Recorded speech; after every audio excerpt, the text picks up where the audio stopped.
35.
could we have members of council to please come up to the council chambers? It's 9:40.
Members of council, can you please take your seats so we can have quorum to start the meeting?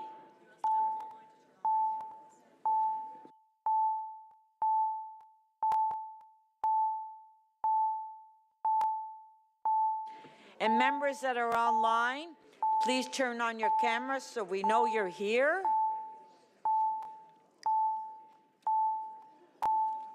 We're going to do an attendance sheet here. Just like in school, if you're not here, you don't pass.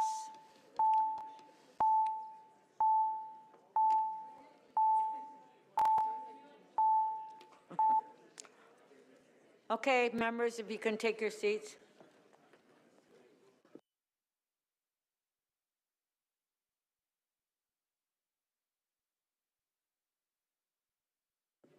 This meeting is now resumed.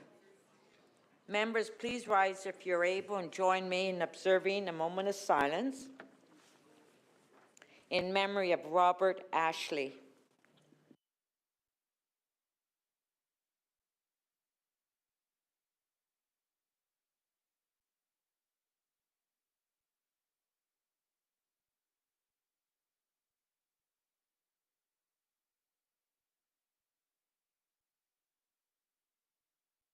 Thank you. Members, we do have a presentation this morning, and I'd like to ask Mayor Chow to come forward and make the presentation. Good morning. It's my pleasure to welcome to our Team Canada athletes, and congratulations on your time in Paris. Today we're joined in person by athlete Sydney Payne. You can see the medals in her. And woo! And Olympic silver medalists, Jessie Seshu, which is a Paris 2024 Paralympic silver medalist. Congratulations to you. Yeah, look at those hardware. Wow. Woo!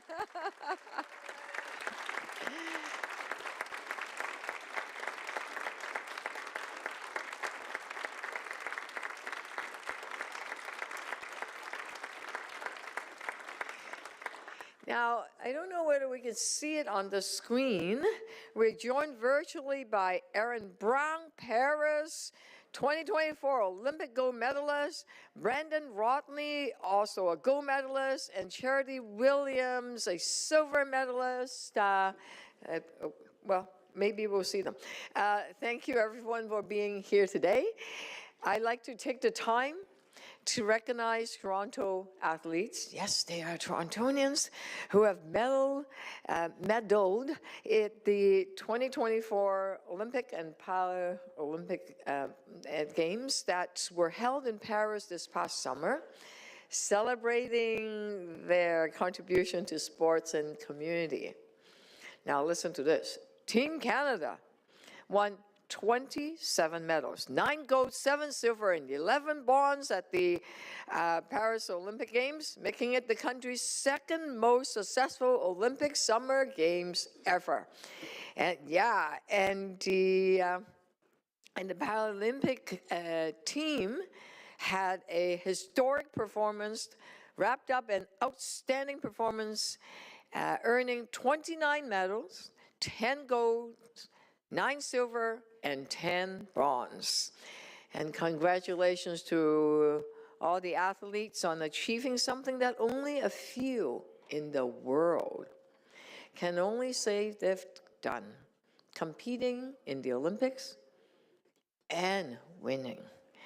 Your unwavering dedication, hard work, countless hours of training, and the immense discipline you have shown have truly paid off. We are incredibly proud of you. This is a testament to your extraordinary commitment and strength. Let us welcome them to the podium and have Jessie and Sydney say a few words. And I get a chance to take a photo with them.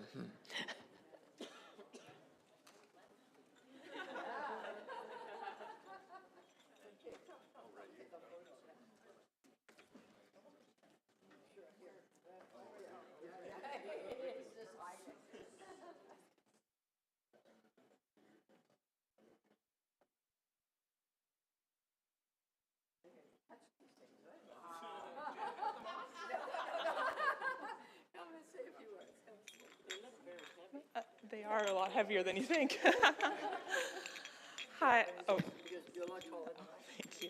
Hi, I just wanted to say thank you, and thank you so much to Toronto for all your support in our journeys, and I am so incredibly proud to be from Toronto, born and raised, and sadly the training center needs to be somewhere where we have access to water that doesn't freeze in the winter. So we're out in Victoria on Vancouver Island, but I'm so proud to be from Toronto and born and raised in Cabbagetown, and the diversity and inclusion in every part of the city is so inspiring, and the push for women's sports in the city at the moment is really inspiring, and I'm so proud that I get to tell everyone that I'm from Toronto. So thank you.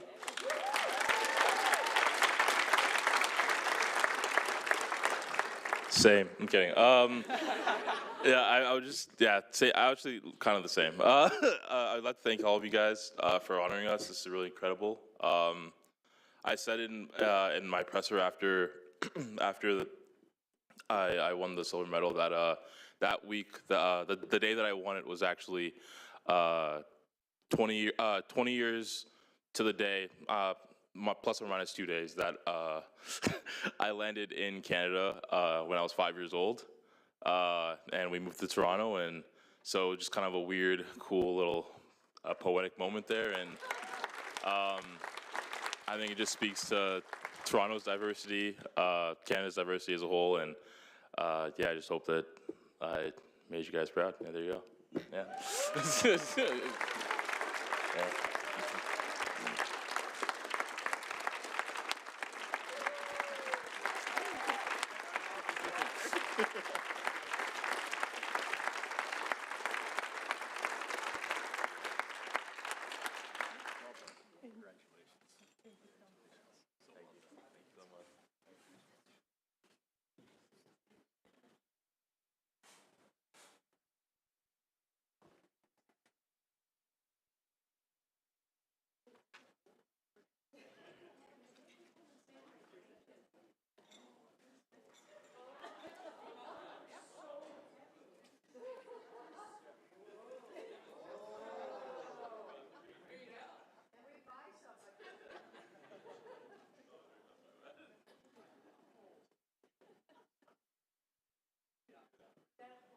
Okay, members, we will now review and confirm the order paper.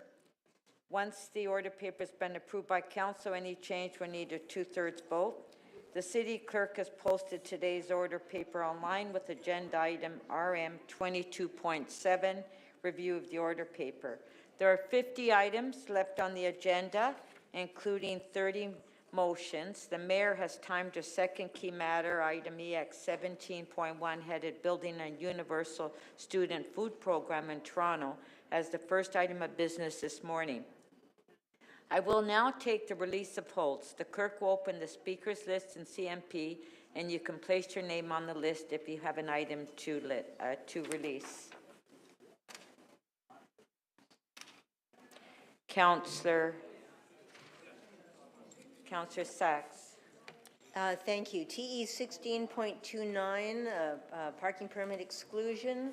The clerk has a motion ready. Okay, just a sec, let me find it. TE, yes, 16.29. Okay, yes, I have it. Legal staff have asked for a wording change. Okay, do we have the motion? Oh, there it is on the screen. That's on TE 16.29. Amendment by Councillor Sachs. On favor? Carried. Item is amended. On favor? Carried. Thank you. Next is TE 16.30, the same change. Okay, so on TE 16.30, the motion is on the screen. On favor? Carried. Item is amended. On favor? Carried. Madam Speaker, I have the same change for TE 16.31. Okay, TE 16.31 on the permit parking. You can put it on the screen. There it is on the screen. The amendment. On favor? Carried. Item is amended. On favor? Carried. Thank you. Are there any further? Councillor Fletcher? Thank you. Thanks, Speaker. IE 16.5, approach to public electric vehicle charging. Pardon me? Oh, sorry. Okay, continue to hold. And then the EX 17.4, redesigning the vacant home tax and supporting housing supply. I know, Councillor Holliday, so I'll release that to you, Councillor Holliday, and you can hold that, okay? And then I'm just wondering, I did So send... just said Councillor Fletcher, on EX 17.4, you want to have Councillor Holiday hold the item down? I'll let it go, and then he's indicated he And wishes to Councillor hold. Hall, okay, thanks.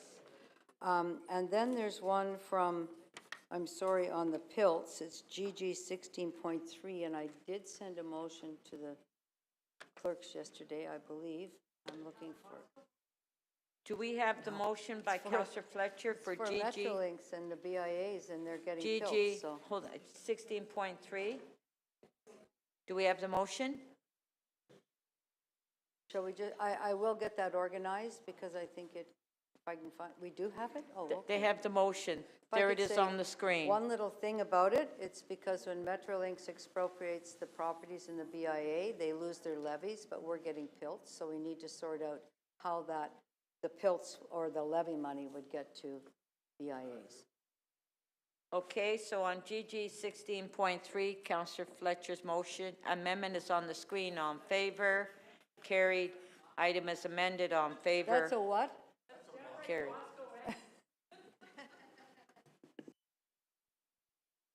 Councillor Carroll. Just one sec, please. Okay, there you go. Thanks, Madam Chair. Yes, I'm holding currently EX 17.11, the capital variance report, and it was to place a motion, but Councillor Bravo has a better motion, and so I've withdrawn mine, and I'll release it to her to move her motion. Councillor Bravo, do you have your motion ready? Pardon? Okay, so let's put the motion on the screen. That's on EX 17.11 capital variance report. Right. You can display the motion. Okay, it's on the screen now. That it's direction for the General Manager of Transportation Services and the CFO and Treasurer to examine the capital budget and plan for the West Toronto Rail Path Extension Project, and to report back to the Executive Committee ahead of Council's consideration of the 2025 budget with an update on the project, including, importantly, the process of due diligence and findings of an independent third-party estimate review. The amendment is on the screen. Oh, so it's not a quick item. Okay.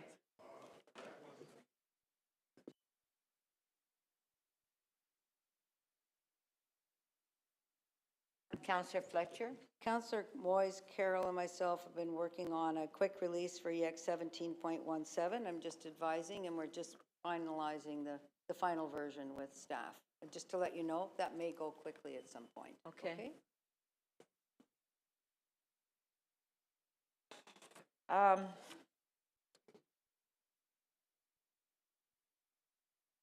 Councillor Moyes, you wanted to reopen an item. Did you give that item to the clerk? Okay. It's CC 22.14. Okay, can you speak to in the mic? We can't hear you. Item CC 22.14. I'd like to reopen that item. I'd like to speak to it. Favor of opening the item? Carried. Okay, all those in favor of adopting the order paper as amended, on favor, carried. Members, do we have 18 members?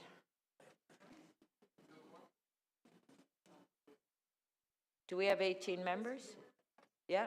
Okay, so there is an urgent motion with that notice to be added to the agenda. We'll put the motion up.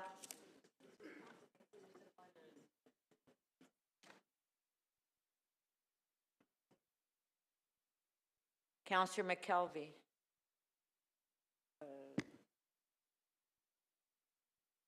Thank you, Madam Speaker. I am introducing a motion on behalf of Councillor Ainsley. Oh, great, there it is.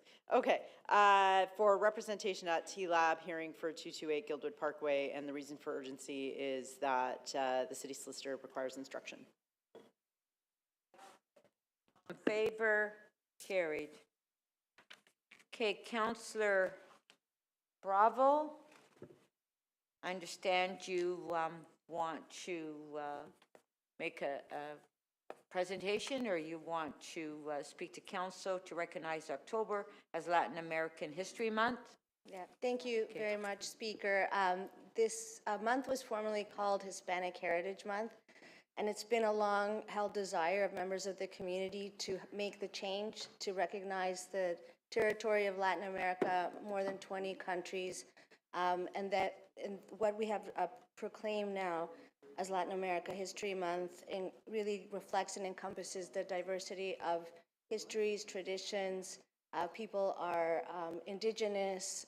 The legacy of colonization means that there are people that speak Portuguese, people that speak Spanish, and of course there's the legacy of slavery in Latin America. So this is an important development for the community, and it is far better in line with the commitments that we've made in this council to recognize and confront anti-Black racism, and also to further our aims to reconciliation with Indigenous peoples. So I'm very pleased that the mayor has proclaimed this month, and you'll be receiving invitations from community members for your offices to actually get into some workshops and understand why it matters should you want to learn more. Thank you very much, Speaker, for the indulgence today. Thank you. Okay, we will now go to the mayor's second key item, which is EX 17.1, building a universal student food program in Toronto. So if members of council have questions, if you can please put your name on the screen.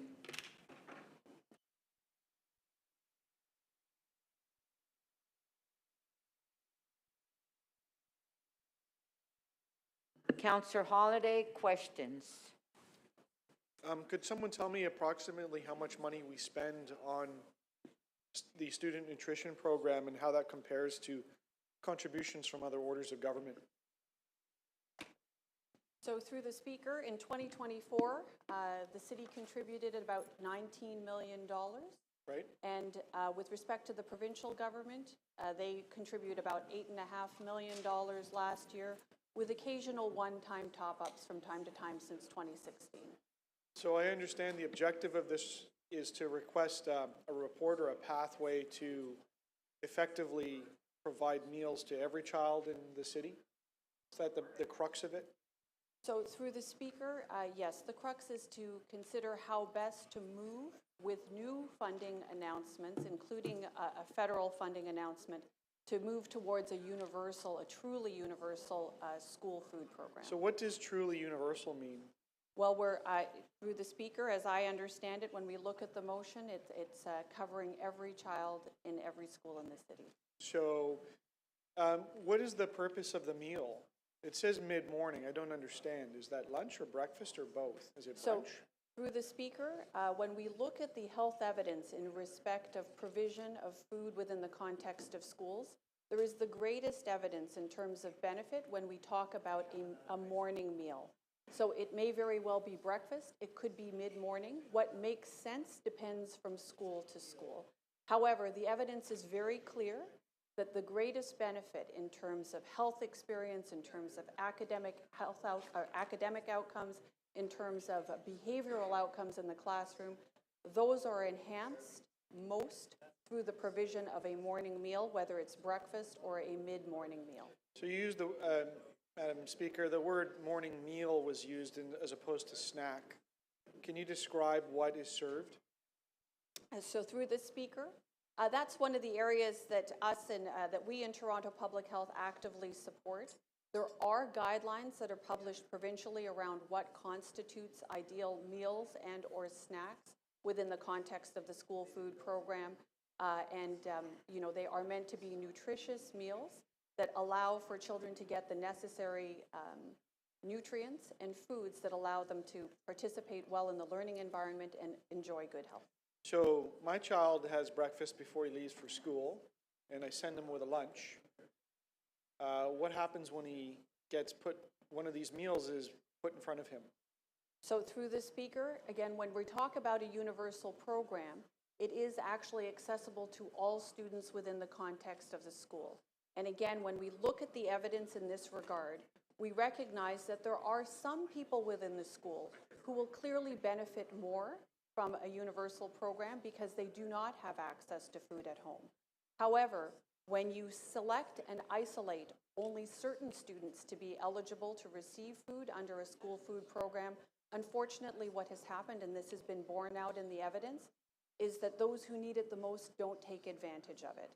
So that's why when you look at school food programs around the world that are actually premised on the evidence, they are universal programs so that they're readily accessible to all, but especially to those who need it the most. So my child will be offered a fourth meal of the day between breakfast and lunch, and he will have to choose whether or not to eat it. In the context, I think, of what you're getting at, is that there's a stigma attached to singling people out. So how does this square up? So Why would I want my kid to have the extra calories? So through the speaker, again, these are discussions that can happen, I think, quite readily within the context of homes, recognizing that, listen, universal school food programs do provide actually a healthy meal. So if your child is in the context of a school where a healthy meal is being provided, there's an opportunity to actually have the meal at school, not only get the nutrition, but actually have the social time over a meal with your fellow students and sometimes the teachers and other participants in the program, which I think augments the experience overall. Does any food get wasted? Through the speaker, the programs are set up such as to minimize food wastage as much as is humanly possible, but I imagine that like with any endeavor when it comes to food, including endeavors that happen within the context of home, I imagine that there is some amount, but we try to minimize that as much as possible. Do we have any sense where it is simply not possible for a student to have a breakfast or a lunch? And I say not possible is different from coming to school not having eaten because of whatever choices they made at home, or whatever circumstances are. Do we have any sense of truly the percentage of kids that just cannot eat?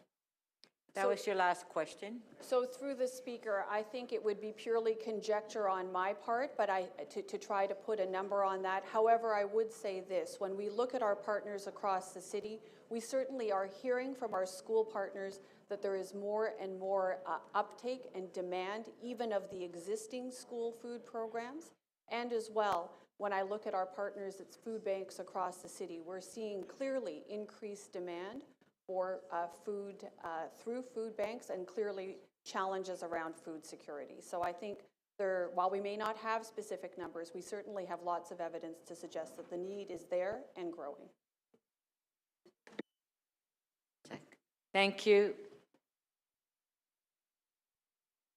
Councillor Candeval, questions? Thank you, Madam Speaker. Thank you, Dr. Davila, on outlining the correlation between healthy nutrition and academic performance. Very helpful. Also helpful is understanding how the program unfolds given different outcomes by neighborhood. Can staff walk us through in how schools are selected for the program as it rolls out to universality? So through the speaker, Councillor, thank you for the question. There are a number of criteria that are looked at in respect of expansion of these types of programs. Clearly, first and foremost, we're looking at need within the school communities. There are a number of different indices that actually look at need, and the schools and the province have very particular measures that are deployed by agencies all around the province, including those who are part of the partnership here in Toronto that run the school or the student nutrition program. We're also, that would be the primary one, but of course, you also have to look at things like school readiness. It's not just a simple question of need. The schools actually have to be able to deliver the programs, to use the resources effectively, to actually deliver the program. So you need some infrastructure, staffing to support the delivery of the program. And of course, it has to fit within the context of a school day. So there are a number of different considerations, but certainly at the top of the list would be need. Thank you. And final question, given, that interplay between us as a funder or as a provider with the school boards, would it be incumbent that there is important operational interfacing and coordination between us as City Hall and our respective school boards? So through the speaker, very briefly, Councillor, I think what you're getting at is in fact that this program is run as a collaborative partnership. That's why I think it has actually been so successful over the years. And I think its continued success will depend on that ongoing, not just spirit, but actually action of participation and partnership and collaboration. So yes, absolutely, resources, financial resources are an important part of the equation. But as well, one has to consider what does it take to actually implement a successful program on the ground. And those elements have to be in place. And we rely on our local partners to help us understand what's actually doable on the ground, how best to use the resources so that we're getting the outcomes that we all seek together. Thank you very much. Thank you.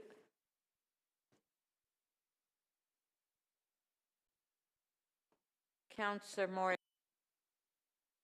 Thank you, Madam Speaker. I just wanted to ask a couple of quick questions about value for money here. Can you speak to us about if this is a good investment for us as a city in terms of a population health lens? So through the speaker, Deputy Mayor, thank you for the question. I would absolutely say that this is an incredible value for money. You'll have seen over the years many reports to the Board of Health made by me and staff currently at Toronto Public Health, but in years gone by from previous medical officers of health as well. To my earlier answer to an earlier question, there's no question about the evidence that exists in respect of the value of a universal student nutrition program. You actually see benefits in terms of academic outcomes, you see benefits in terms of health outcomes, we see benefits in terms of behavioral outcomes within the context of the classroom, and I think you see a real opportunity for community connection and social connectedness, which we know is especially important at this time amongst our young people. So short answer, yes, good value and an excellent investment in the health of our young people. Thank you. And just to pick up on that, and thank you for that great answer. We know from, as you mentioned in your previous answers, that Torontonians are incredibly stressed, along with our partners that are supporting food security. And I wonder if you could just speak a little bit more, provide a little bit more color to how this investment helps to alleviate other health-related stresses and even financial stresses on families that continue to navigate inflation, affordability issues, and otherwise. So through the speaker, thank you again for the question. Again, what can I tell this council? I do not have personal experience in this regard. I'm quite privileged this way. So when I speak to you about that which we're seeing in our communities, it's premised on other people's experiences and the data that we're receiving from other partners. So we know that there is increased demand on food banks. And that this is a reflection of increasing food insecurity in the city, and there are many reasons behind that. So actually having the ability to know that you can send your children to school and that there they will get access to a healthy, nutritious meal that's safe to eat and is provided in a context, a social context that actually allows for conversation. and social connectedness. Not only good for the children in respect of their academic performance and in respect of their own personal health, but think about that as a family member, right? As a parent, right? I'm a parent of 3 children. You know, we want the best for our children. And I can only imagine how very stressful it must be as a parent to not be able to give your children enough food to eat. So clearly there is a benefit, I would suggest, from a mental health perspective for the family, and that I think just makes for a better environment for children overall. Thank you, Dr. Davila. Thank you. Those are all my questions.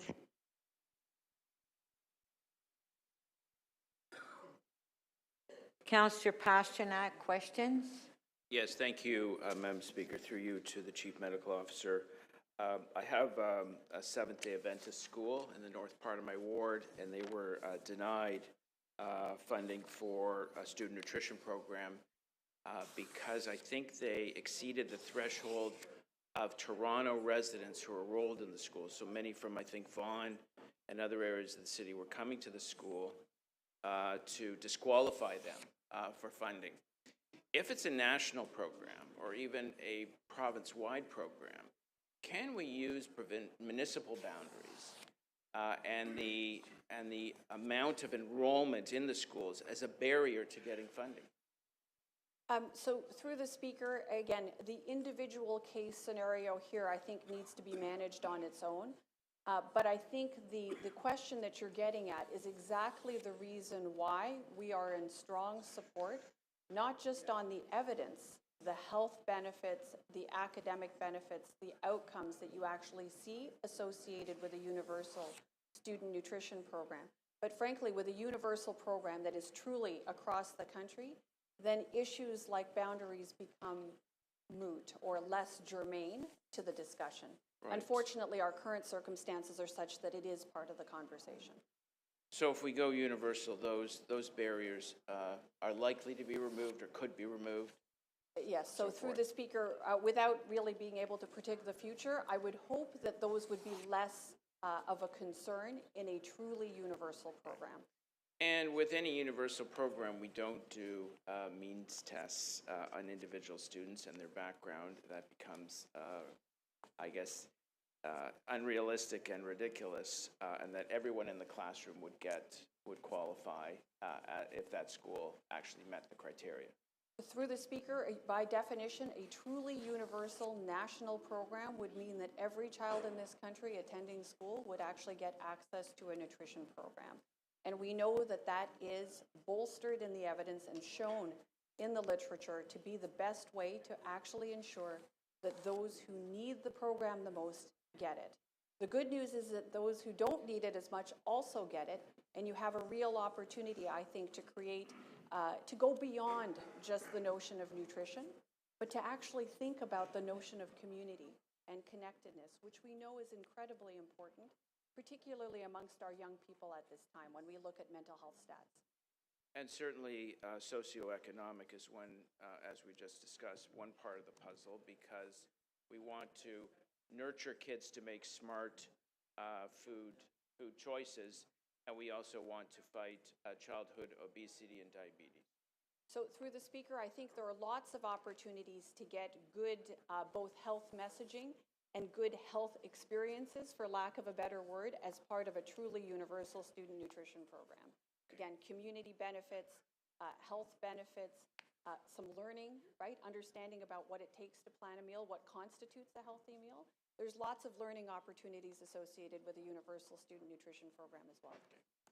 Thank you. Thank you. Thank you.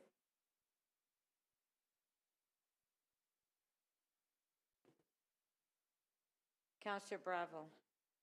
Through you, Speaker, to the Medical Officer of Health, many of my questions were asked by my colleagues, and the answers around improved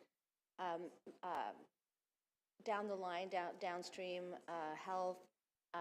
You touched on the importance of the mental health aspect of developing a community within schools.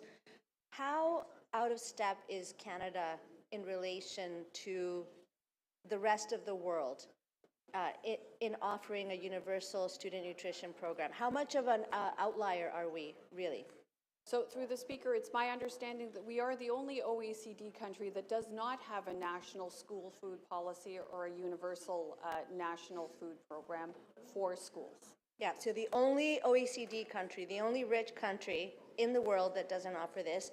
And isn't it also true that there are many, many countries, the majority of countries across the globe, regardless of how low their GDP is comparable to Canada, and perhaps even to Toronto, honestly, they have universal student nutrition programs, isn't that right? So through the Speaker, Councillor, I don't know if I can say the majority, I'm not sure, but many countries around the world that are less wealthy than Canada do have national school food programs as well.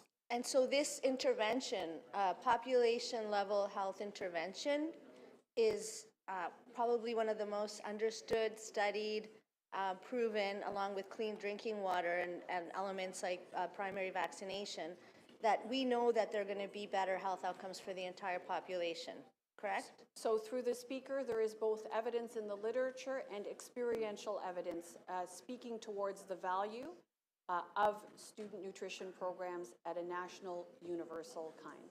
Thank you.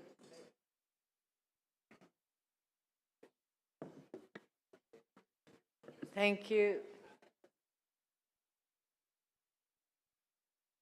Councillor Ainsley. Thank you, through you, Madam Chair. I'm not sure who to ask this question to, whether it's the medical officer of health. It's not so much about, it's more about the optics of running the program.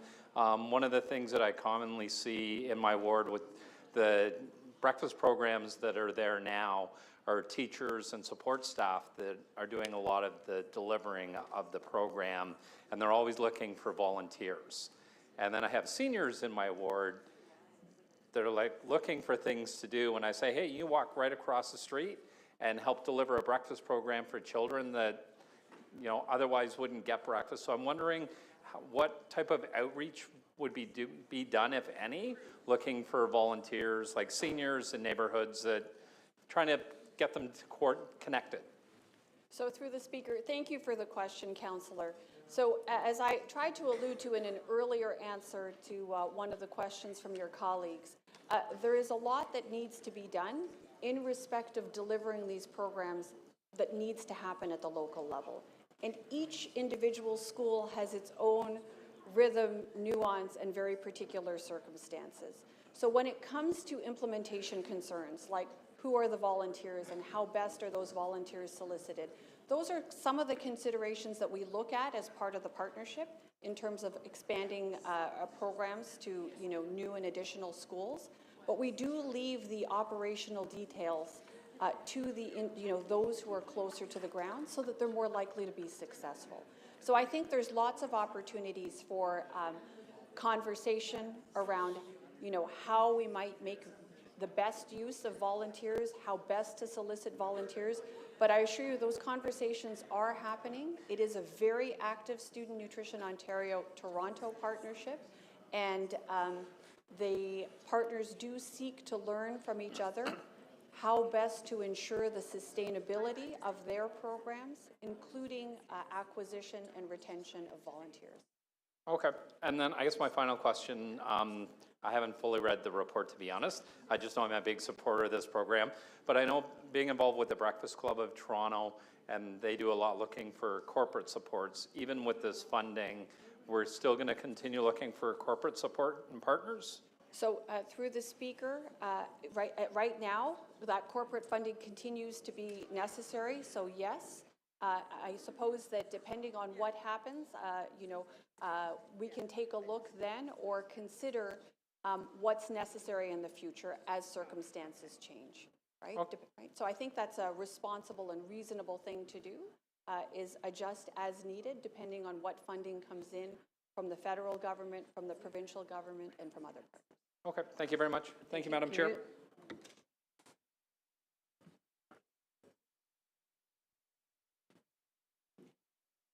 Councillor Sachs, question? Thank you, Dr. Davila. My question is, would you agree that this food program should be consistent with Toronto's cool food commitment? So through the speaker, I'm supportive of Toronto's cool food commitments. As it turns out, though, in this program, we are not the purchasers of the food. We are the funder. So I don't know that we can hold other people to our commitments. That being said, the way food is managed within the context of the student nutrition programs under the existing guidelines is that there is an emphasis on plant-based foods, which is, of course, consistent with our cool food commitments and pledges. Right, but in providing our funding, we can ask that our funding be used for food that's consistent with the city's formal cool food commitment. So through the speaker, I will, not being a contract expert, I believe that is doable, but happy to take that away and discuss. But again, I would emphasize the fact that our existing guidelines do focus on plant-based proteins and increasing the plant-based content of the meals that are provided through the student nutrition program, which is consistent with our commitments under the Cool Food Pledge. Thank you to you and your staff for all your work on this. Thank you. Thank you. Mayor Chow to speak. Thank you, Madam Speaker. Some of you are thinking ahead and Thanksgiving is near. Some of you are preparing for plant-based turkey. I know tofu turkey. I've actually had one. I did it one year. And this is the time when families get together to share the warmth of each other, company, taste of good meals, and we're very grateful for the harvest season. It's also time to count our blessings and reflect on those that may not have the same good fortune that we have as we gather this weekend. And maybe it's also a time to think about how we could serve each other and those that are in need better. So I thought it would be a good time for us to think about the kids that at this time, at 10:30, that they may not have had a breakfast this morning, that they may not have a lunch packed for them for any number of reasons, and that kid is right now hungry. We know that happens because we know that 1 out of 10 Torontonians use the food bank, and that many of them are kids. It has gone up. The food bank visits since 2023, 51%. Imagine that. That's the needs of the food bank have gone up 51%.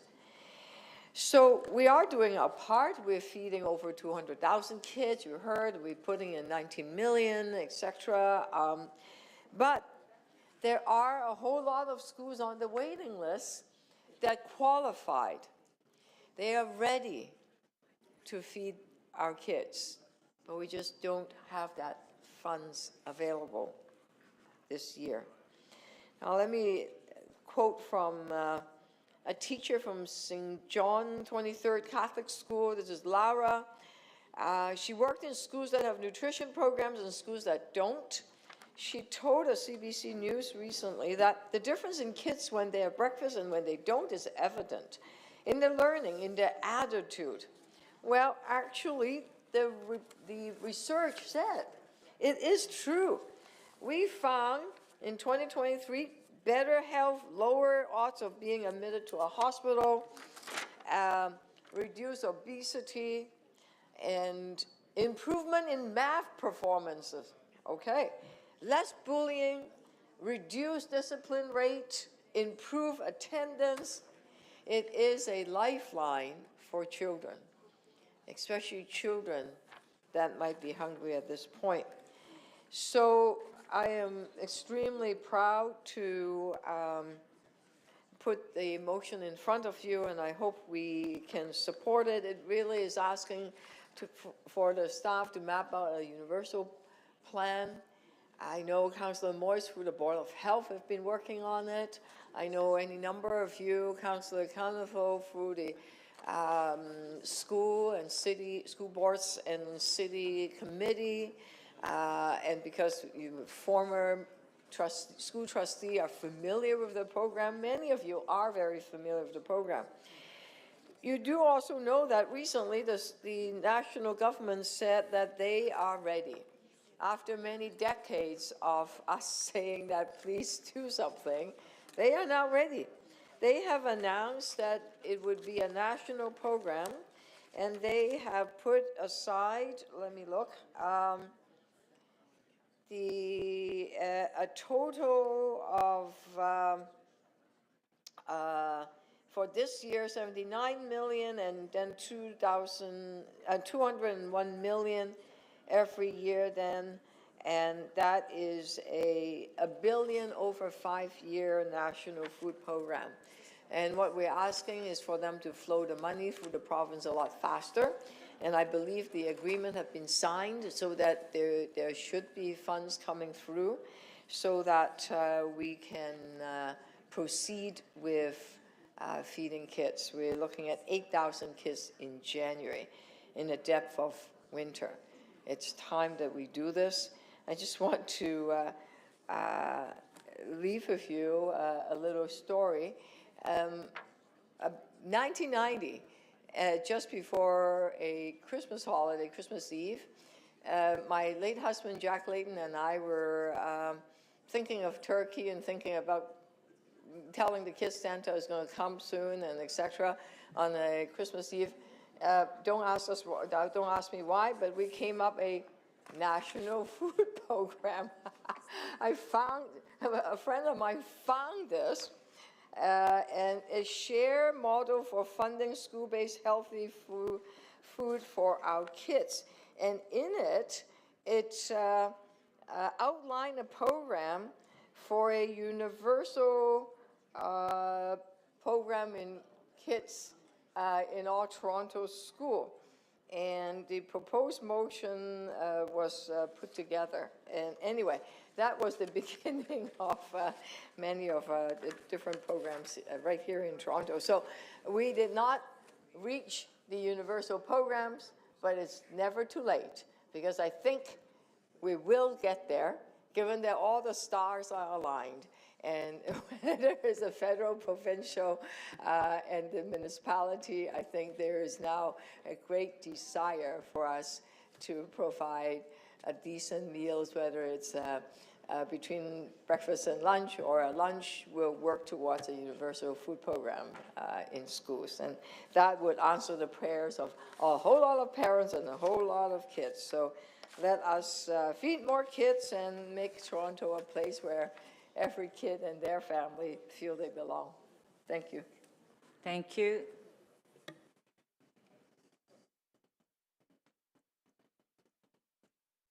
Councillor Sachs to speak. Thank you, Madam Speaker. Good morning. I have a motion. My motion is that this food program should be consistent with our existing cool food commitments. I do want to support the initiative here. We all know how incredibly important it is for kids to eat if they're able to learn, and what a difference it makes on a lifelong basis. So I support the motion. I'm just asking that left hand and right hand should speak to each other, and that in adopting and expanding a food program, we should be consistent with our existing commitments. Thank you.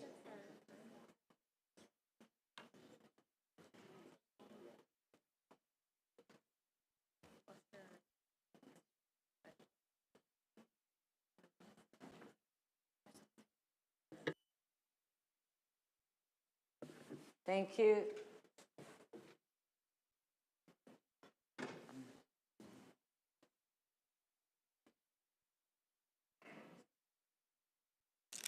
Councillor Bravo to speak. Thank you, Speaker. The Mayor talked about the importance of the expansion and the take-up of the federal government of the idea of universal student nutrition.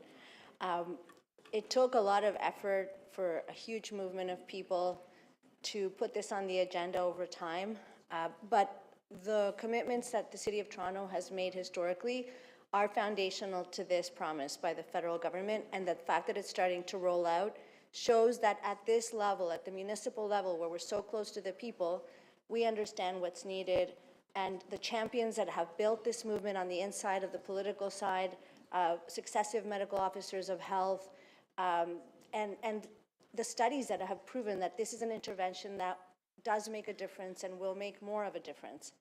I got involved in this work roughly 25 years ago, and it was initially to push for expansions that would match the need in schools. As you know, on the Intercity Advisory Committee of the Toronto District School Board, seeing how impactful it was when the programs were introduced, and then recognizing at Oakwood Collegiate, working in my local high school, that it was going to make a difference. And the request for it, the drive for it came from the teachers, from the principals, guidance counselor, and from the students, because we wanted to keep kids in high school so that they would graduate. We're talking about an intervention that is maybe small in comparison to other interventions that we make, and the funds are comparatively low, but man, what a difference it makes. In Ontario, in Toronto, more than half of children and youth are reporting mental health problems, anxiety, depression. We hear about it at the Board of Health. These programs, as the medical officer of health said, are more than just putting nutrition and sustenance into the body. They're also a moment where people come together and, in a secular way, commune around the sharing of food, and that's really important. It invites parents and volunteers to contribute. People make donations. The people fundraise for this. People have a stake in this because it makes such a difference. What we don't want is to have some children who are well-fed sitting beside children who've missed a meal or many meals. It impacts the classroom environment, and as we consider education a right that children have, we have to consider what their bodies are experiencing at the same time. I'll also note that my colleague, Councillor Holliday, was saying he doesn't, his kids are fed, so his kids don't need it. Well, we're not just building a system for his kids. We're building one for the classroom environment, for the health outcomes of generations to come. And we know this one really works. I'll also note that my colleague had a mid-morning snack. He needed that so he can function here in a very challenging environment. Well, learning is a very challenging environment for kids. I am very happy and proud to be in this council now at this time when we're taking this up, when the leadership of Toronto had such a massive impact across this country, and where we are set to join the OECD countries that offer this program across the board. And historically, if you look at the list of countries that have offered them, some of them are very poor countries with very low GDP, and some of them are like Sweden with incredible health outcomes. So let's step into this space. Let's put $1 in to save $5, $7 down the road. And let's send a signal to young people in this city that we have their backs. We know that they're going through challenging times, the affordability crisis that their parents face, the changes in the technology and the ecosystem that they're in that put so much pressure on them. And let's show them this love that a simple meal every day can send, and I think that we'll see the rewards pay off for everyone. Thank you. Councillor Holliday to speak. Thanks, Speaker. You know, I have a couple of kids in school, and a few years ago, in the context of the pandemic, the school board, I think, made a choice to send home food gift cards. And I got this letter sent to the house, and inside was a gift card. And I looked at it, my goodness, like why is this here? And it was all in the context of food security and student nutrition program. I sent it back. You know, we didn't need it in our house. But it got me thinking about this concept of universal. And it may not be a gift card, but you know, there are schools that are providing meals to people, to kids. Mother Nature is amazing.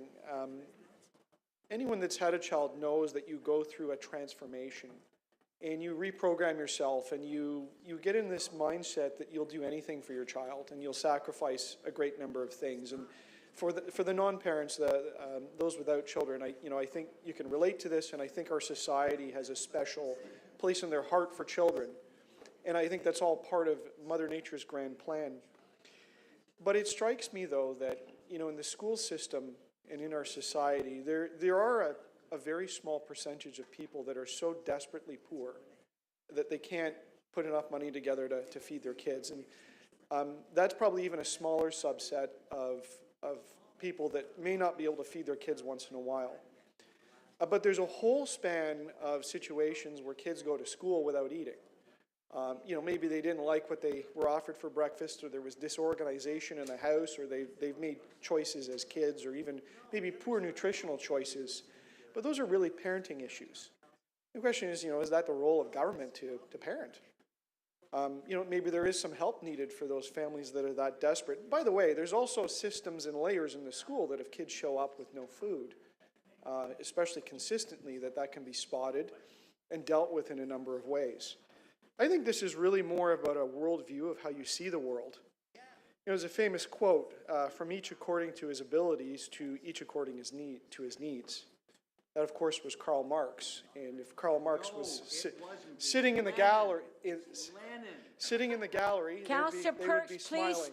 Councillor Perks, stop But I interrupting. think it's a philosophical view. Councillor Perks, please. Could you pause my time just while it settles down? Okay. All right. Give you So more I time. think, I think it is, what is it that we want to teach our kids? And a program that is universal is teaching our kids, should we be relying on others? Is that somebody else's responsibility to feed me? Should I just simply accept what it is that's put in front of me and put before me? Here's an idea. Most parents can do this, and they do this, is they take their kids grocery shopping. They learn about economics, about making good choices about food. They learn to plan their meals. They learn to prepare their meals. They turn around and enjoy their meals. And yet a program like this takes all of that away and teaches a generation that to look to the government. And it sets an expectation to look to the government for their human needs, whether it's food, shelter, and so on. So ask yourself what the future phases are. Does it start with one meal and then go to two? Does it get to a situation where the school's going to provide the meal and they're going to ban snacks because they don't want the stigma of somebody else having something different? Are kids not allowed to eat according to their taste, maybe their culture, their religion? I think fundamentally we should ask ourselves what our worldview is in the future, what the role of government is, and how we see the end society. And I really do fear that is what is going on, is that we are teaching an entire generation that there are others out there that will provide their most basic needs of life and that they need not figure it out for themselves or learn those lessons. With that said, there's multiple millions of dollars in this budget. And ask yourself how, perhaps that money could be better used to target towards those families that are so in desperate need that they can't put food on the table every day, rather than looking towards a universal program that universally teaches some lessons that I don't agree with. And so I don't think this is the path, nor do I think that this is the role of the city government. And I hope you think those fundamental questions through, Council, when you take the taxpayer dollars raised through property tax and you redistribute it. Thank you. Thank you. Okay, members, we're hoping to get this done before lunch. Councillor Ainsley. Thank you, Madam Speaker. I'm very happy to support the recommendations in this report. I'll be very honest, I only got as far as the recommendations in this report. I want to thank the Mayor for leading this. I want to thank the Medical Officer of Health for all of her hard work and dedication on this. And when somebody's going to say, why didn't you read the report, Councillor? And I'm going to say, well, I read a lot of newspapers. You see the news all the time. There were statistics a couple of weeks ago that people using food banks in Ontario, over 1 million people used food banks in Ontario last year. And a large percentage of those people were children. They didn't have any choice. It was either use a food bank, try to subsidize the food they're not getting, or go to school hungry. I've said this many times here in this chamber. I have 5 neighborhood improvement areas in my ward. You know, I constantly see children looking for food, going to school hungry. My wife and I ran a Terry Fox run. We organized a Terry Fox run a couple of years ago, pre-COVID, 2019, I think it was. And at the run was on a Sunday. We had extra food and cookies and granola bars and juice boxes. And there's a school across the street where I grew up, Eastview Junior Public School, and they run a breakfast program. I went in at 1 o'clock on the Monday with all of the leftovers, and the principal was walking down the hall, and he said, "Counselor," he's like, "you're here, this is great. And what's all this?" And I said, "Well, I explained the Terry Fox run, and we have all this food left over." And as he was saying this, this kid was walking down the hallway, and I'll always remember his name, Justin. And why I remember it is this little kid, he was in grade 5, I think, started looking at all the food that I had. And the teacher said to me, "Justin, you know, did you have breakfast this morning?" He's like, "No, sir, I didn't have breakfast, and I didn't have lunch either." And this is in a grade school right across the street from where I grew up. So people will say, yes, you have 5 neighborhood improvement areas, but students don't just strictly live in those neighborhood improvement areas. The high school that all 3 of my children went to, it has a breakfast program now at Morningside in the 401. A few years ago, our youngest son, he came home that day and he was telling my wife and I what he did. And he said, "You know, I was at the breakfast program this morning." And I said, "Tommy, you had breakfast. Like, what are you doing at the breakfast program?" He's like, "I'm hanging out with my friends, Dad. I didn't have anything to eat. I've got friends of mine that are eating, that aren't eating, that need that food much more than I do." So for people to say it's a universal program and everybody's eating it, that's not true. Simply not true. And to Councillor Holyday, who's, you know, with the greatest amount of respect with the comments that he was just making about schools, they identify children that come to school hungry, and they have mechanisms to deal with that.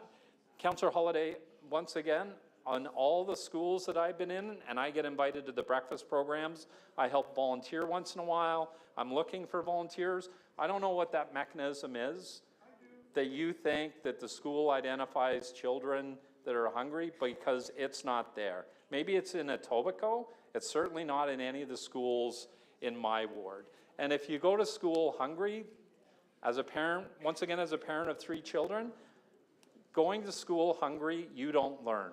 And when people say to me, you know, government doesn't have a role to play, I've seen countless studies where they talk about children that don't go to school hungry, they don't learn.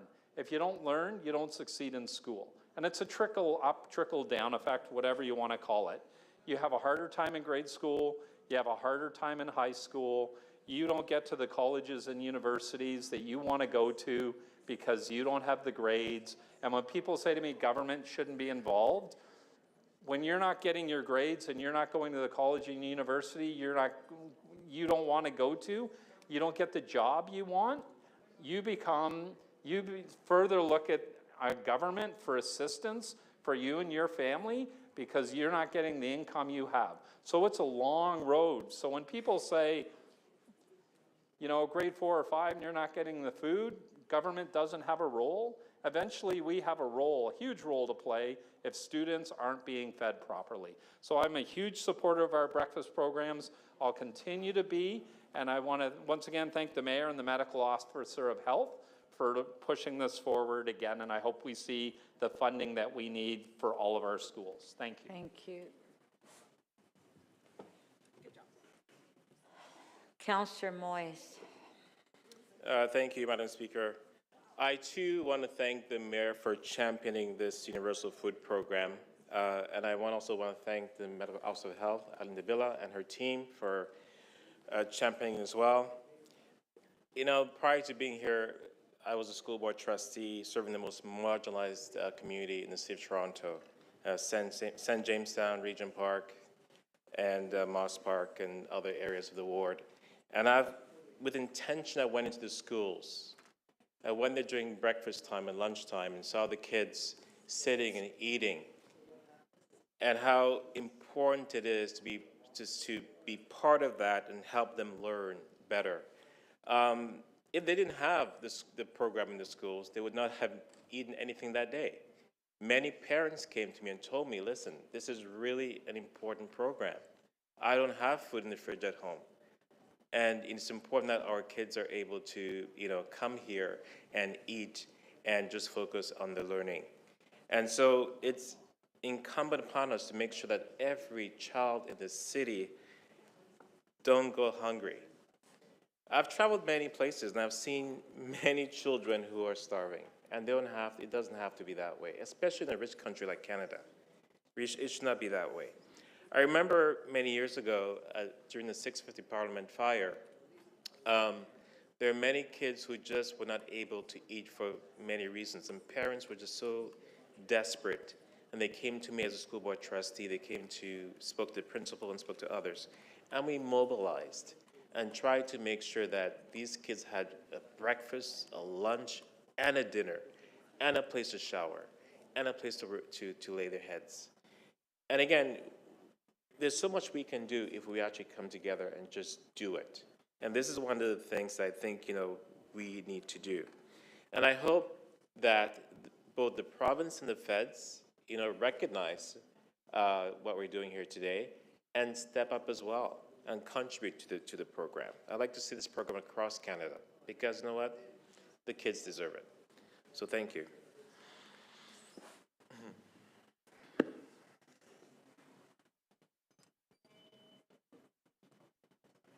Deputy Mayor Malik to speak. Thank you very much, Madam Speaker. And I want to echo what many of my colleagues have already shared, and to thank the Mayor for the leadership on this item in this really important program. Toronto, as we know, tragically remains Canada's child poverty capital. And as a past school board trustee and a current member of the Board of Health, we've seen and heard repeatedly the devastating impacts that this has on young people in our city. And our student nutrition program provides, and I don't think it is an overstatement, it provides a lifeline for children and families in Toronto. And it is about more than just providing a meal. It is more than just providing a snack. It's investing in our students' future. It's about well-being. And as was shared here over and over again, it is about belonging in our city. And we know the benefits of the student nutrition program as well. We have seen the documented results of when this program is implemented well, when we invest in it, and when we prioritize it. It improves academic performance, enhances focus, concentration, and memory. It increases attendance. It promotes lifelong healthy eating habits, and it creates better overall health and development. It supports families right across our city to do better and be more present in their child's education and lives as well. And the Mayor's leadership in examining the Universal Food Program will help ensure that all of Toronto's families are included, and that is our commitment and our mission here in the City of Toronto, and also especially in the decisions that we make in Council, that everyone can be included in these lifeline services. There is a lot to be proud of in the existing program, and I was so glad to be able to hear that again today. 227,000 meals per day are provided to children across Toronto. Yet this still leaves 100,000 kids without access to nutritious food, including thousands of kids in some of the city's lowest income neighborhoods. Together with our federal and provincial government partners, we can work together to ensure that every child in Toronto is fed, and I'm very proud to continue the support for moving this effort forward. Thank you. Councillor Carroll to speak. Thanks, Madam Speaker. Madam Speaker, I think if you're still saying that we don't need to have anything universal, then you're probably not aware of who's hungry in your neighborhood. You really aren't aware anymore. And really, how could any of us be? We know what we make. Everyone knows what we make. It's disclosed. But in your neighborhood, we're now looking at hunger where we're not talking about the most disadvantaged neighborhoods anymore. We're not talking about people who live in social housing or affordable housing. But there are moms out there, there are parents out there raising children and paying $2,600 a month, $3,000 a month, and they may have good jobs. They may have worked really hard. They may be making 70 grand. They may be making 80 grand. They may have a neighborhood thinking, what a success story. If they're a single mom, they may be thinking, look at her. She's pulled a career together. She's taking care of those kids. But her shelter is costing her, she's lucky enough to get to that 80 grand job, which is rare. If she's lucky enough to get to it, 45% of what she makes, she's putting into rent. She's probably not going to the food bank. She's achieved something. And so she wants that success to be what people think about. She doesn't want them to see her zipping over to the Dorset Food Hub to try and get some food. So she's not going to go. And she's not even asking for subsidized housing because she did so much to climb out of that. And now she's in the neighborhood she wants to be in. But by the time she finishes paying that rent, those kids are hungry because she doesn't want the stigma of everybody seeing her get a food hamper delivered to the door or walking over to the food bank. There are couples who say, we want better housing in a better neighborhood, so they try and get a townhouse. And now they're paying $4,000 a month. I have townhouses in what used to be the most modest place in my neighborhood to work in. Townhouses built in like 1960, whatever, old clapped out townhouses, and people are collecting $4,300 a month to live there. Great family housing, but now you're spending 50% of what you were, and you could even be a two-parent family. You could be cresting $100,000, but you're still spending 40%, 45% on rent. And while we're doing as much as we can, as fast as we can, I guarantee you that because of the multiple challenges that we have, we no longer know who is hungry. And neither does Children's Aid. Because the people I just described, if you don't think they wake up every day thinking, how do I look like a success and avoid Children's Aid, then you really don't know a lot about what it's like to be raising children and worrying about that judgment. And for racialized communities, no matter how successful they are, that's always on their mind. So they won't go to the food bank, so that stigma won't arrive. That's why it has to be universal.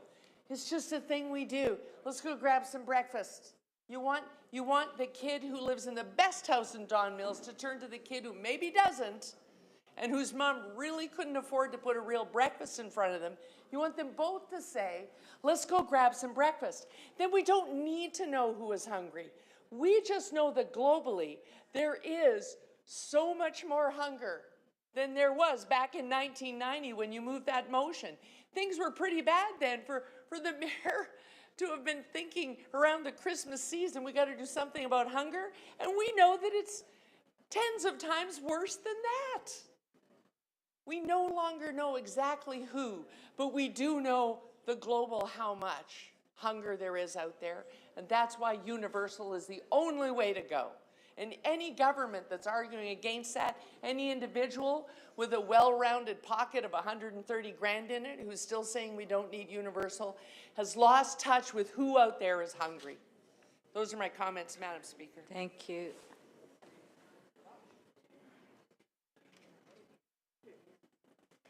Councillor Myers to speak. Thank you, Speaker. Through you.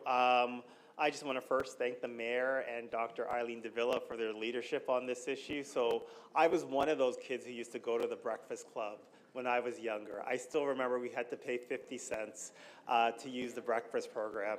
And it was universal. Kids of any kid in our school, St. Maria Goretti, could access the Universal Breakfast Club. And to sort of pick up on Councillor Ainsley's point, you would often see kids who didn't actually need the Breakfast Club. They were just there because their friends were there. And it lessened the stigma of having to rely on this program. And just to sort of pick up on what Councillor Carroll was also saying, you know, one of the biggest food banks in my ward is in a community called Rosewood. Rosewood is a middle-class community. You look up on the listings, the average house costs, I don't know, $1 million.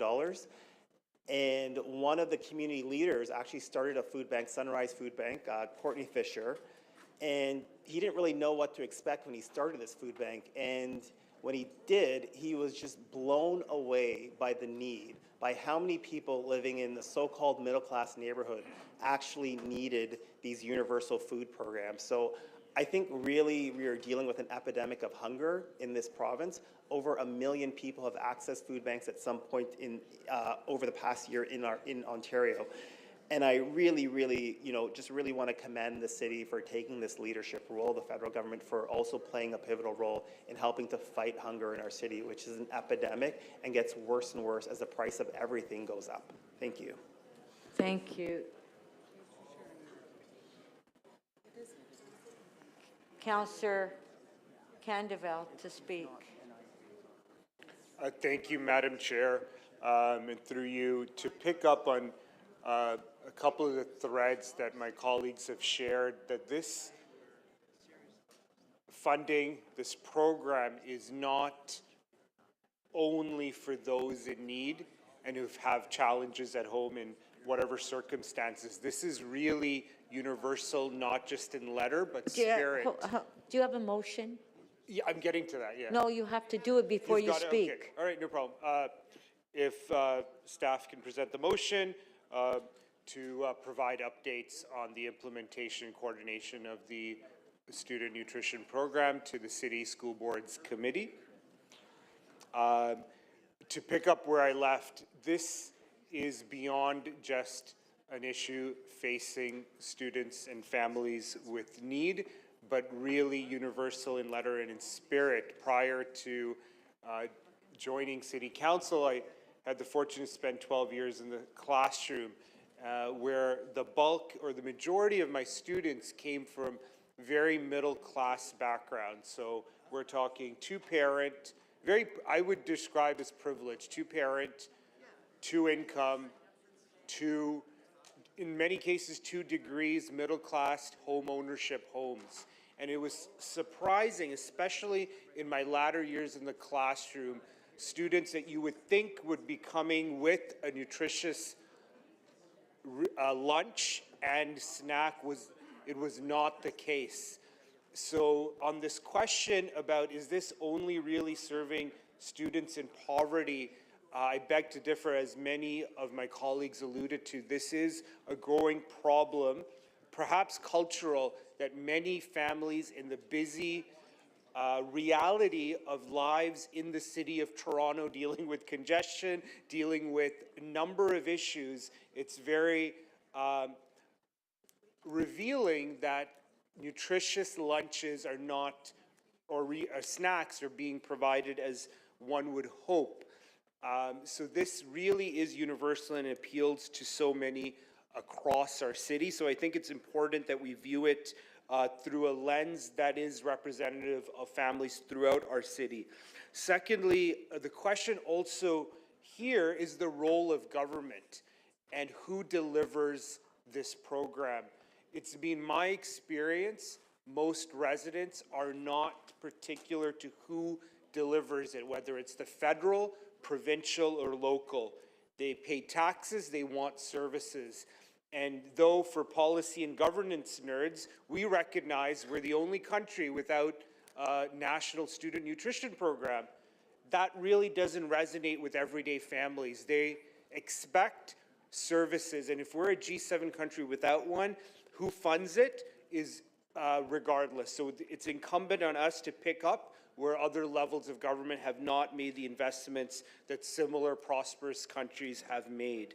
And lastly, I want to appreciate Councillor Sachs's motion on asking our program to work or meet with the requirements of the Cool Food Program as part of a larger conversation on climate change. Oftentimes, we sometimes miss the tremendous impact food has on climate change and impacts. And going and perhaps requiring plant-based options is one that I think we should examine beyond just within this program, but in how we regulate food in our own capacities and as policies. So I appreciate that motion from Councillor Sachs. And finally, my motion is to work in tandem with the City School Boards Committee. As many colleagues here were formerly at the school board, including the mayor, who I commend for making this a priority and funding and to getting this done. My appreciation and thanks. There's considerable expertise and value at the City School Boards Committee, not just from the trustees, but also from the senior staff who do attend. And of course, the devil's in the details in ensuring effective, smooth coordination and logistical operations is key to ensuring that our intent Thank you, Councillor meets Candaval. the Your time spirit. is up. Thank you. Thank you.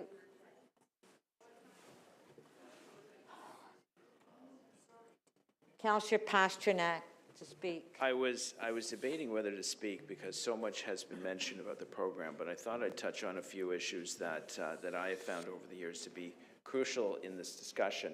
First of all, I think universality with a nutrition program at the school-based level is a moral imperative. I think it's a national imperative, and we see the high needs, mostly in urban centers, but of course across the country. At the same time, while hunger is the main focus of a targeted student nutrition program, as mentioned in my questions to staff, we must also look at other elements of society where there are consequences of health. And obesity and childhood diabetes are clearly some of the national medical issues that we're facing in society today, especially among young children, school-age children. And what these nutrition programs often offer are nurturing kids to make smart food choices, fruits, vegetables, salads. These are important things that they may not be getting in the home, but certainly when they're served in the school, it's experiential learning at its best. The other cautionary tale is how we structure a national program. Now, one of the weaknesses of Canadian federalism is whenever an urban center wants money, and the federal government's prepared to give it, the provinces jump in and say, put it through us. We'll decide how it's distributed to our towns and cities and villages across our provinces. Well, we've learned the hard way that some of that federal money never trickles down to the local level. So when this is structured, if it's either a provincial federal agreement or a national agreement, it is very important to have a strong voice on the flow of money. Does the money come directly from the federal government to municipalities? Does the money come directly to school boards?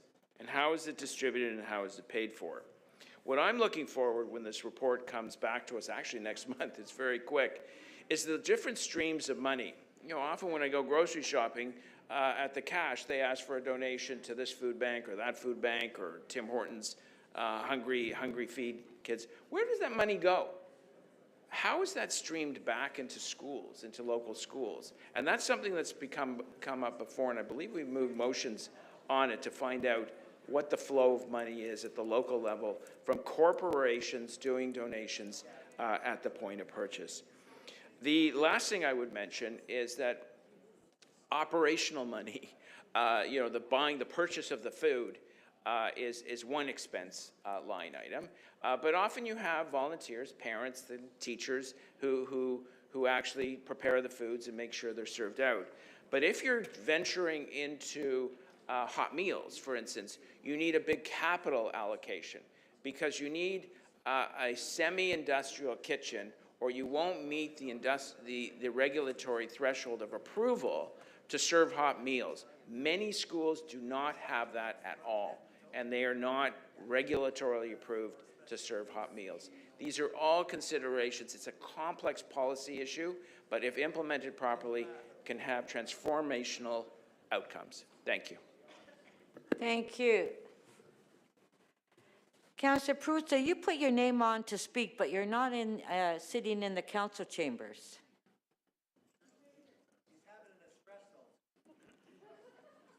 You've asked the staff to put your name on the list, but you're not even sitting at your seat to speak.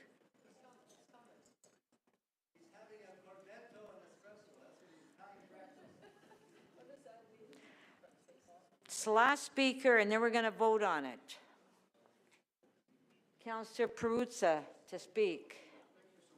I just really, I was going to sit this one out, but having heard Councillor Holliday's impassioned speech about, you know, how he marks Karl Marx, and you know, I don't have the complexity to quote either Karl Marx or Adam Smith or any of the other thinkers on this. I just wanted to relate my own experience around, you know, around how we treat our kids and how we take care of each other.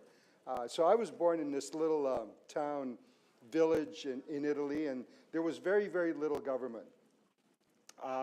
In fact, no government that I could ever see. But the one thing that the village did do, or the little town did do, was take care of each other. There was never a time when someone came by or walked over that my grandmother or mother wouldn't say to somebody, "Oh, please sit. Did you have something to eat?" There wasn't a lot of food around. There wasn't a lot of give. There wasn't the ability to give a lot. But whatever one had, one shared. It's just the way it was. I don't ever remember a friend of mine ever playing with me or coming over and someone in the household saying to them, "Did you have something to eat?" And if you didn't have, if you hadn't had anything to eat, you'd be offered something to eat. And the same happened to me when I frolicked around and I meandered, you know, through the rest of the town and so on. It was the way we took care of each other. Now, that's not Adam Smith. That's not Karl Marx. That's not any of the other, you know, great philosophers through time who have tried to define how we as individuals should comport ourselves. It was just a bunch of people saying to each other, how do we take care of each other, understanding that everybody had very little, but whatever little they had, they shared. And you know what? The report that's you know, brought forward today, that's exactly what it is. It's an extension of that. It's an extension of how the little town, how the little village takes care of each other. No more, no less than that. It's not about changing society. It's not about replacing parents. It's not about, you know, trying to replicate the family unit in some other form. It's just about how we take care of each other, simple as that. And I think it's worthy of support. I think, you know, the mayor, the medical officer of health, I think everybody who's had a hand in this has done very, very well and very, very worthy of our support. Okay, let's ring the bells. We'll vote.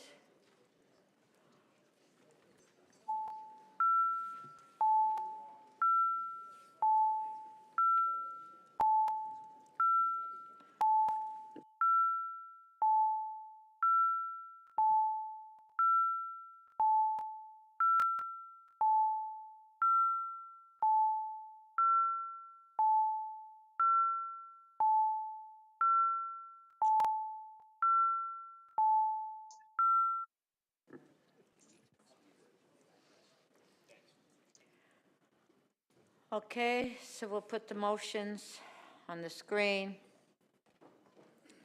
Motion by Councillor Sachs. Recorded vote.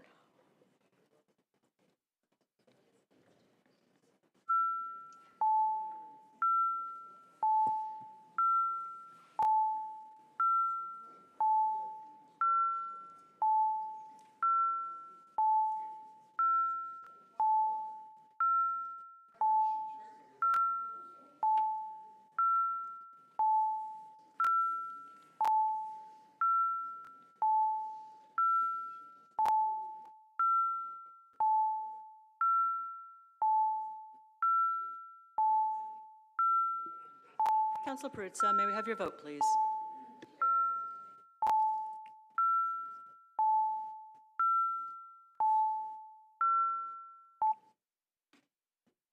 Councillor Burnside, may we have your vote, please?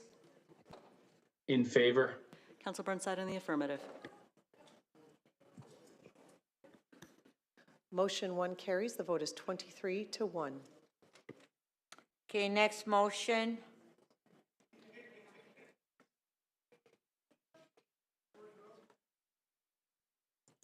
By Councillor Candeval, recorded vote.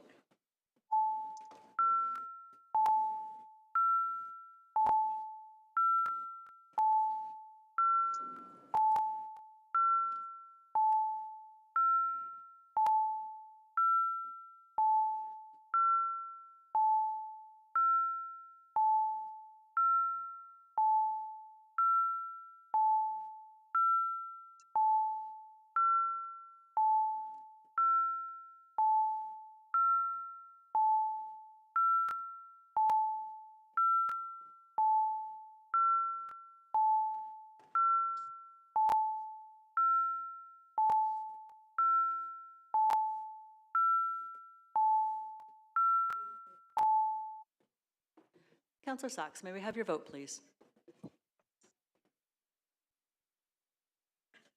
And Councillor Burnside, may I have your vote, please? Affirmative. Thank you. Motion 2 carries. The vote is 23-1. Okay. Item is amended. Recorded vote.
Councillor Cheng, may I have your vote, please?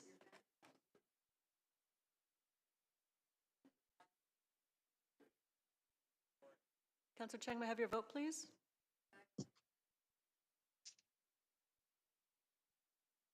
I may have to take it verbally, Councillor Cheng.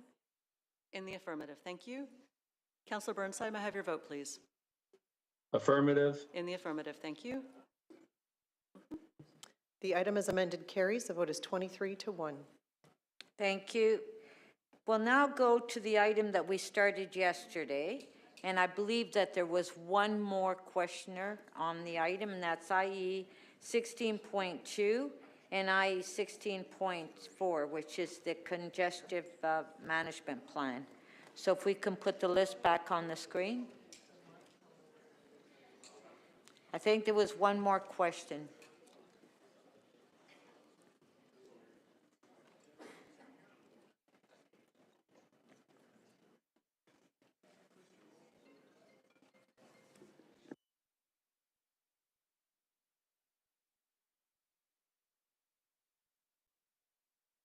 Right? Okay, Councillor Sachs, you're up to ask the question, and you're the last one for questions, and we'll go to speakers. Yes, thank you. So my question is for Mr. Brown. We know that congestion is costing the TTC a great deal of money. They spent $30 million last year just on adding buses to sit in traffic to try to keep up headway. And we also know from the TTC that they have many pinch points where it can take minutes for a TTC vehicle, a bus, or a streetcar to get past a left turn, a parking problem. So what are you doing to identify the places where congestion and parking are unduly delaying TTC service so that we can allow our TTC to provide timely, reliable service? Through the Speaker, an excellent question, Councillor. So we are working very closely with TTC on a plan whereby we're implementing detection across the board on critical routes. We're putting priority on routes that are 33,000 riders or more as a starting point, but specifically locations where we have dedicated queue jump lanes or any of the other sort of measures that we have, dedicated bus lanes, that kind of thing, to basically help support transit. We're detectorizing those routes and we're identifying those pinch points and those issues where TTC is experiencing delays because of people violating and having implications with respect to that. And at those locations, this is where we're going to be targeting for the automated enforcement piece, that we're working with both TTC and also Toronto Police to see if we can leverage some of the new technologies as kind of identified in the report about the sort of dash cam approach to automated enforcement. So first is having the data and helping to prioritize where we see those issues and problems. And the second piece is then following up with a targeted enforcement program to help support that. Mr. Brown, we've been hearing about automated enforcement is coming for at least a year that I've been raising here, but we don't have it. We don't have the devices. No purchase order has been issued. So what is being done now to deal with those pinch points and allow the TTC vehicles to get through? Through the Speaker, so the traffic agents right now have been helping quite a bit with respect to mitigating those pinch points. Again, they're not offering enforcement support, but just their presence in terms of traffic management support and ushering vehicles away from those dedicated bus lanes or any of those situations where we have block-the-box type situations. So we have had successes with the targeted approaches to this on things like, for example, King Street. But that being said, now that we've basically hired 50 new traffic agents, as we speak, they're already capable of doing traffic control personnel work. And we're hoping that early in the new year, they'd have the ability to be full-on traffic agents to provide support. There is going to be a very concerted focus towards supporting transit. As obviously, our goal of moving more people through corridors, we really want to emphasize our abilities to facilitate and support transit, minimizing delay and increasing reliability for all users. Well, exactly. One of the keys of reducing congestion is to make transit more timely and reliable, correct? Absolutely, that's correct. All right. And if we don't deal with that, then we're shooting ourselves in the foot. So when you allow a lane closure, so for example, at Bathurst and Dundas, we've got 2 lanes closed for long periods of time for the work at the Toronto Western Hospital. Why haven't you also dealt with left turn restrictions? Because once you narrow traffic to 1 lane, any car trying to turn left is blocking the streetcar. Yeah, through the Speaker, those are definitely things we can take a look at. There's a lot of different factors and variables we're looking at in terms of trying to make sure that our construction work zones are safe and we're able to move as many people through those corridors. That's absolutely something we could definitely take a look at seeing. Okay, but it's clear that it's not yet a routine part of your evaluation when you grant permission for a road closure, such as at Bathurst and Dundas. You didn't at that time look at how's this going to affect the TTC, right? Yeah, through the Speaker. So we're always trying to look at all the different variables and factors, but I do have to admit that we are trying to improve with respect to our efforts, and we are trying to lock down sort of more rigid standard operating procedures to make sure that that all staff basically adhere to the philosophy that we're really trying to facilitate moving as many people through corridors as possible with a strong emphasis on facilitating transit. All right, will you undertake to add interference with transit and facilitating transit as key factors in evaluating every request for a road closure? Absolutely. Thank you. Thank you.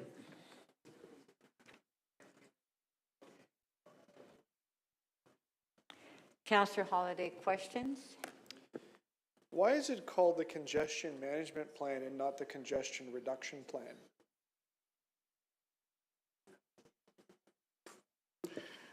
Through the Speaker, it's a bit of a continuity thing. So the Congestion Management Plan started back in 2014, and this is an ongoing effort that's been going for the years. So it's basically just a continuity in terms of the nomenclature.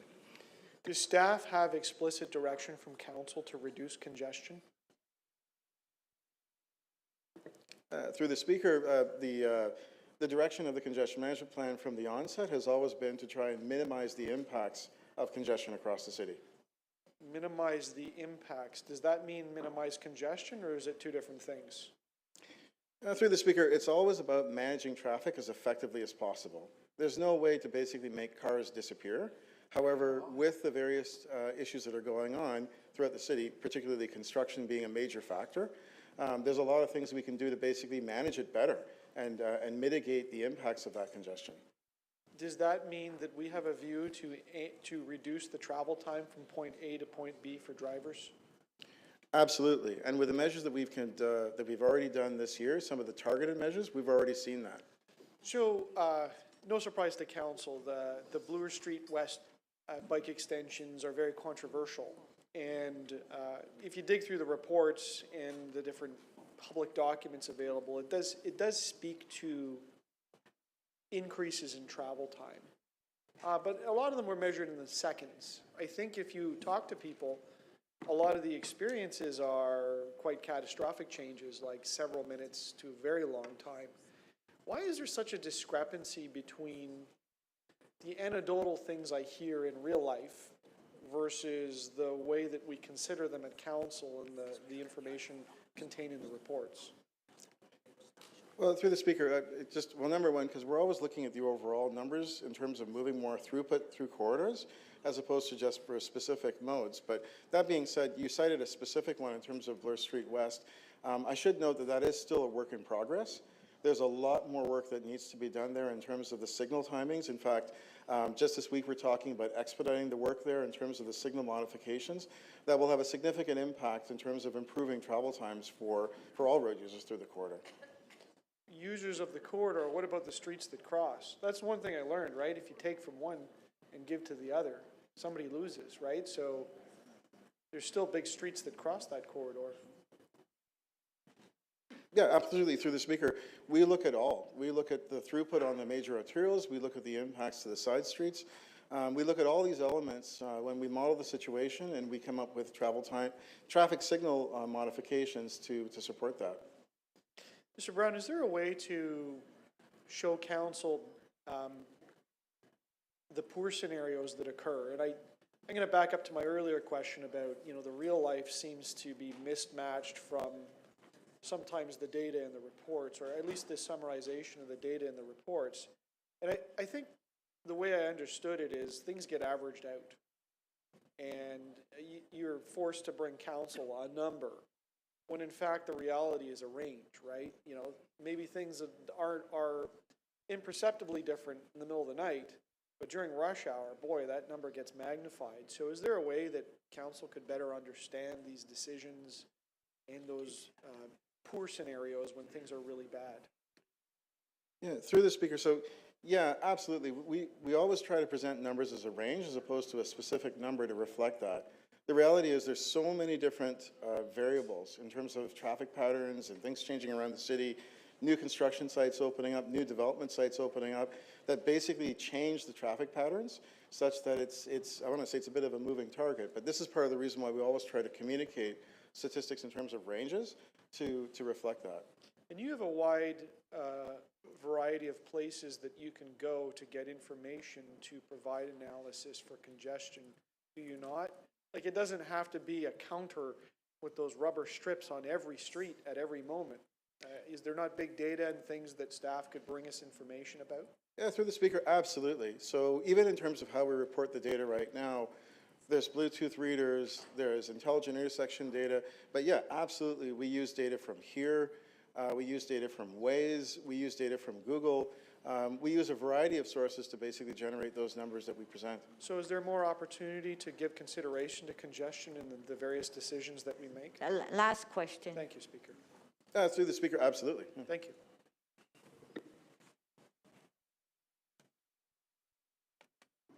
Councillor Burnside, questions. Thank you, Madam Speaker. Through you, likely to Mr. Brown. So Councillor Sachs touched on the congestion and intersections and automated enforcement. What we know that a large number of people have dirty plates, rusted plates, covered plates, bicycles in front of plates. I believe Toronto Police issued about 12,000 tickets up to the sometime in September. Recognizing that as we proceed with more automated enforcement, what plan do you have in place to ensure that the plates on all vehicles are clearly visible?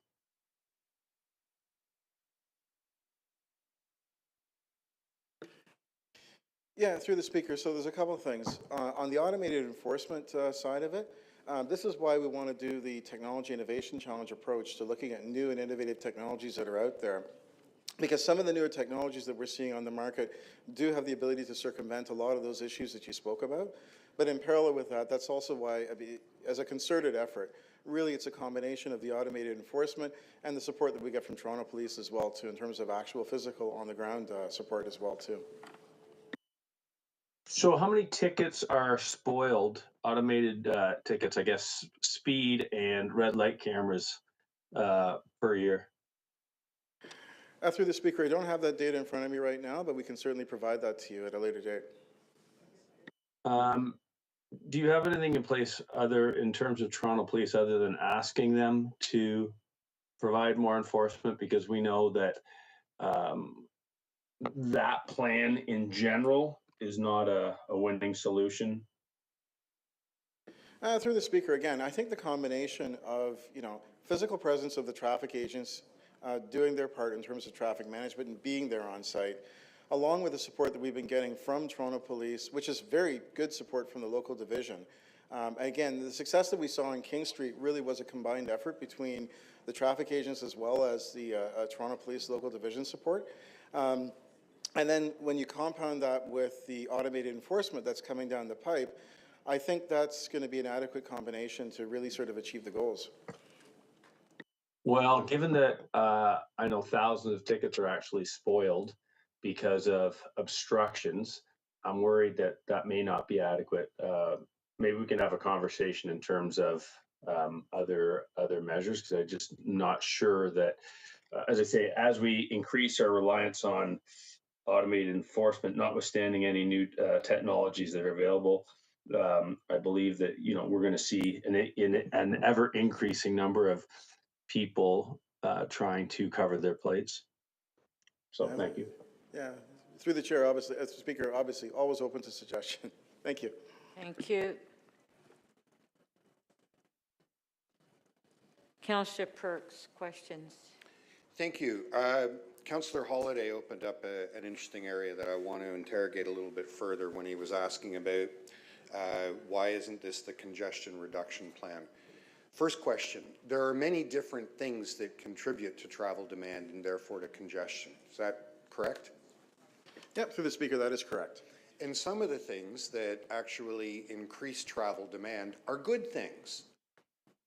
Absolutely, that is true, correct as well. Okay. The transportation literature broadly around the world, looking at urban areas, has found that urban areas that have very high traffic speeds tend to have less business activity. Is that something that sounds right to you? Through the speaker, that is absolutely correct. They also find that urban areas that have high average traffic speeds have low transit ridership. That is also correct, yeah. They also find that areas with high average traffic speeds have more net pollution. Absolutely correct. So in summary, if we take the path that Councillor Holyday was starting to go down and say, well, no, the goal is to eliminate or greatly reduce congestion, we might wind up being a city with less business activity, worse pollution, and less transit ridership. That is correct, yeah. Thank you.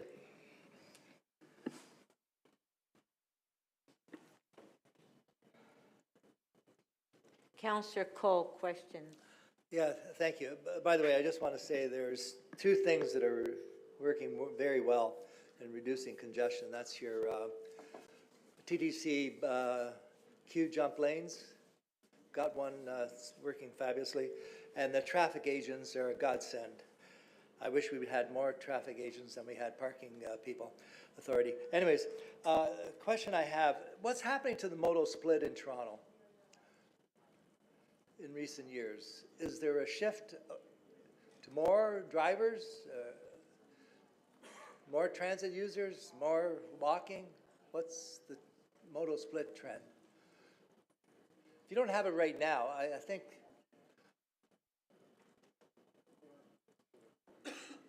just a general So through the trend speaker, line. I mean, I think the trend since the pandemic, we haven't seen the TTC ridership fully return to pre-pandemic levels. Buses are certainly really busy, but the overall, But compared the to census, private car usage. there's probably an increase in, I don't have numbers off the top of my head, Well, but you can there's get been to a me general later. increase in the number of car drivers on the roads now. What about car registration in the 416 or the GTA? I mean, has car registration gone up or down? Through the speaker, I don't have that off the top of my head. We'd need to follow up on that one. Yeah, because I'm just wondering where all these cars are coming from. All of a sudden, I mean, I've never seen so many cars in my life as I have in the last couple of years. So that's why I'd like to get that at a later date. Whatever happened to the trend solution of the last decade? Carpooling. Remember, we were all trying to get people to carpooling. Whatever happened to carpooling? How's it going? So through the speaker, the Environment and Climate Division runs smart commutes, so that continues to be an effort that the city puts in to try and encourage carpooling. I'm sorry, I don't have numbers about where carpooling stands. Yes, standing very still, I think. The number of people that drive on Toronto roads that are from the GTA, in other words, outside of 416, do we ever keep that type of data? Because I'm noticing a lot of F-150s on Toronto streets. Through the speaker, I mean, again, we would be able to dig into data to understand traffic patterns and where people are moving. I do think it's important to consider that the City of Toronto is part of a regional network. And so there are also Toronto drivers using roads in other regions within the GTHA. So I don't think we could just say it's because of 905 drivers coming down that we're facing these I was problems. just wondering if it's possible at one point are we getting more 905 drivers in here? Because as I said, I noticed these big, huge monster trucks in all our little narrow streets here. But anyways, okay, but the other thing I have is, the question is, when you undertake a construction project, a road construction project, is there a sort of guideline that you inform the drivers or the people who live in the area of what is going on? For instance, one of my favorite secret roads to get here, I won't tell anybody, is Harvard Street. But anyways, there's a big construction project. I see all kinds of signs that say, construction, stop ahead. But there's no sign that says, here's what we're doing, why we're doing it, and how long it's going to take. Is there any kind of protocol that requires some kind of information so when I'm sitting in traffic, I know why I'm sitting in traffic, just to lessen my anxiety? Through the speaker, so there's a couple of avenues. Number one is our public-facing webpage. We have a road restriction No, I'm not webpage. talking about webpage. I'm talking about signs on the road. I'm stuck in traffic. Yeah, physical sign on the road. We're now introducing new construction signs that include QR code information, where there's a lot more detailed information about who it is, their valid occupation, how long they're going to be there. But I don't want to use a QR code, okay, because I'm driving. Okay, I just want to look at a sign that says, we are putting in bicycle lanes. We are repairing the sidewalks. We are putting in sewers. Something simple that tells me why you're ripping up the road. Is there any protocol in place? Yeah, through the speaker, part of the challenge is with the amount of space that we have on those signs. But you got a lot of those yellow, orange construction signs all Councillor, up and down the street. Councillor Cole, Okay, anyway. he's going to answer that, and then you'll either be pleased or not pleased with the answer. Please give us your answer. Go ahead, Go ahead, please. Through the Zach, speaker. No, answering the question. Yes, through the speaker. So we do have signs up that identify that the work is happening within the project. But to your point, there's limited information on those signs as a driver is passing by. I think it's a very good observation that there are times when we're doing trunk sewers underneath the road and no one has a real line of sight as to what that work is really all about, and the fact that there won't be construction staff overhead because they're tunneling underneath that road. So I think there's the information that we put in those signs we can take back and look at. But there is no protocol. Thank you, thank you. We now have our speaker up next. 1 second, please, speaker.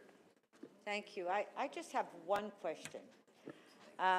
Congestion is not just downtown, and, you know, we're focusing on downtown, and I know that Councillor Sachs made that comment about Bathurst and Dundas, which I agree 100%. But in the suburbs, like I had a meeting the other night, I had over 200 people talking about congestion up at the Keele-Lawrence area, which we did. So why is it that when we have these meetings, why are we not focusing in the suburbs where we have all this congestion at major intersections like Keele and Lawrence, and we have the 401, we have the 400, all this traffic coming out, on looking at the major intersections and how we can improve the intersection for turn signals, or maybe make the green light longer, because whenever I've asked for it, the city staff says, well, it's long enough. Well, it's not. When you've got 30 cars waiting to turn or go through an intersection, it's not long enough. So why are we looking at these things rather than have to put these complaints in all the time? Yeah, through the speaker, and thanks for the question. Yeah. So just to be clear, the congestion management plan is a citywide plan. It's not just targeted towards the downtown core. Well, it seems like issues in the suburb are not being addressed when we try to address them. Oftentimes the priority or the sort of dialogue in the public space is with respect to issues in the downtown core, but that's not to say that we as staff are not focused citywide with respect to our efforts. So to that end, our rollout plan with respect to smart signals, essentially there's a lot more benefit to the smart signals in the suburbs than there are in the downtown core. And this is with the technology that we've already approved. Yes, we're looking at new AI smart signals that are more targeted towards the downtown core, but the current rollout of that plan is actually focused much more in the suburbs, like Highway 2, Kingston Road, likewise in the Etobicoke area, North York area. These are all subsequent steps with respect to the smart signals that are going to be going out to help mitigate the sort of issues you're talking about. I'm talking about Keele and Lawrence, and I'm talking about Jane and Jane and May. We're not doing anything there. We've asked for improvements and nothing's being done. I mean, that's where you have thousands of cars coming off the highway, and we have all that congestion at Keele and Lawrence. Like, I suggest you drive to Keele and Lawrence one day and just see what I'm talking about. Yeah, through the speaker. Because maybe if you feel it, you'll know that there's a problem. Yeah, through the speaker. Myself and team would love to meet with you offline to talk specifically about those areas in particular. And again, if there's any things that we can do to basically try and improve moving traffic through those areas. But our focus and mandate is citywide. And so certainly we can take a closer look at those locations. Thank you.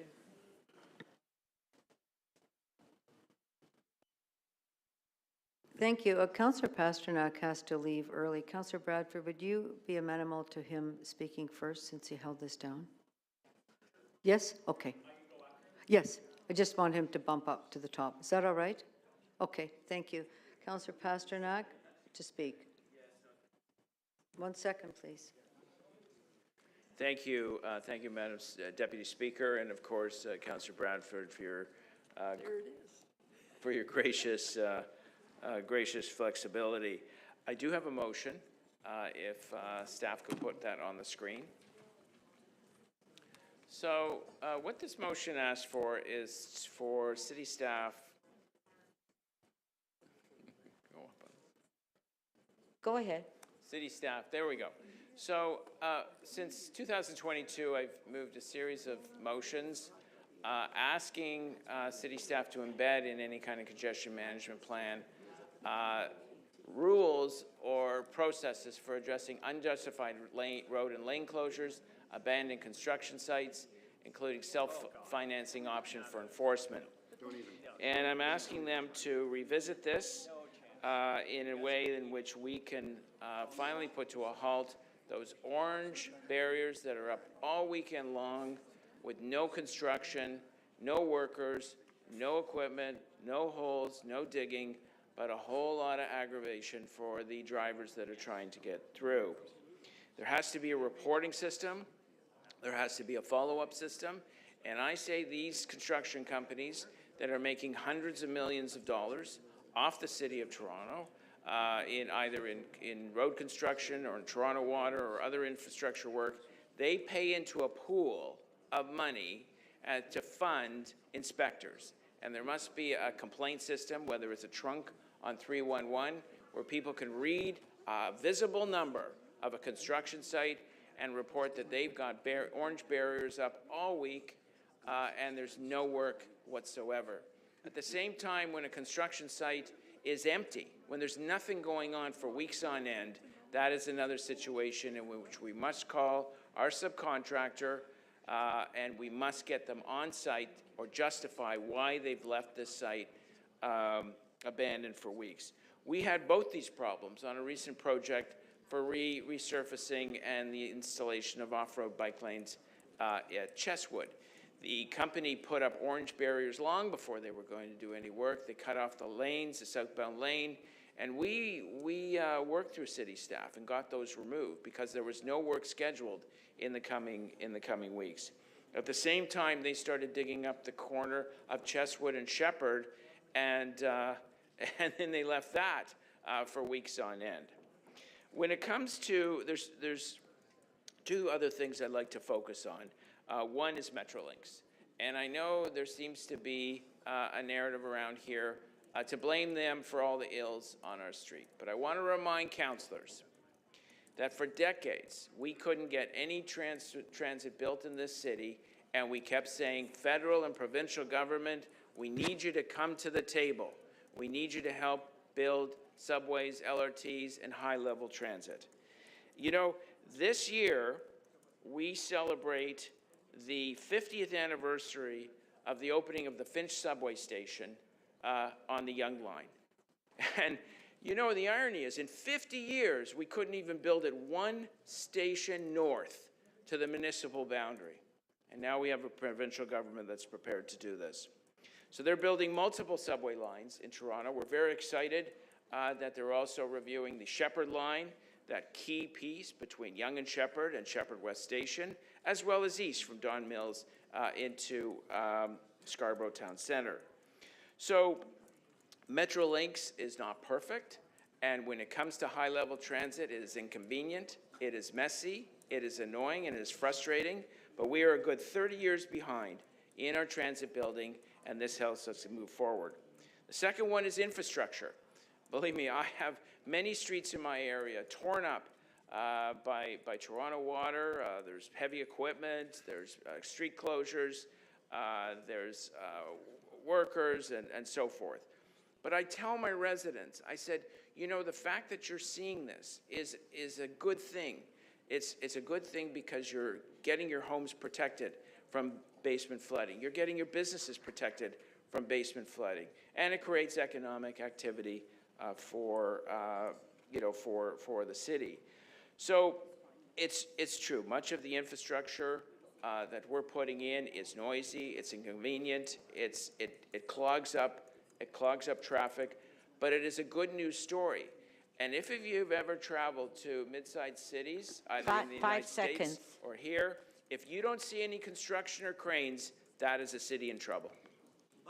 Thank you.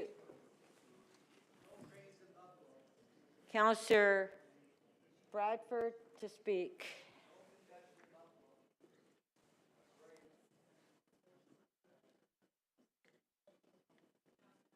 Yep, you got me on there? Very good. Thanks, Madam Speaker. I have two motions here. These were pre-circulated, and I want to thank Deputy Mayor McKelvey for her assistance with this. Jen, you've done a great job on the congestion file, and we're making progress because of your efforts, so I appreciate that. First motion here, if you want to throw it on the screen, just basic coordination of the delivery of capital projects This is to coordinate the associated pavement markings with the stop signs, so that when the stop sign goes in, within 2 weeks, we are actually going to have the stop bar line painted. This will take the onus off our staff teams who are constantly following up with the City of Toronto and our contractors to ask, where are the stop bars when you put in the stop sign? Sometimes it takes over a year, and that's ridiculous. So appreciate Barbara Gray and her team to work with us to put the 2-week time span on that. I think that's much more reasonable, and it's a win for coordination. This is what people want to see from us. The second motion is to present a summary of upcoming construction projects to councillors each year, and to bring an annual performance report of the new Strategic Capital Coordination Office to Deputy Mayor McKelvey's committee, IEC, so we all have an opportunity to digest that. This comes from the thing that comes across so many councillors' desks on a regular basis, where staff are stacking project on top of project on top of project, and the impacts are tremendous to a local community. There's just been such a long history of a lack of coordination on this front, and I can tell you, I've had to step in as the local councillor. I know many of you have done the same, to say, wait a second, this doesn't make any sense. The impacts are too great.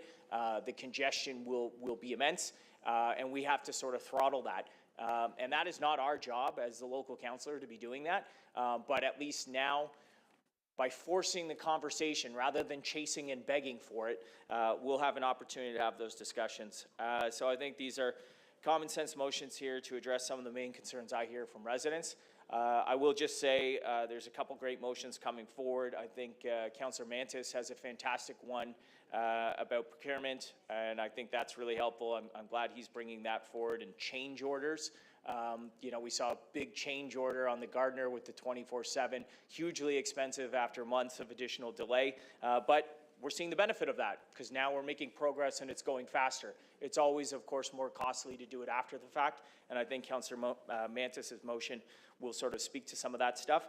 And Councillor Holyday is going to have a good one as well to really affirm our position as a council on the congestion piece here in the City of Toronto. So that's it for me, Madam Speaker. I appreciate your support of the motions. Thank you. Thank you. Councillor Mantis to speak. Thank you, Madam Speaker. Good morning to everyone, through you.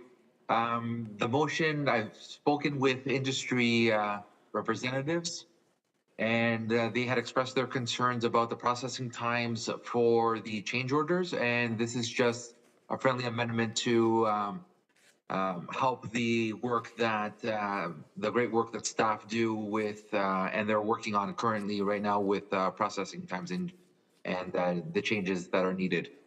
So thank you, Madam Speaker, and I hope my colleagues would be able to support this motion. Thank you. Is Councillor Pasternak still here? Because he wanted to amend his motion. Okay, I guess we'll do it after. Oh, okay. All right. Councillor Perks has a question to Councillor Mantis. 3 minutes. Yeah, Councillor Mantis, do you have a particular kind of change order or scope of change order that you're thinking about here? So it was more about through the procurement process, they were saying, the industry stakeholders were saying how processing times for payments were taking a lot longer. And it was more from the management side, from our staff for the payments to be processed. So I'm just asking to see where is the holdup and what can we do to make processes more efficient for payments to be conducted for all vendors.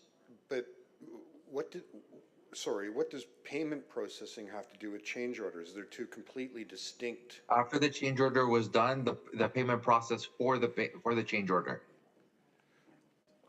Oh, I see. Okay. So, all right. So your concern isn't, what you don't want staff to do is to report on every kind of change order we do and why we do them and all of that, but rather how the payments for change orders work. Correct. Okay, Correct. do you think we could find some words that make that more explicit so staff doesn't go down a rabbit hole they don't need to go down? Sure. Okay, thanks. I'll be in touch. Thank you. Councillor McKelvey, you have a question to the previous speaker? Thank you, Councillor Mantis. See here, I don't see him on our screen. Do we still have Councillor Mantis? I'm here. I don't see him. Yes. Hey, okay. So my question is, I mean, I don't think it's so much about, I just want to clarify, I don't think it's the payment so much you're worried about, but more you're out doing construction and the unexpected happens and the design might have to change or something might need to change with schedule to accommodate that, or maybe there's a way to find something to do more efficiency. So are you more concerned with the process to get approvals to continue work and get work completing faster? Like, I think it's more about the work than the payment. The industry, when they spoke to me, they were concerned more about the payment process than the actual change order itself. Okay, I think we have to deal with both, but okay. Yes. Thanks. Thank you. Councillor Perruzza to speak. Are you around, Councillor Perruzza? You put your name on the screen. Okay.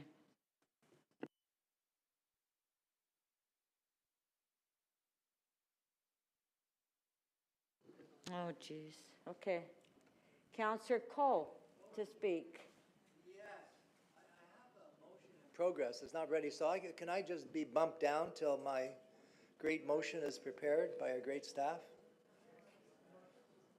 So bump me down a few notches.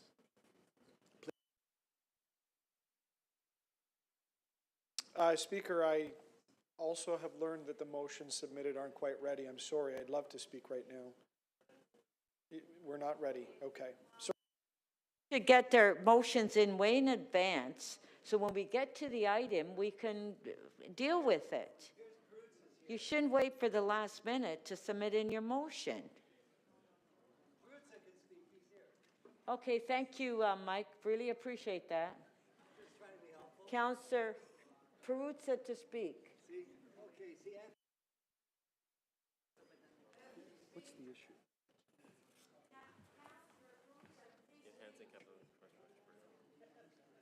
Councillor Perruzza? Yeah, Madam Speaker, earlier in the day, my computer was acting up and I was trying to get myself on the speakers list, and I don't know how I ended up on this one. It wasn't quite the one that I wanted to speak to, so I will save you that time. No, that's good, that's good. Okay. Thank you. Thank you. You saved us a lot of time. Deputy Mayor Malik to speak. Thank you very much. And I want to start by thanking Deputy Mayor McKelvey and the IC committee and staff for the incredible work that has gone into this congestion management plan and how urgently we need it. And as this report clearly lays out, and as we experience it every single day, Toronto is the busiest city in North America for construction. And that construction is happening for a lot of good reasons. We have new transit lines coming, more housing, both public and private, renewal of our infrastructure, and we know that is a data point and evidence of a growing city that we can be proud of. And we also know that with this construction, it brings even more pressures on people and on vehicles, on our transit systems, especially when we see the lane closures and the other measures that this sort of growth and construction requires. And I see the impact of that congestion every single day, especially in my downtown neighborhoods. And we know the impacts go far beyond just convenience. It is about the environmental impacts. It's about road safety. It's about our well-being in this city when it comes to the frustration that we might be experiencing when we're trying to get to work, to get to our appointments, to pick up kids from school and daycare, and when we're trying to get to where we need to go and move across the city in a good way. you know, so much of what we have experienced and seen when it comes to how traffic and congestion is being managed in the city is from our business communities, about people visiting the neighborhoods that they want to be a part of in the city, and the impact on that. And these impacts, we know, are not just in any one neighborhood. They're not just limited to residents in our downtown, but they're everyone who is moving through our city, and especially through our downtown communities. And what is really encouraging about this plan is that I've been able to see some of this plan in action already, and the meaningful difference that it has made when we take with seriousness coordination and communication and responsiveness and proactive measures in looking at congestion and traffic management in the city. We've spoken about it here in council and out in our communities, and I will speak about it again. I've seen our traffic agents in action and the real impact they have on keeping transit moving, on keeping our intersections clear, and reducing those illegal maneuvers on our roads that make them unsafe. I've worked closely with special events management staff in transportation to ensure that we keep hosting great events and big festivals in the city, the ones that help make Toronto what they are, and that we can do that while ensuring that people in our neighborhoods, especially in our downtown communities, can still get around and be well prepared for what that looks like. Be able to look at what alternative routes they can rely on, and to maybe make different plans. I've also seen the work to coordinate construction better. This year we were able to work together around the advocacy on the streetcar work on King and to replace water mains, and through that coordination to finish 10 weeks ahead of schedule, which is something to be really proud of. And I'm glad that we're moving forward to ensure that the costs of congestion are shared with new levies and increased fines. Thank you again to the transportation staff. I'm so glad that this is coming along and that we can complement it with things like our Liberty Village Traffic Action Plan, which is also an item on today's council agenda, and that we're continuing to learn and build and grow together as city divisions, but also in terms of what this looks like from one end of Toronto to the other. Thank you very much. Cute. Councillor Coe, are you around? Your motion is ready. Oh, I'm here. Okay. Councillor Coe. Right? Okay. I'm here. Go ahead. Yes, I just, if I could say my motion, I just wanted to follow up on some of the questions I asked the staff to give them time to present the answers to the Infrastructure and Environment Committee, and that is the number of registered vehicles. I want to see what's happening with the number of cars and trucks, because it seems that our city is flooded with vehicles. Also the modal split. What's happening to the number of people walking compared to people cycling or using transit? What's happening to the modal split here? Seems to be going in the wrong direction. And see the feasibility of introducing proper signage. You know, we have construction going on all over the city. I think it can help people understand why the work is being done if we have signage on the roads where construction is taking place. And the signs would be simple. We are rebuilding a sewer. It will take maybe till this date. And that would let people know at least the construction is being undertaken for a good purpose. As I said, talked about Harvard Street. It's being all ripped up. Not one indication of why the street is being ripped up, right in the middle of Midtown. So I think this signage would help alleviate the anxiety, the frustration, at least knowing what it's all about. That would be great benefit. You know, if you talk about congestion, could you imagine the congestion we're going to have through the middle of Toronto if the 401 channel proposal proceeds? that channel will go through 15 of your wards for maybe 10, 15, 20 years, the way these things go. Like the Eglinton Crosstown is taking about 24 years. So if they're going to rip up the middle of the city through 15 wards to build this channel, the amount of trucks, the amount of equipment required, the closures, the noise, the diversion of traffic that's going to go on in your wards for 15 years. So if you think you got congestion now, if that harebrained scheme to build the channel proceeds, and the Premier usually does what he promises, he says, what is going to happen through Councillor Cristiani's ward or Councillor Pasternak's ward, all the ward, 15 wards are going to be torn up for 15 years to build this channel at about $50 billion. So that's why we have to look at alternatives to constant dependency on the automobile.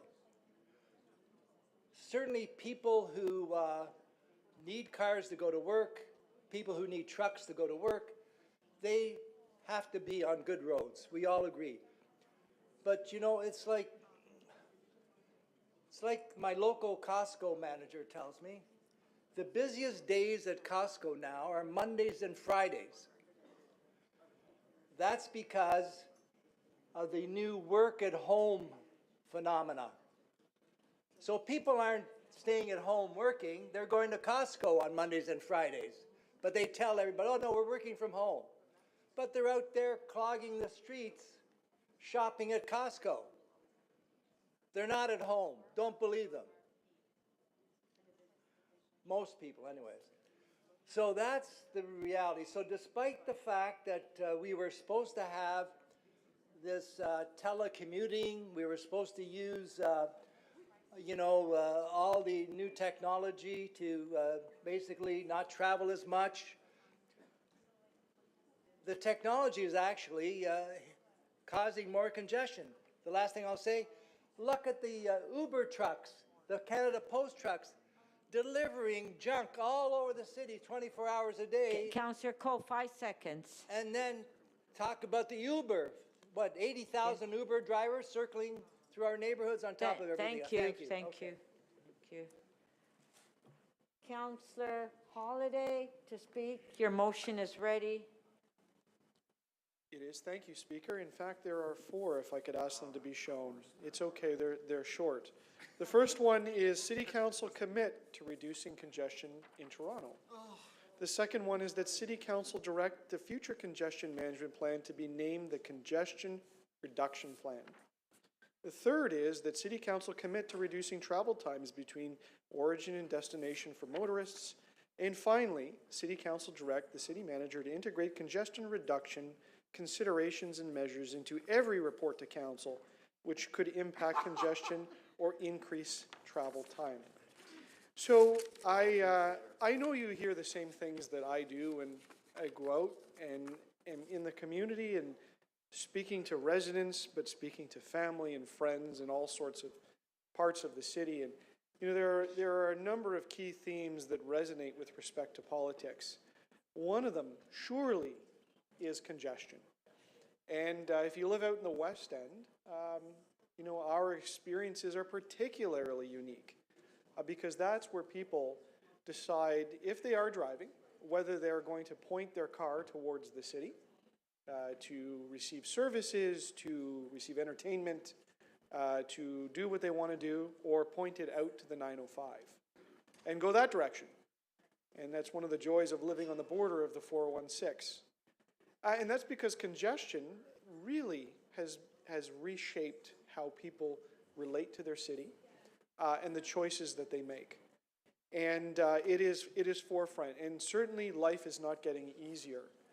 The problem I have, and a problem I think a lot of people have with council, is that we seem to talk about this a lot, but then we go and we make a bunch of decisions where it feels like we aren't really paying attention to the impacts to congestion.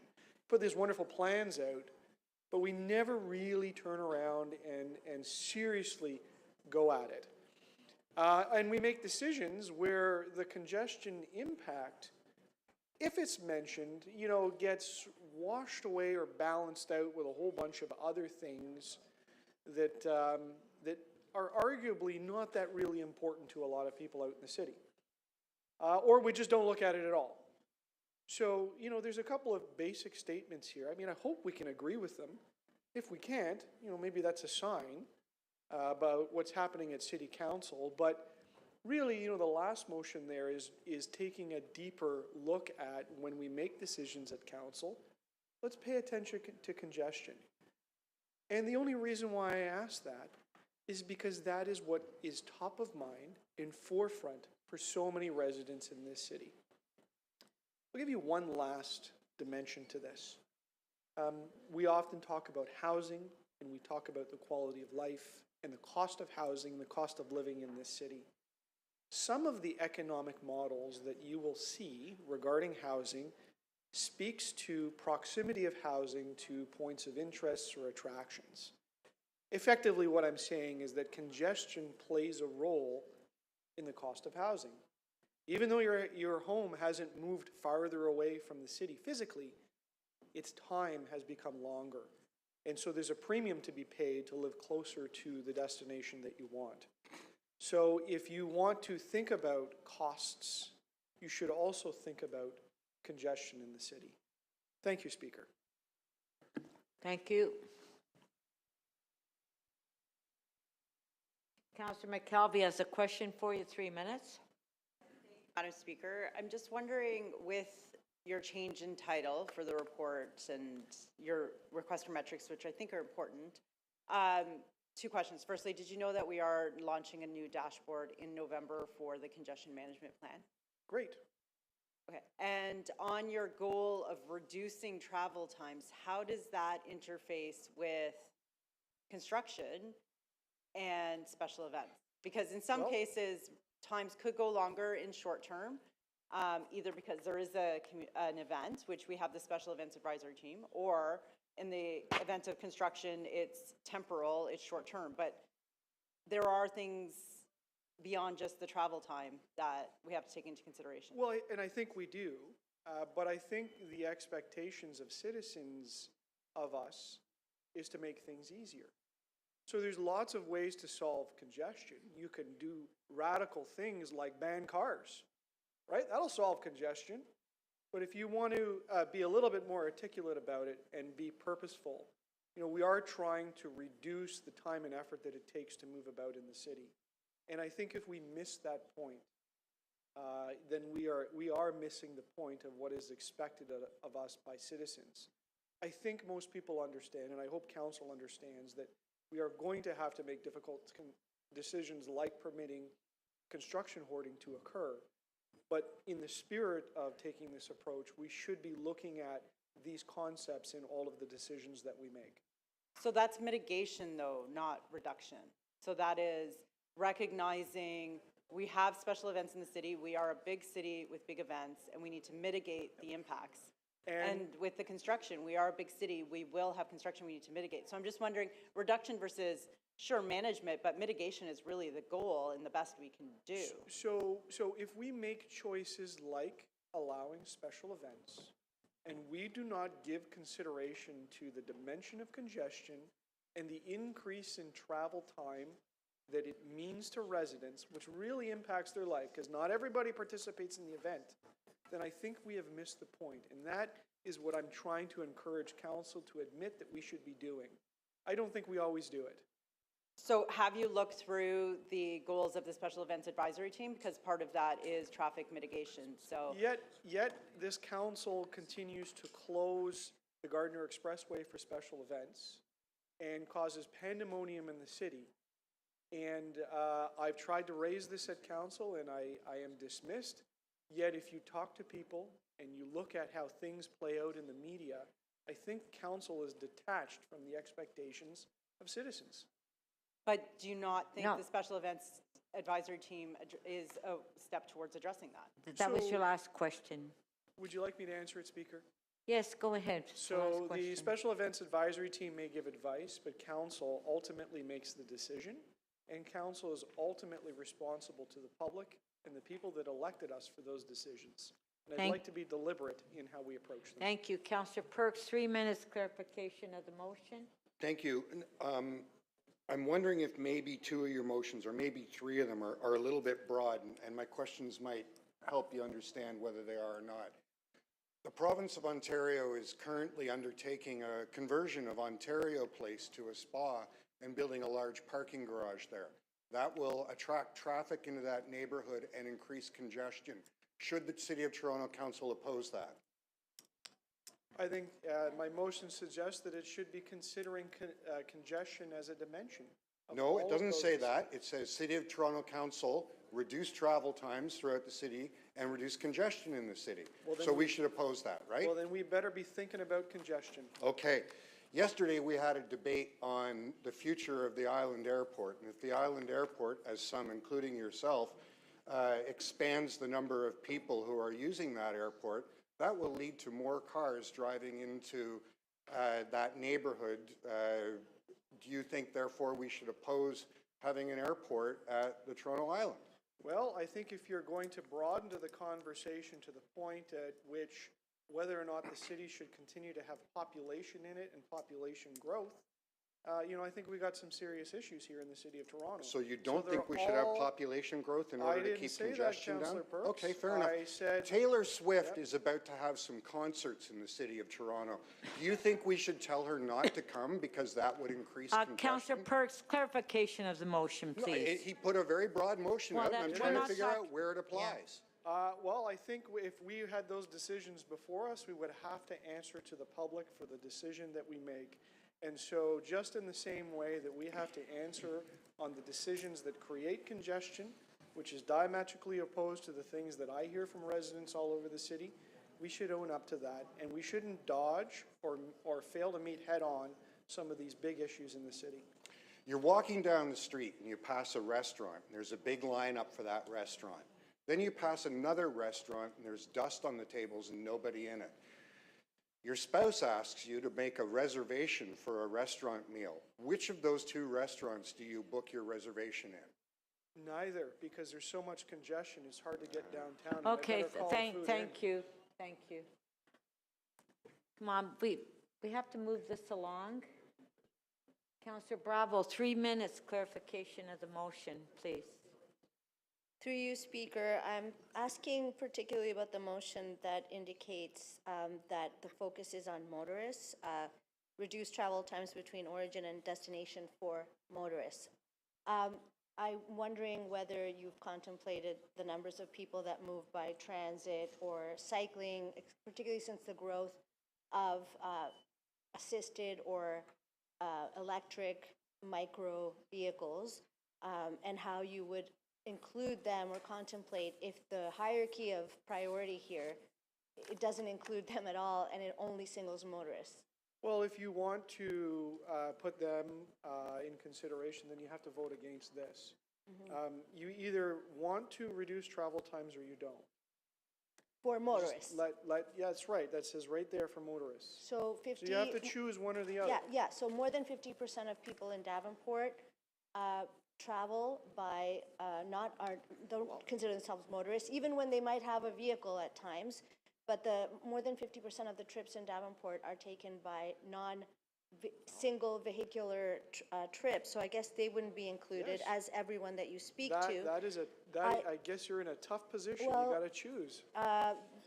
Well, I think that also you're had a question about, for example, delivery vehicles. So the way your motion is written, many delivery companies that require making deliveries in the city are employing micro vehicles or people that take micro vehicles.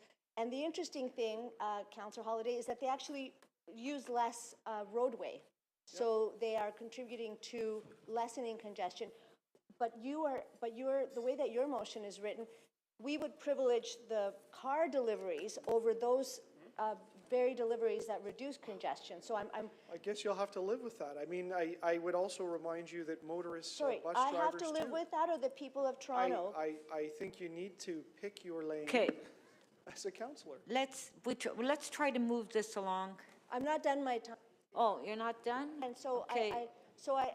the reality is that you're saying that in the spirit of your motions is that the only people that we're centering, privileging, and thinking about are the ones that are driving a single-use car, and that everyone else and all of the economic activity that's generated around that, and all of the trips and all of the access that's generated around that doesn't matter.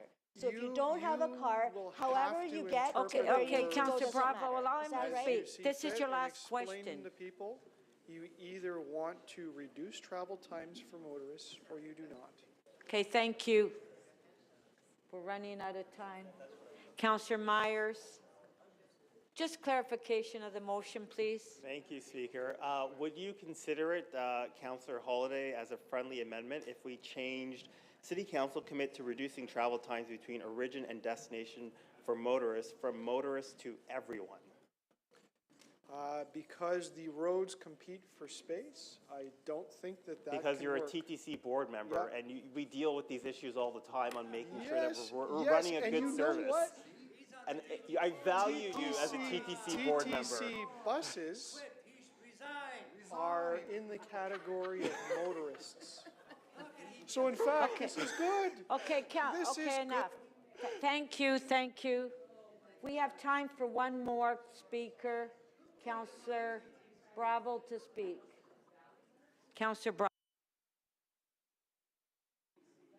Thank you, Speaker. I have a motion, but while it's displayed, I just want to thank Chair McKelvey, the members of the committee, and the staff for doing the meaningful work to reduce congestion for everyone in the city. My motion, once it's shared, is directing Transportation, TTC, and Parking Authority to report back in the second quarter of 2025 as part of the next congestion management update. And it's about the creation of a process to coordinate the planning and implementation of temporary parking adjustments that reduce congestion on corridors with TTC routes in relation to capital projects. It singles out the good work that's been done on St. Clair, Queen Street West, Dundas Street West, and Spadina, and that we should build on that. In the past year, several councillors have been asked by TTC to introduce temporary parking amendments to compensate for changes on-street conditions, and it's in relation to capital projects that occupy road lanes, causing disruptions and diversions. These on-street parking adjustments help to improve congestion and travel times for TTC vehicles and for cars that are in mixed traffic at peak times. Let me give you an example. When the St. Clair streetcar right-of-way was closed for repair works in 2023 and 2024, the TTC was forced to run the 512 St. Clair service in mixed traffic with buses along the St. Clair corridor. And so we had to take action around that to remove parking during peak times to make sure that everyone could move better, and we did this in consultation with the BIAs. This is the same thing that happened on Spadina Avenue. Similar changes were made to accommodate replacement buses. Queen Street West, all streetcars which operate on both 501 and 504 routes were redirected to a portion of Queen Street West. During sewer main construction on King Street West, these parking adjustments were also done on similar ones on Dundas Street West to accommodate the Spadina right-of-way work being completed. So far, all of the changes that have been requested and coordinated have been done through member motions. And so this is at the discretion of the individual councillor. And we don't, in councillor's office, have the experience or capacity to lead the challenging coordination that's required among transportation services, TTC, Toronto Parking Authority, and local BIAs. This would be much better done via clear process where the TTC can make the request for these kinds of parking adjustments of transportation services as part of their annual service planning, and that that would be incorporated into the city's congestion management planning, and it would also allow TPA to plan ahead of time in full knowledge of these changes coming and to adjust their budget projections. So I hope that members will support this so that we get more seamless response something, and you will see fewer member motions in this chamber. Thank you. Okay, before we recess, we're going to do some quick releases. Any quick releases?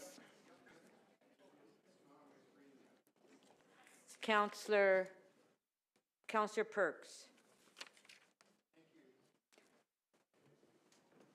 Thank you, Speaker. I would like to release item PH 15.3, 35 Bellevue Avenue Zoning Bylaw Amendment Decision Report. Councillor Holladay did have some questions, and he's assured me that staff have answered them, so I can release that. PH 15.3, Councillor Perks is releasing. Recorded vote.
The item carries. The result is 17-1.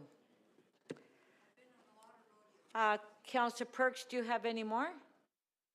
No. Any? Councillor Bravo, quick release. I do, Speaker, EX 17.12, operating variance report for the 6 months ended June 30th, 2024, and my motion is ready. Okay, if we can put your motion on the screen. My motion is for City Council to direct transportation services. Hold on. 1711, sorry.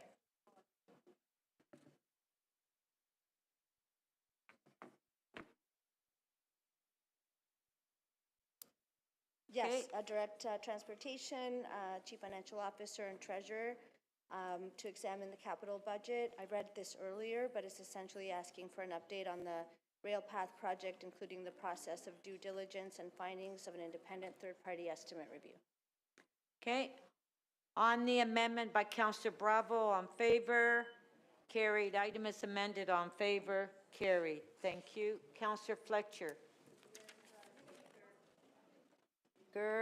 I'm going to release EX 17.17, update on the St. Lawrence Centre for the Arts redevelopment project. And Councillor Moyes has a motion that we all have peace in the valley here. So Do we have Councillor Moyes' motion? Do we have it? Yes. Yes, you have it. Clerks have that motion. No? What? No, we don't have it. What? It's not ready. Okay, we'll do it first thing after lunch then. Yeah, okay. Okay, and I will. All right. First thing after lunch. Sorry about that. Okay, thank you. It says to 2 o'clock.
Chambers, if we want to be finished today, I need you in the council chambers.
Your seats.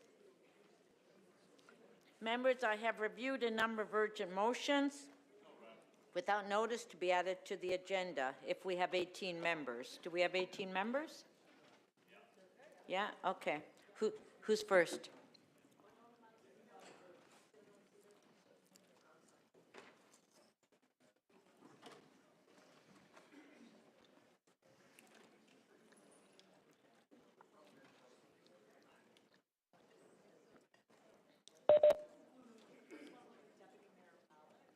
Deputy Mayor Malik.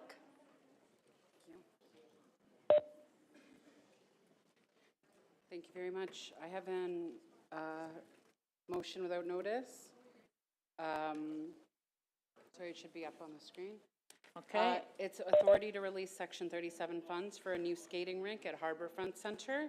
And the reason for urgency is that the funds are needed prior to the next meeting of City Council to ensure that it can be prepared in time for the winter season. Okay, on favor, show of hands, carried.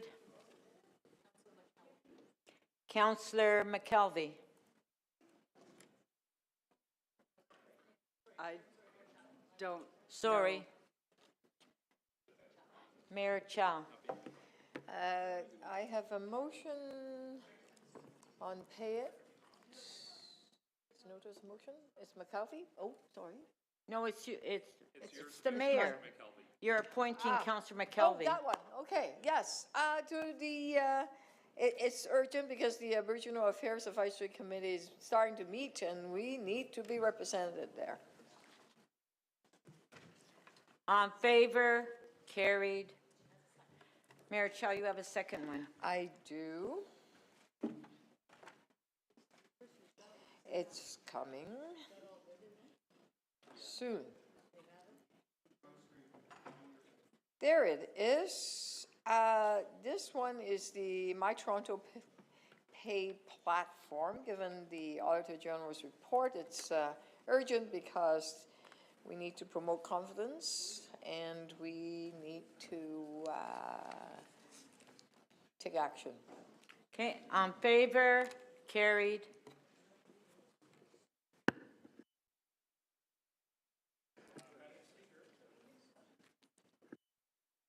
Councillor Matlow. Point of privilege, I don't think you were informed of this, so I just wanted to acknowledge the 5th and 6th grade class from Cedarville Community School who's here to watch the proceedings today.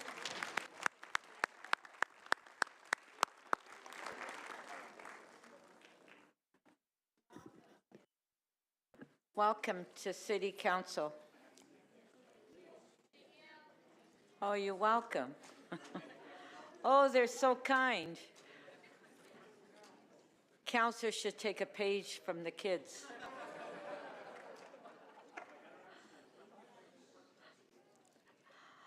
Okay, so that's it for the members' okay? Councillor Myers, is it to do with? Pardon? The motion without notice? Yeah, I know, but we don't have it yet. Once we Okay. have it, we'll introduce Okay. it. Yes. There are other members' motions, but they haven't been prepared yet. Okay. Before we start the member motion run-through, I will take the release of holds. The clerk will open the speakers list and CMP, and you can place your name on the list. Councillor Moyes. Yes, Madam Speaker. I'd like to release item CC.14, 22.14. I'd like to speak as well. Which one is it? Is it a quick item? It's quick. Name the item for the... 254 to 266 King Street East. I'm tongue-tied today. 427 to 435 Adelaide Street East. Just wanted to thank staff, our planning staff and our legal staff for working on this for the last year and a half. It's the Fitzrovia development where we were able to secure 16 affordable rental units with a 99 years lease. 99. So that's pretty impressive.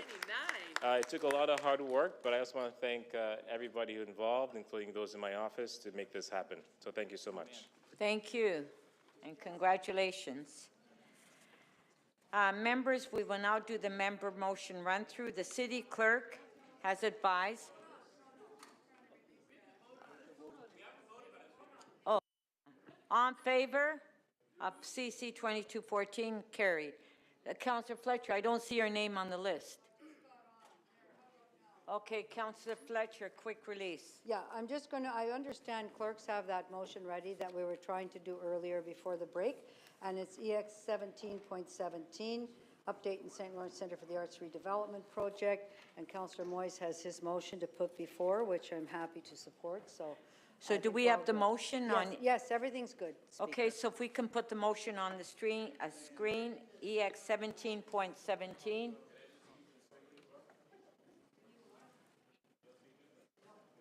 No, this is a quick release. Okay, there's the motion on the screen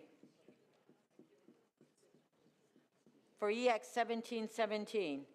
On favor of the amendment? Carried. Item is amended. On favor? Carried. Thank you. The city clerk has advised that the financial impact summary sheet for member motions MM 22.1 and MM 22.31 from the Chief Financial Officer and Treasurer has been posted with the agenda item RM 22.7, review of the order paper.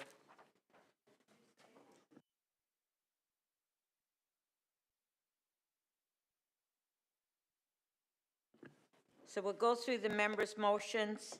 MM 22.1, we'll put the motion on the screen.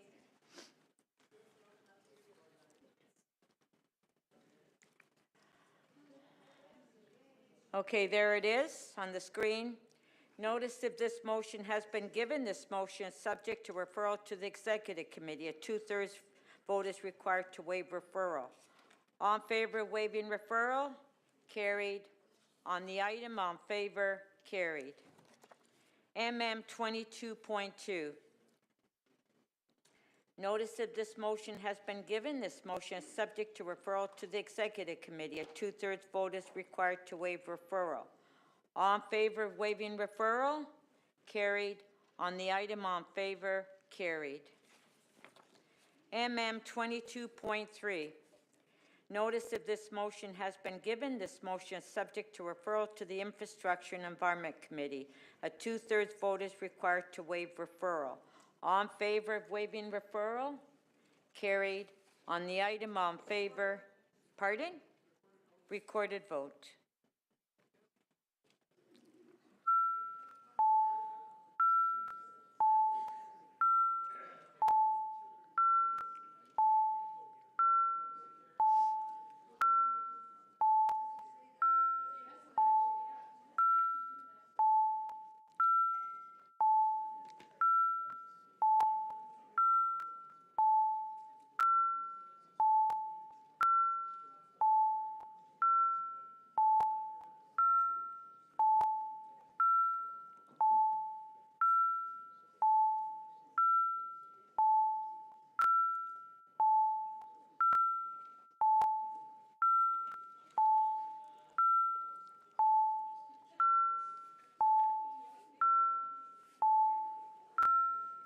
Pardon?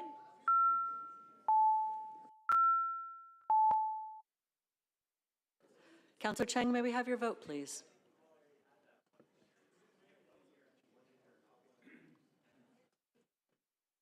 Affirmative. Councillor Chang in the affirmative. Councillor Crisanti, may we have your vote, please? Councillor Crisanti in the affirmative. Mayor Chow, your vote, please. Mayor Chow in the affirmative. Thank you. The item carries. The vote is 23-1. MM 22.4.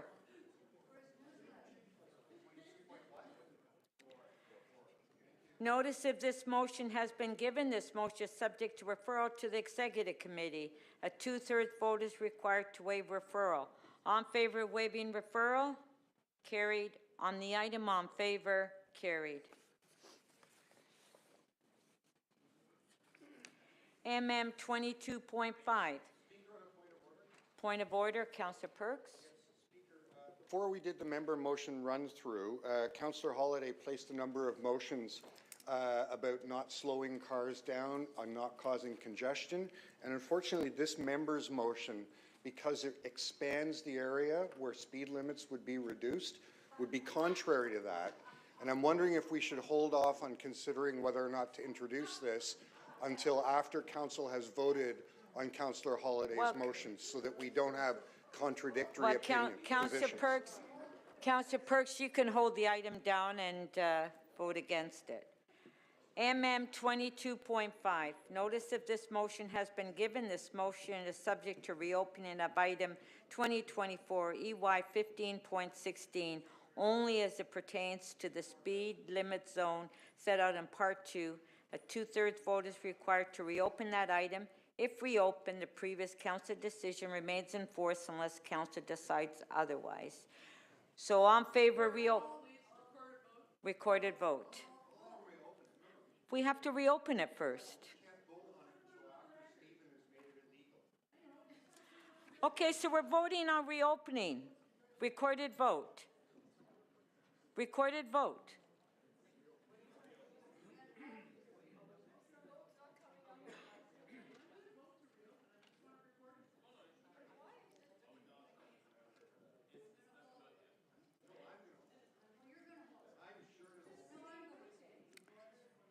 Does it matter who holds it?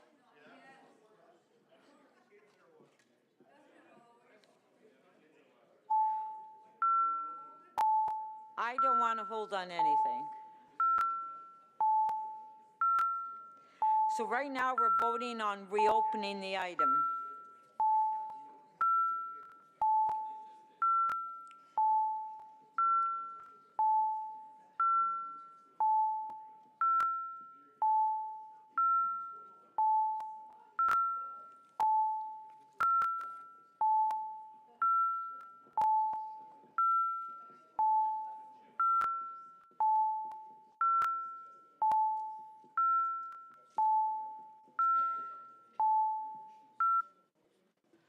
Councillor Crisanti, your vote, please. In the affirmative, thank you. Councillor Chang, your vote, please. Affirmative. In the affirmative, thank you. The motion to reopen the item carries. The vote is 23-1. So who is saying they want to hold it?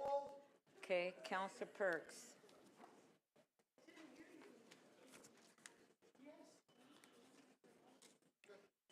I don't know if we're going to be finished today. MM 22.6. Notice if this motion has been given, this motion is subject to referral to the Executive Committee. A 2/3 vote is required to waive referral. All in favor of waiving referral? Recorded. You ready?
Councillor McKelvey, your vote, please. Councillor McKelvey in the affirmative. Thank you. The motion to waive referral carries. The vote is 17-7. Okay, so, you want to hold it?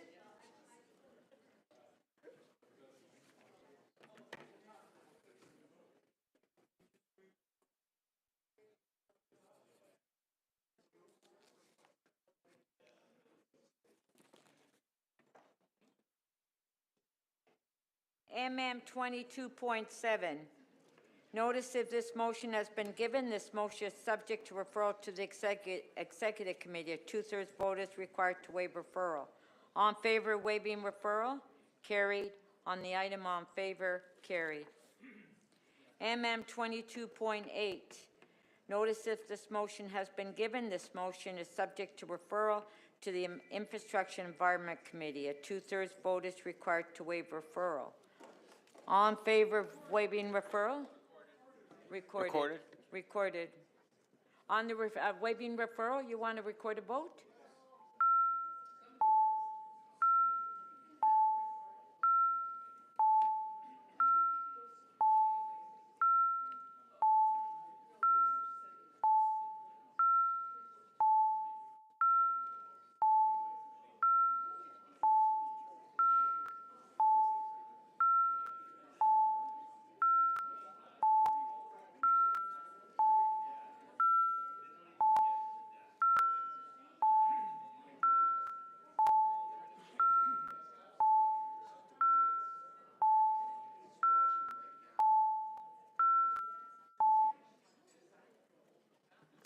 The motion to waive referral carries. The vote is 19-5.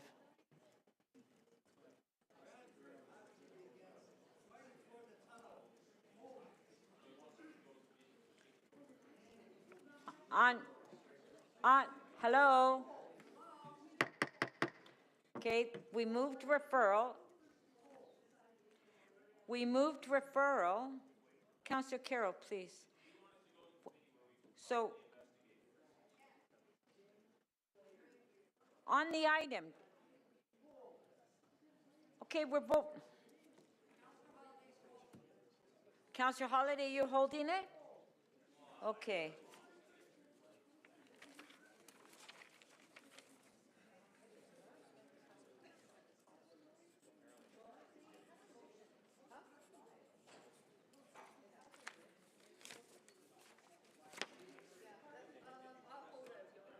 No, Councillor Holliday is holding. MM 22.9. Notice if this motion has been given. This motion is subject to referral to the Board of Health. A two-thirds vote is required to waive referral. All in favor of waiving referral? Carried. On the item on. Pardon? Well, who's holding? Oh.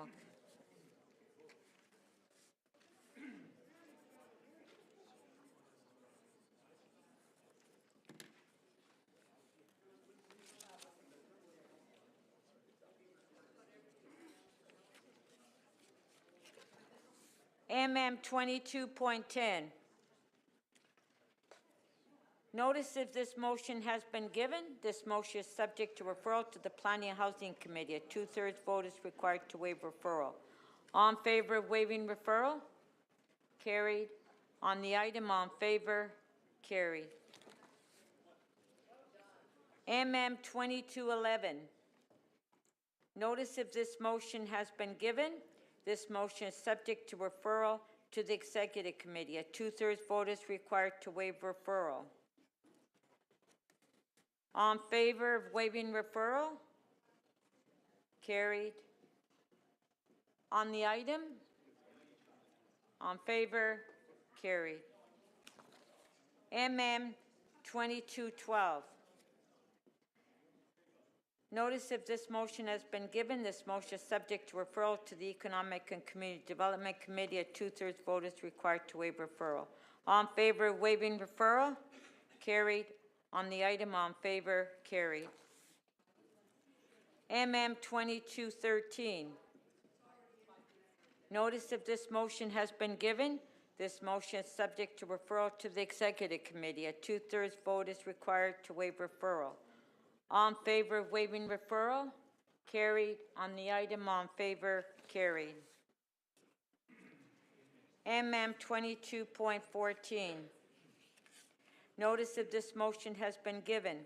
This motion is subject to referral to the Executive Committee. A 2/3 vote is required to waive referral. All in favor of waiving referral? Carried. On the item, all in favor? Who said hold? Councillor McKelvey?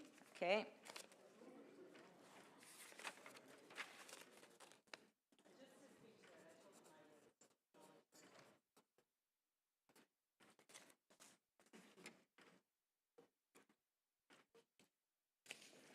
MM2215.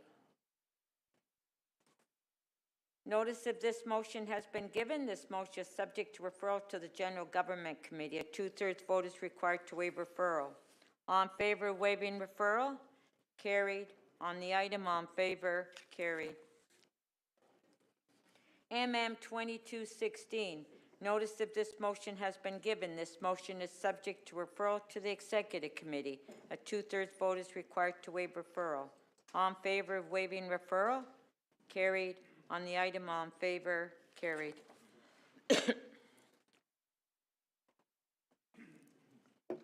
MM2217. Notice of this motion has been given. This motion is subject to referral to the Planning and Housing Committee. A 2/3 vote is required to waive referral. All in favor of waiving referral? Carried. On the item, all in favor? Carried. Thank you very much for the visit.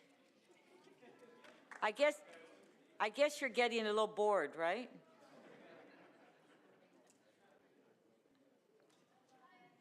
Bye. Bye.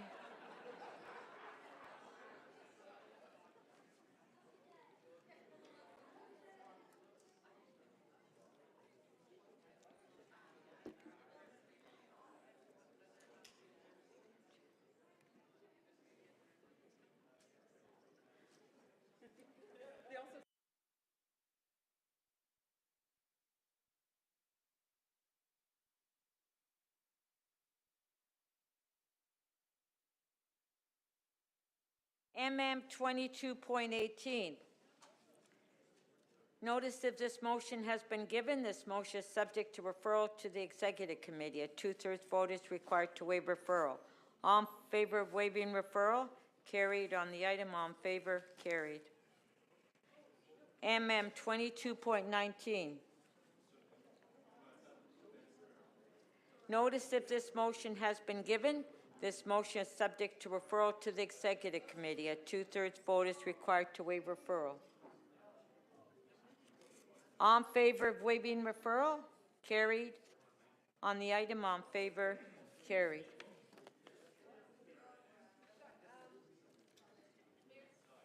Mayor Chow? Sorry.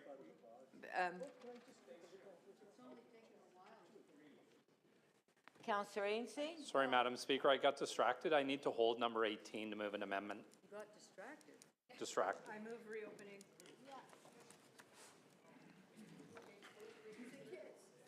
Yeah, they're so dark. Okay, so we'll have to reopen MM 22.18. For the children. On favor, carried, and Councillor Ainslie is holding the item down. Thanks, Jonathan. 18. Is there anything not held, Speaker? MM 22.20. Notice of this motion has been given. This motion is subject to referral to the Executive Committee. A 2/3 vote is required to waive referral. Recorded. On favor of waiving referral? Hello, it's hard for me to go through this when I have councillors speaking. Councillor Carroll, please. Okay, No, it was Okay, there were two requests for a recorded vote. Okay, on favor of waiving referral, recorded vote. We're at MM 2220. About putting children on the TTC. Speaker, could I have my microphone turned off? Oh, sorry. Thank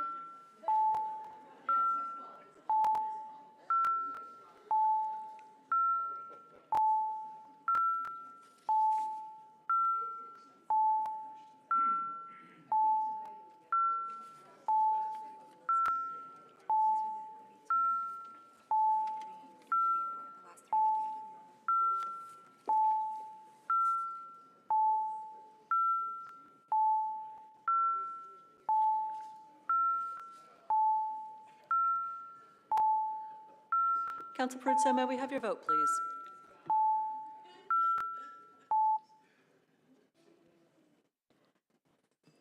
The motion to waive referral carries. The vote is 20-3.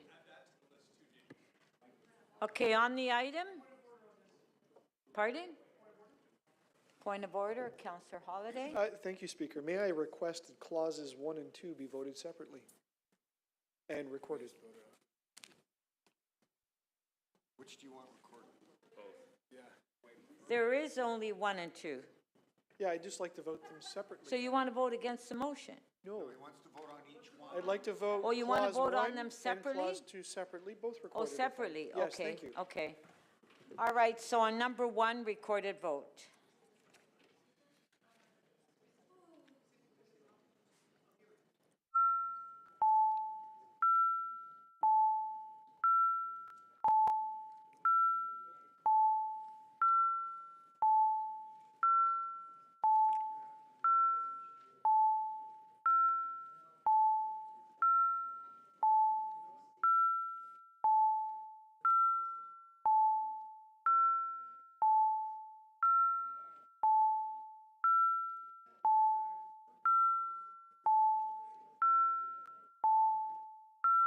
Council Perruzza, please, and Councillor McKelvey.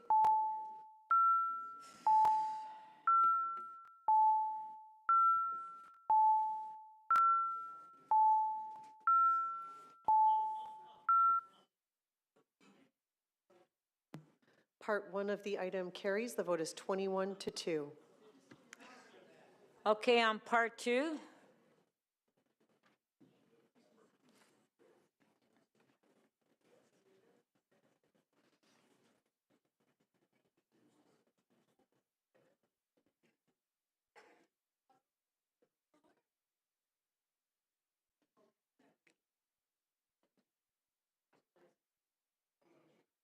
Oh, recorded vote. Sorry. I'm joking. I was wondering why you were looking at me.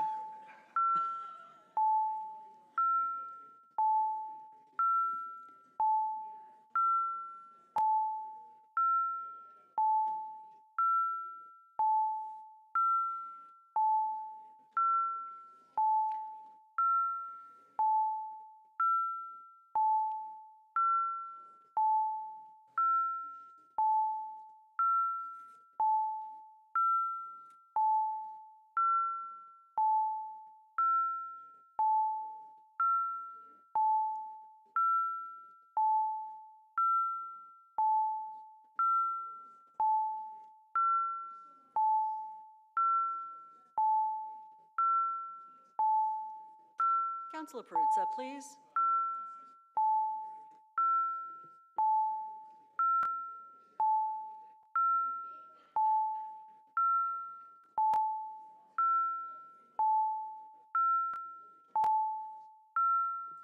And Mayor Chow, when you're seated, please.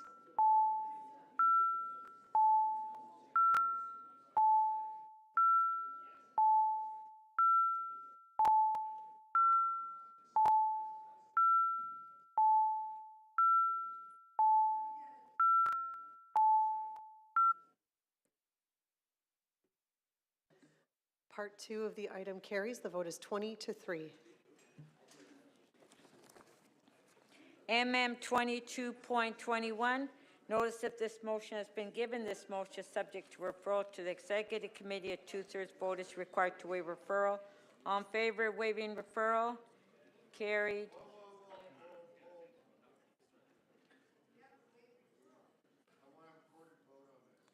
Okay, recorded vote. This is just requesting the province and the government of Canada. Oh, well, that's fine. Come to my ward where I have all the homicides. Okay. Okay. Just come and take a visit. Recorded vote. Recorded vote. Yeah, on the referral. Yeah.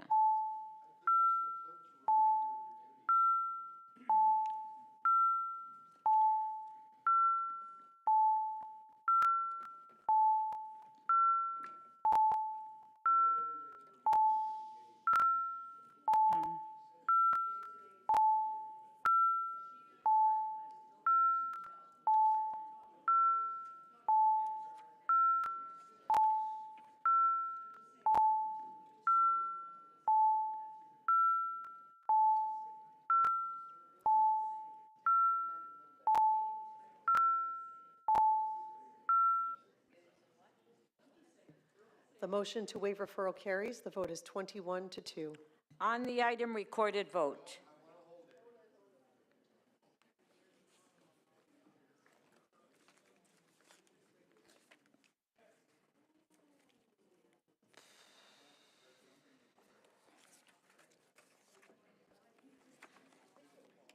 MM 22.2, 22.22. Notice of this.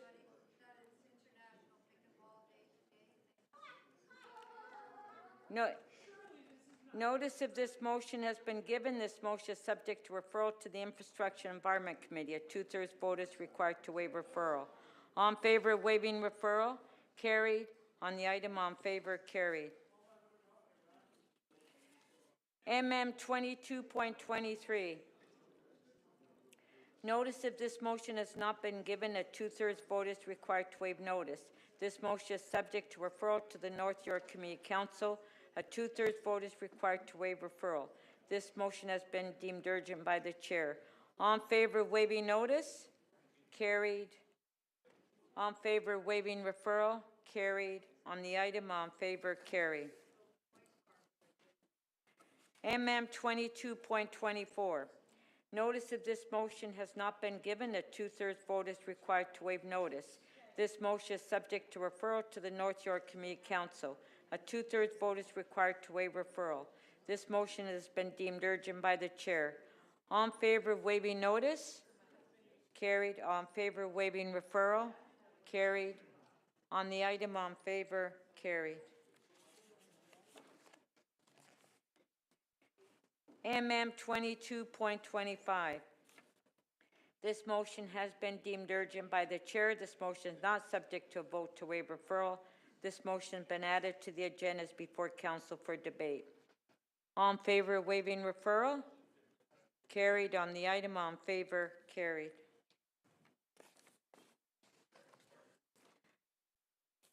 MM 22.26. This motion has been deemed urgent by the chair. This motion is not subject to a vote to waive referral. This motion has been added to the agendas before council for debate. All in favor of waiving referral? Carried. On the item, all in favor? Recorded? Recorded vote. Sorry, where do the ones that are not subject to referral? They've already been added to the agenda. So you just need to vote on the items. Oh, sorry.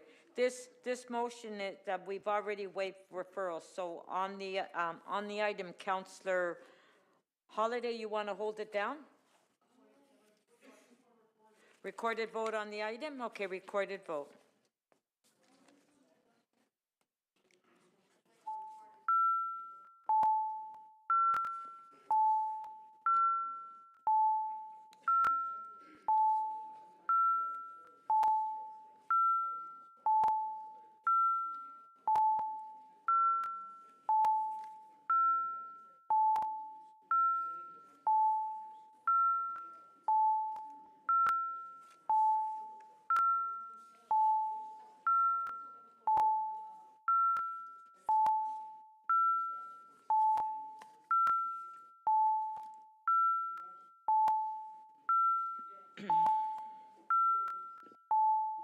Councillor Burnside, please, and Councillor Bravo.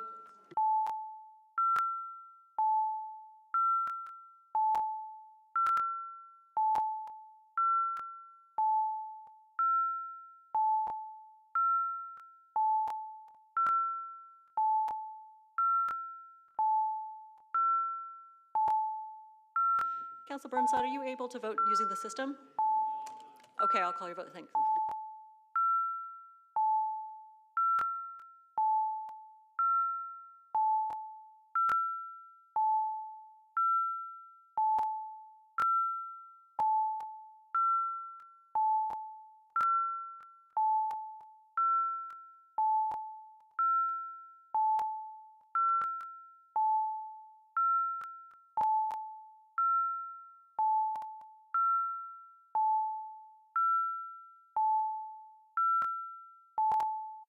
Council Burnside, may we have your vote, please?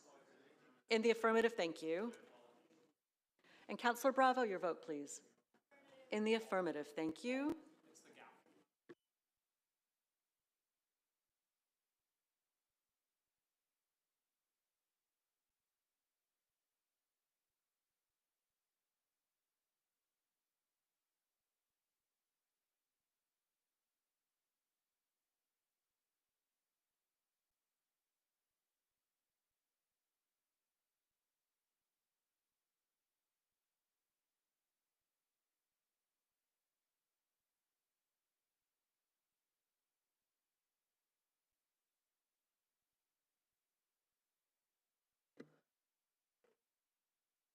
The motion to adopt item carries. The vote is 23-1.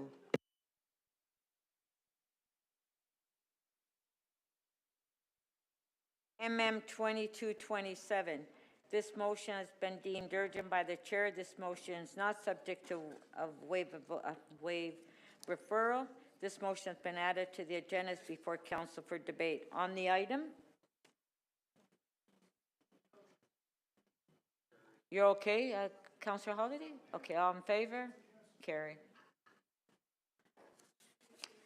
MM 2228. This motion has been deemed urgent by the chair. This motion is not subject to a vote to waive referral. This motion has been added to the agendas before council for debate. Bills 1069 and 1070 have been submitted on this item. On favor, the item? Carry. MM 2229. This motion has been deemed urgent by the chair. This motion is not subject to a vote to waive referral. This motion has been added to the agendas before council for debate. On favor of the item? Carry. MM 2230. This motion has been deemed urgent by the chair. This motion is not subject to a vote to waive referral. This motion has been added to the agendas before council for debate.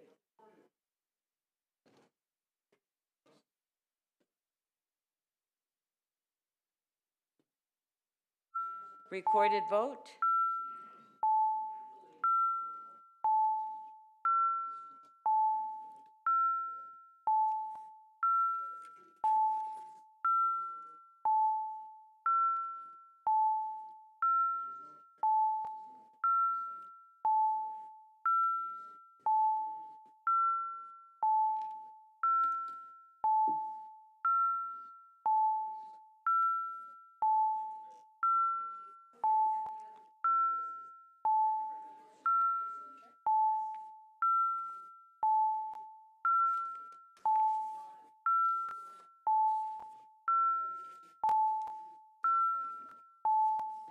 Councillor Crisanti, your vote, please.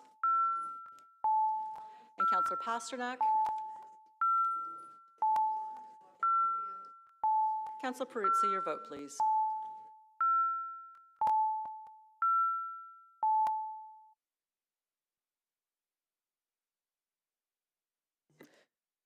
The item carries. The vote is 23-1.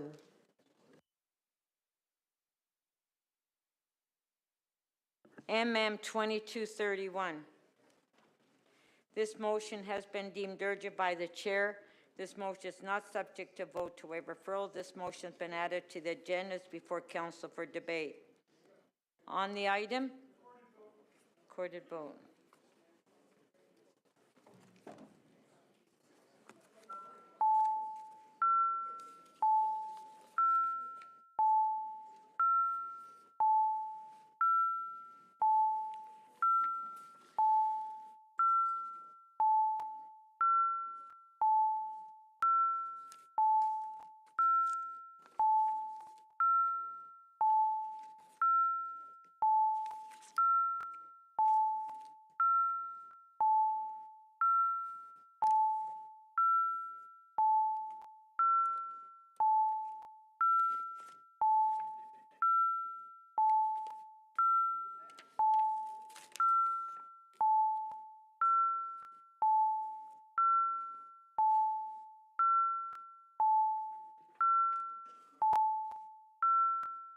Burnside, and Councillor Pasternak, when you're seated, please. Councillor Perruzza. And Mayor Chow, your vote, please.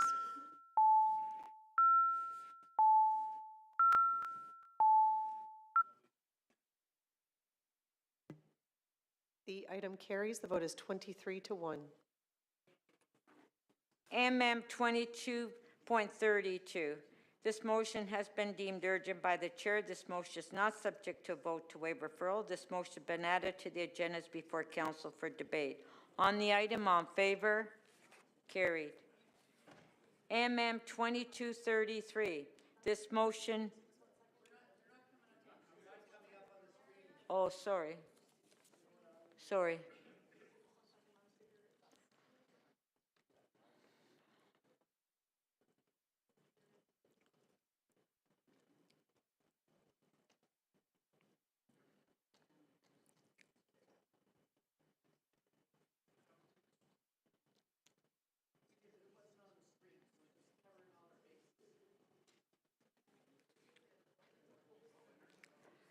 So that was MM 2232.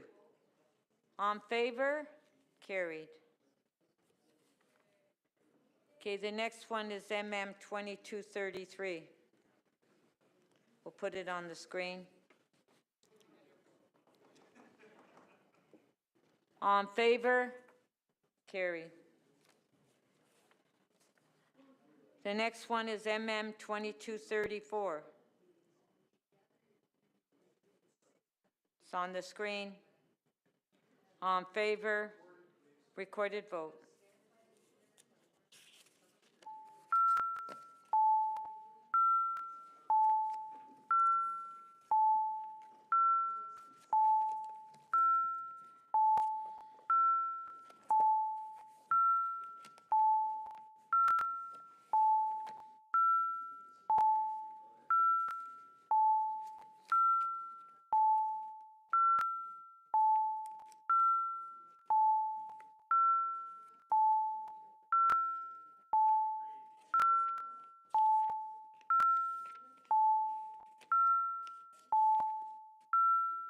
Councillor Pasternak and Councillor Crisanti, please.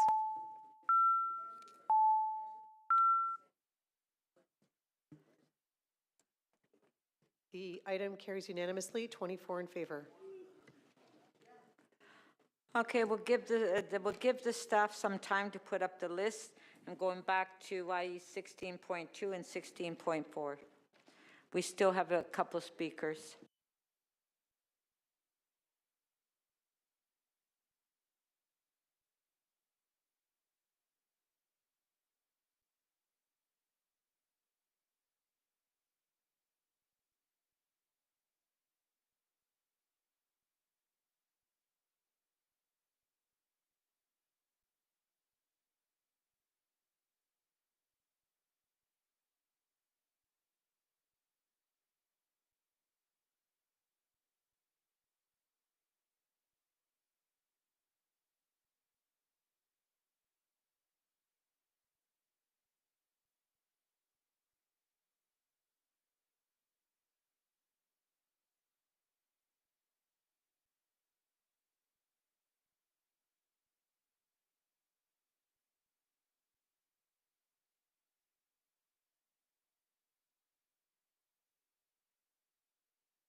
Councillor Perks. Councillor Perks. To speak.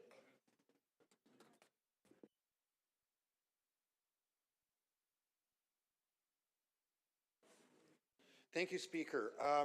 First, before I get into the substance of my remarks, members, you recall Councillor Mantis moved a motion, and I asked him if he would consider amending it.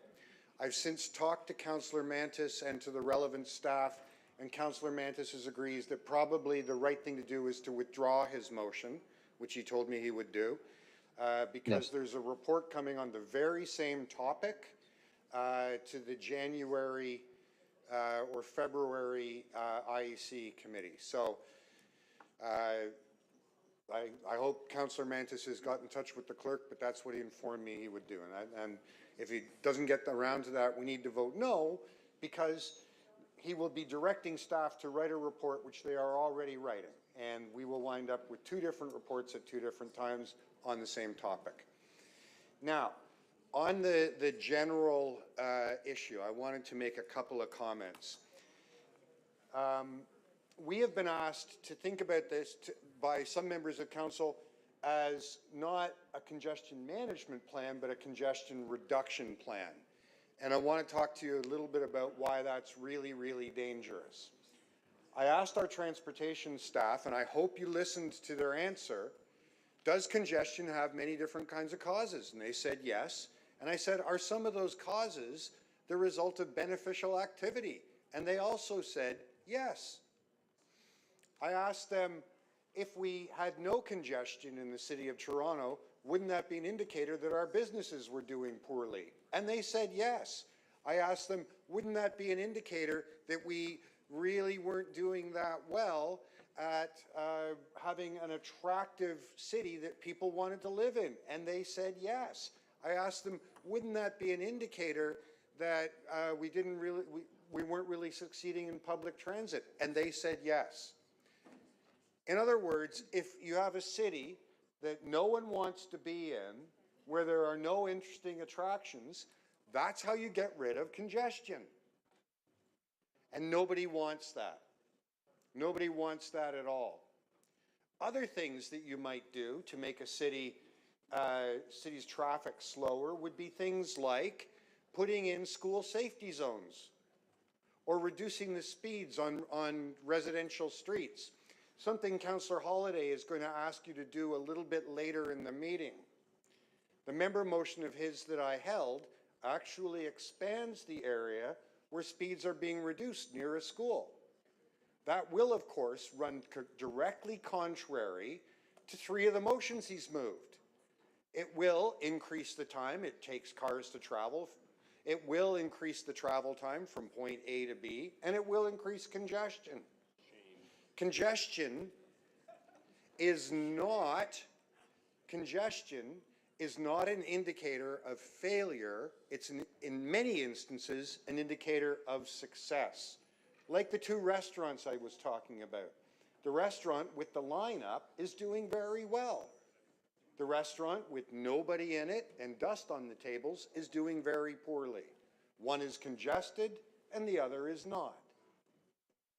So when we have reports like this, our job is not to say to ourselves, how do we eliminate congestion? Our job is to say, what are the instances of causing congestion that have no public benefit, and to try to eliminate those. So if someone is constructing a building and they occupy the street, and they keep the street occupancy even during periods when there's no construction going on, that's a waste of public space, and we should do things to mitigate that. That's why we're talking about managing construction, not trying to reduce it. And I really hope that those members of council who bring motions asking for us to reduce speeds in their wards on some streets understand that that means that if they don't want to suck and blow, they have to vote no on Councillor Holyday's motions on these items.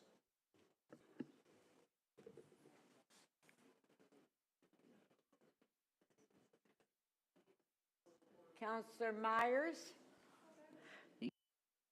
Councillor Myers? Oh, okay, yes, Councillor Fletcher. Councillor Fletcher to speak. Councillor Fletcher.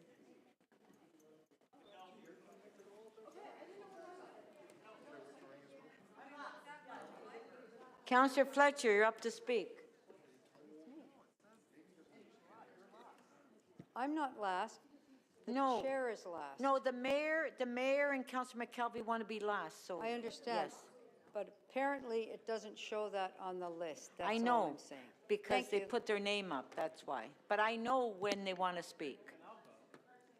Then he'll go. Then I'll go. Just I'm following the list. Oh, come on. Madam Speaker, on a point of order. Speak.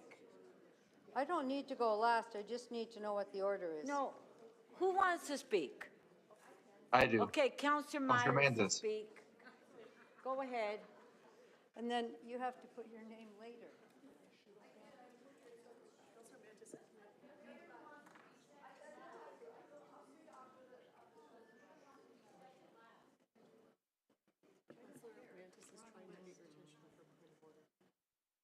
Okay. Okay, just a sec. I got Counselor Myers up there to speak. Counselor Mantis, you got a point of order? Yes, Madam Speaker, only because I want to withdraw the motion. I'm not able to add my name onto the list because I've already spoken before. Okay, so Counselor Mantis is asking that his motion be withdrawn. All in favor? Carried. Okay, Counselor, there is the motion to withdraw motion number 3. All in favor? Carried. Okay, now we're ready for you, Counselor Myers.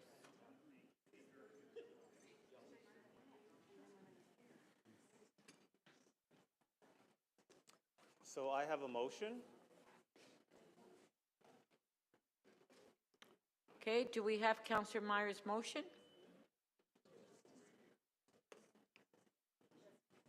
Okay.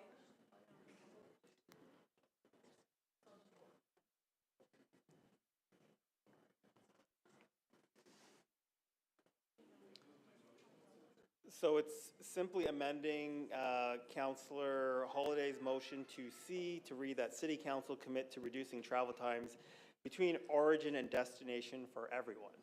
I think, you know, despite what he might portray, Councillor Holiday is a very diligent member of the TTC board, and he does work very, very hard to get transit riders around where they're going.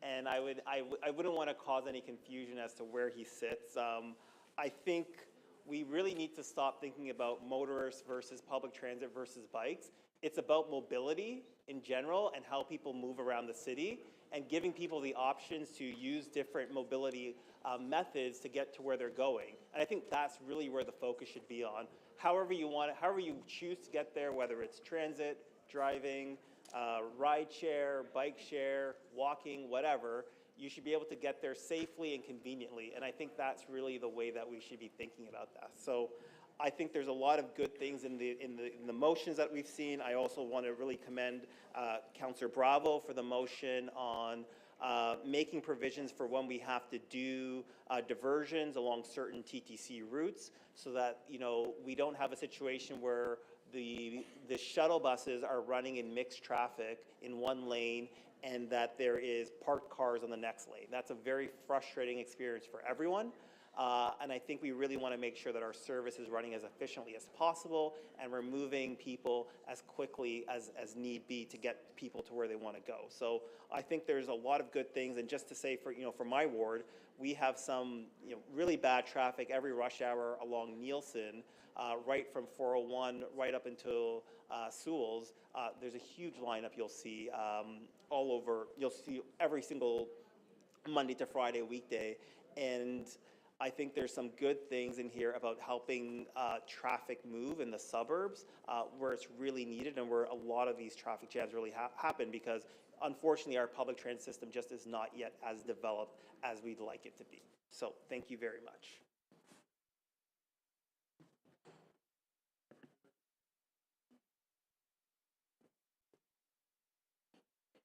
Councillor Fletcher to speak. Thank you, Speaker. And I won't take very long, but I really appreciate the amendments that were made at committee that just kind of say, let's have a system where after you do a job on the streets, you pick up after yourself. Because out there on all the streets, there's those barrels, the striped barrels, they sit around for a long time. On the TTC job on Broadview, I had to call because the barrels were all sitting out on the streets. The rails are sitting out on the streets. This is not a clean and beautiful city. When the job is done, you should be done. It should look like it did or better when you're finished. So I appreciate those motions there. I would like to see on them kind of a report back or how we're going to do that. also along the lines of what Councillor Cole said, could you please let us know what's going on? It does lower your blood pressure if you find this is closed for this reason. Years ago, we asked Toronto Water to do that, and you can see the signs on the street when Toronto Water is saying, we're replacing the sewer, we're doing a water main, we're doing all of this, we're building this big tunnel to keep the water clean and out of the dirty water out of the Don River. So I just think that high-level messaging is missing. I think thinking about zones might be missing. I think that cleaning up after yourself is missing. And those are kind of clean up your room, clean up your job site. It's the same thing. And we don't have that culture in the city at the moment. I don't know if we've ever had it, but we don't have it now because you're always finding all these derelict pieces of construction materials, barrels, signs. We used to have signs up still that say Rochester Ferry, 2 kilometers. That stopped running 12 years ago. I think the signs have finally come down. No, it's gone. But even for, there's signs up, no parking, Cafe TO installation. That would be in September. They were installed in May. So let's take those down. Let's be accurate in our signage. Let's clean up our room after we've made a mess. And we all know what a mess gets made. And we should set that standard for the city so that everybody else who's building things and using our right-of-way or using any city property must follow our standard. And I don't think our standard is yet as high as it needs to be. So that's all I wish to say today, Speaker. Thank you. Thank you.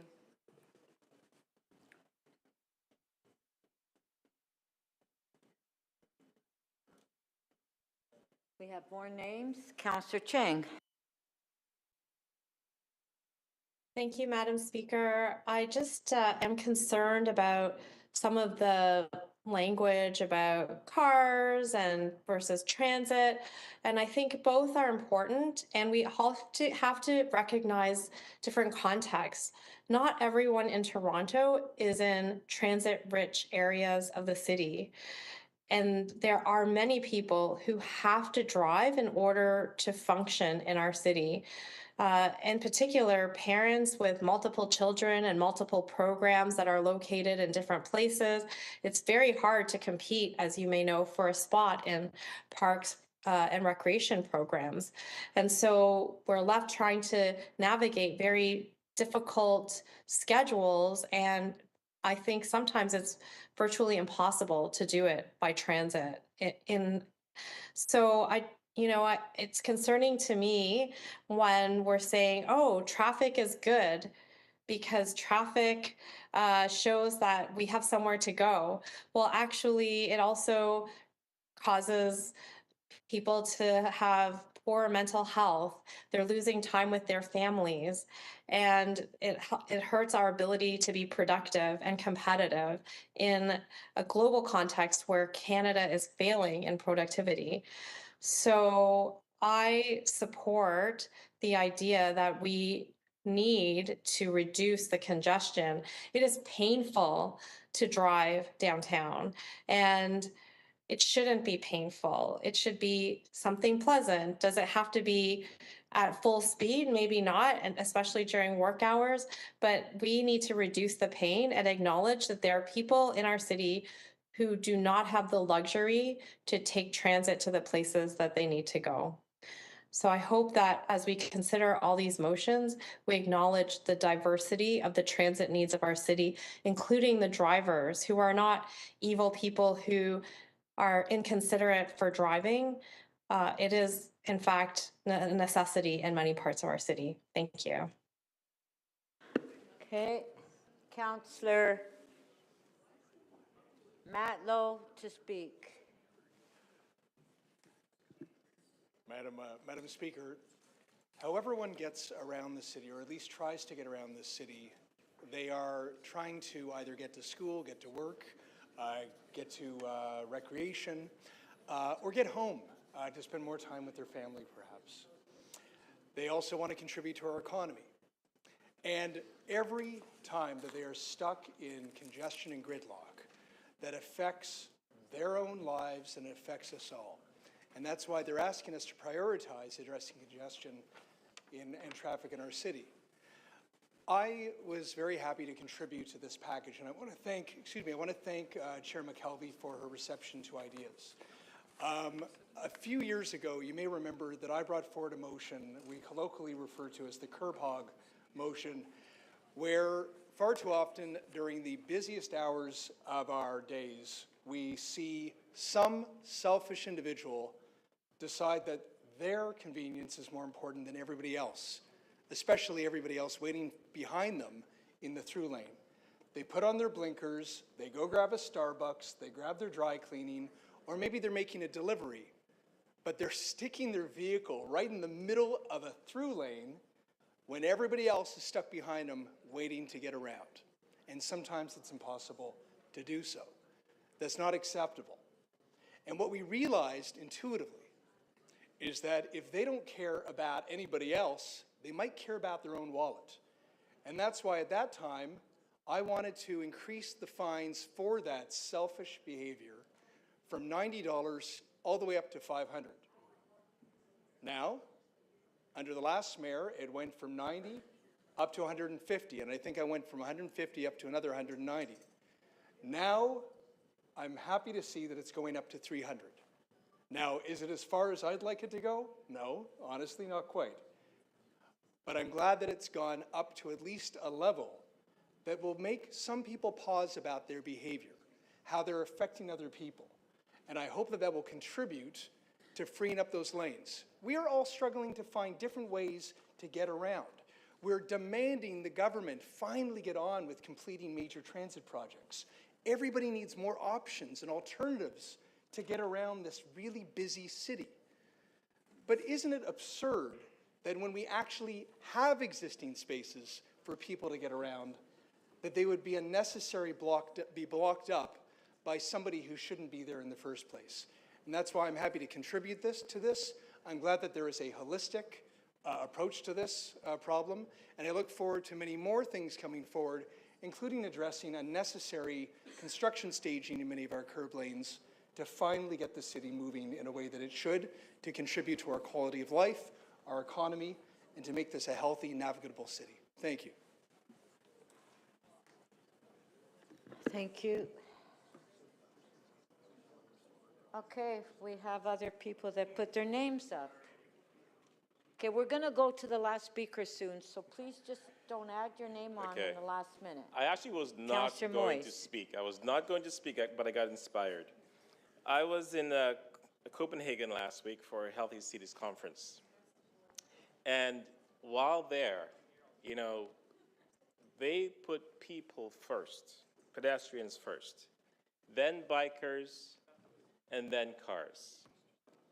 The biggest controversy that was in Copenhagen currently is parents who actually have a wagon in front of their bikes and wheeling their kids in the bike lanes.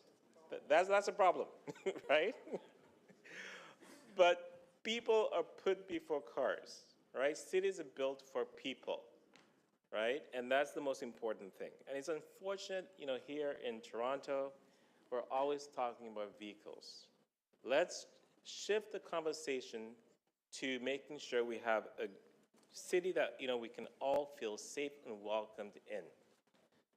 Also in Copenhagen, I learned that the government integrate exercise, healthy living in all that they do, in their parks, in their everyday lives. And that is also is good for mental health, is good for physical health. These are things that we should be talking about, not cars. We need to change the channel as to how we conduct ourselves in the city. Just wanted to convey that. Thank you. Thank you.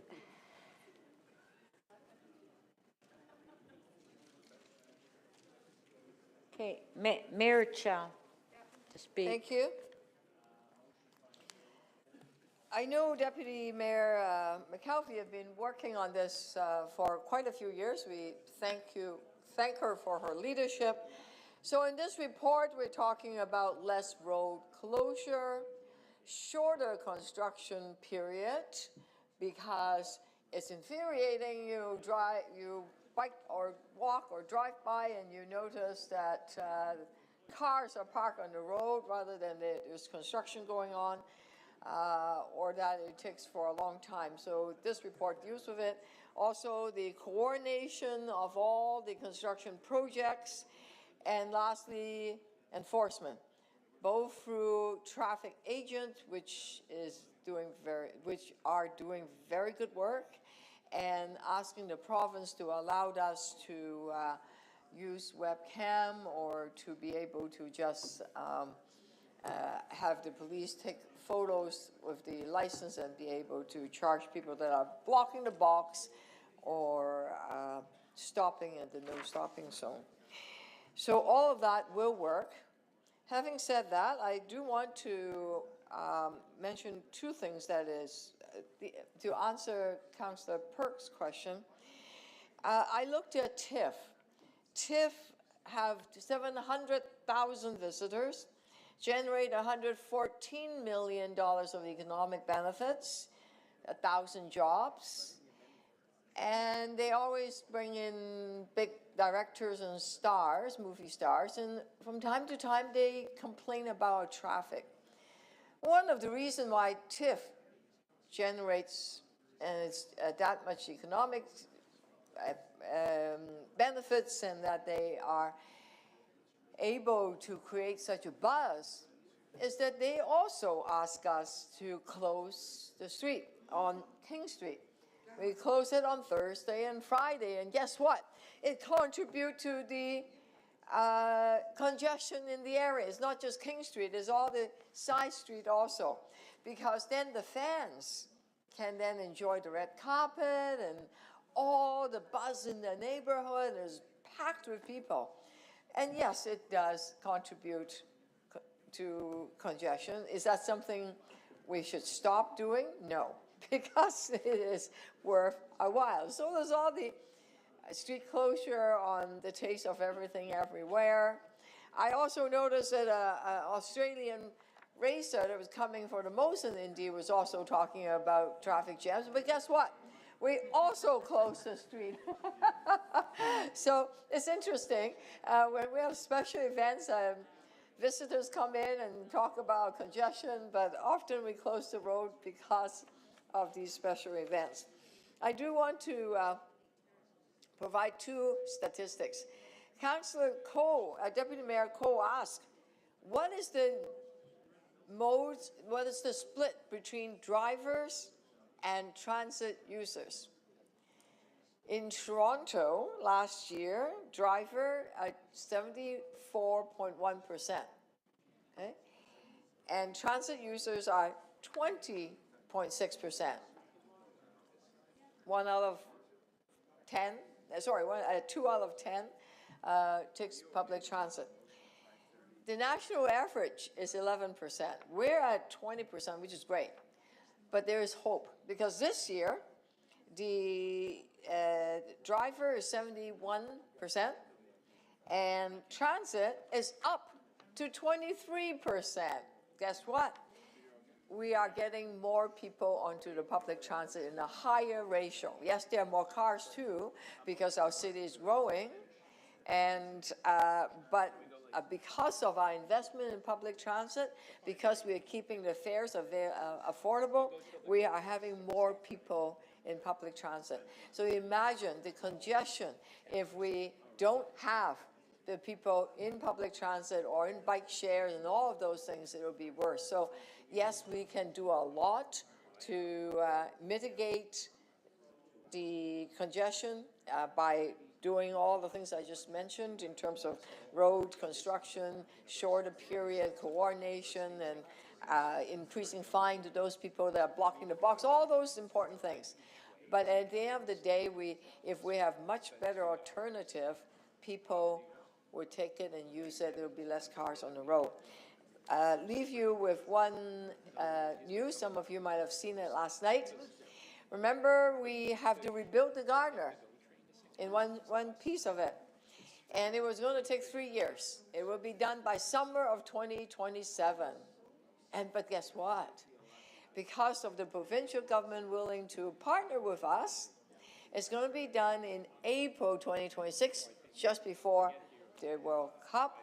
And we are already, as of last night, according to the construction company, we are 4 months ahead of schedule.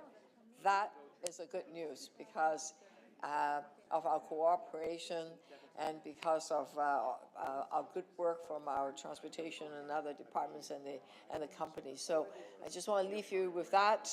Once it's reopened, I think some of the congestion down by the waterfront would decrease tremendously. Thank you, and I do not have any motion to move. Thank you, Mayor. Next up is Speaker Nunziata. Give me 1 second, please. And understand, Peruzza, you have your name on now. Thank you. You'll be next. Go ahead, Speaker. Okay, thank you very much. I won't be long. But congestion is not just a downtown issue. And I understand, Mayor, you mentioned we have to close the streets for TIF, and that's fine. I don't have a problem with that. But in the I have problems, well, I'm going to speak in the suburbs, in my ward in particular. So we need to, there's a lot of traffic congestion in my ward because I have the 2 highways coming out on Keele Street and on Jane Street. And sorry, councillors, could you let the speaker have a clear run today? Thank you. And so, yeah, I don't get any respect around here, tell you. People holding my motions down and everything. I'm holding your time for all of that. Okay. Yeah, so it's okay, I won't take 5 minutes. But there's also the issue when we talk about construction, and I think it was Councillor Pasternak, I can't remember which, or Councillor Cole. What's really irritating for me and irritating from residents is when construction hasn't started, they got all these pylons on the street, and they got 1 lane of traffic, and a month goes by and nothing's happening. Nobody's doing anything.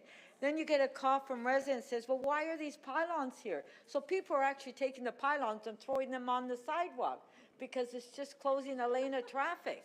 I mean, if they were doing work, that's fine, but they're not doing anything. They just stuck them all up. I know. And so that's irritating, that's frustrating for the public and for me as well. I mean, there's construction, there's road work that has to be done, and I embrace that. But when you're going to do it, start it. And just don't set up 2 or 3 months in advance, and then you don't start till months later. That's frustrating. And the issue I have in my ward, as I mentioned earlier, the time signals at the main intersections. We need to realign the signals to get the traffic flowing, especially in some areas where you have all that traffic coming off the highway. So that's a big concern of mine and of my residents. I just want to point that out. We really need to do a lot, and I think especially in the districts, like in the suburbs, we have to get staff to go out and look at where all these issues are and try to make corrections and doing something about it rather than focusing downtown. It's not a downtown issue. Yes, it's congestion downtown, but when you're when you're driving in the suburbs, it's worse in the suburbs. So I just wanted to make that point, and so anyway, that's it. Thanks. Thank you, Speaker. Councillor Peruzza, you are next. Thank you. Thank you, Speaker. Just 1 second while I set you up, please. Yeah. Okay, good thank to you, go. Speaker. I am so delighted and glad that this council is finally turning its mind to congestion. Right? Like it's all around us. It affects our lives. It affects our productivity. It makes us really inefficient. It unnerves us. It puts us on edge. Congestion. Right? So what's the major cause of congestion? There's lots of causes, but what's the major cause of congestion? Like picture a bottle of wine, a good bottle of wine, right? Flip it upside down. You got big volume in the back, little spout in the front, right? Now with wine, you want it to pour slow. I get that. I understand why you want to narrow the spout of a bottle of wine. But that's why we get congestion on our streets. You get 2 lanes, pinches into 1. That's the major cause. 3-lane pinches to 2 or 1, even worse.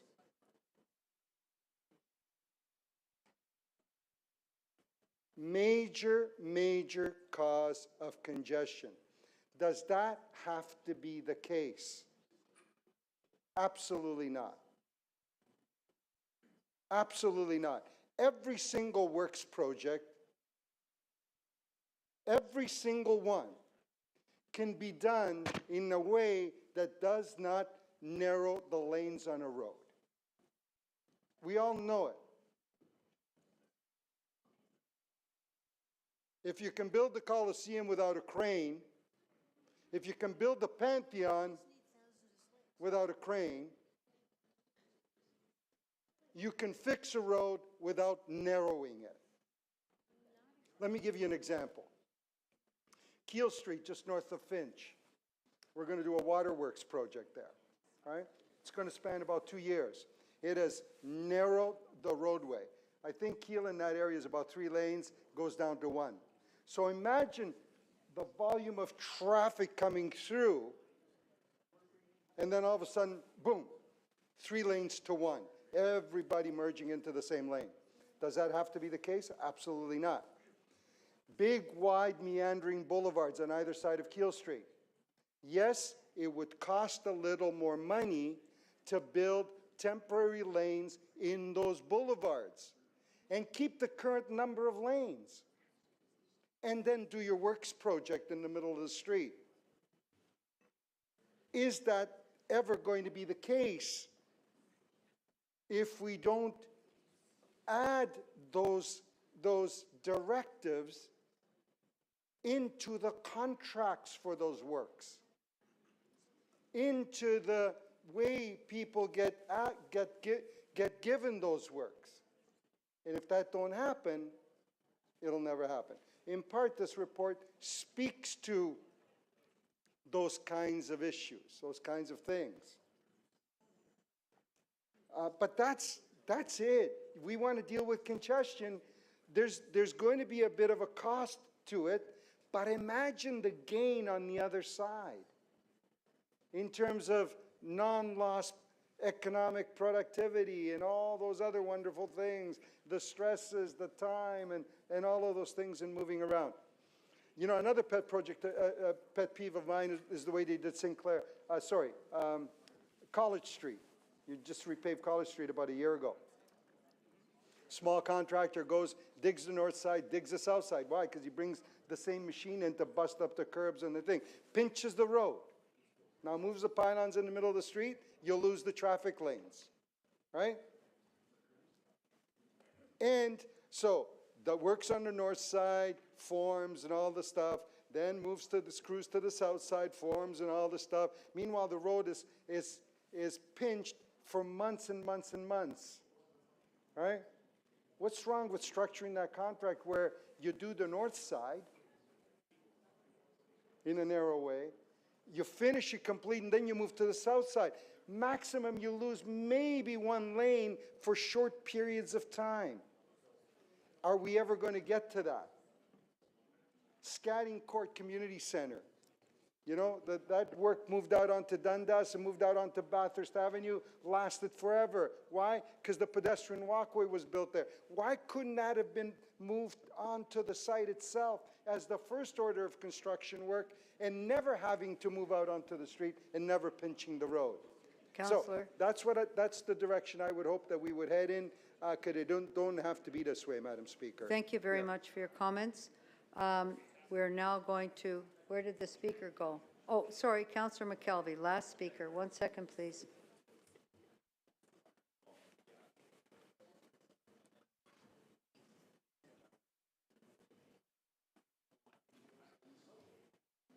Thank you, Madam Speaker. I want to start by thanking staff for a tremendous amount of work into the 2 reports that are before us today, and it shows how seriously they are taking this issue.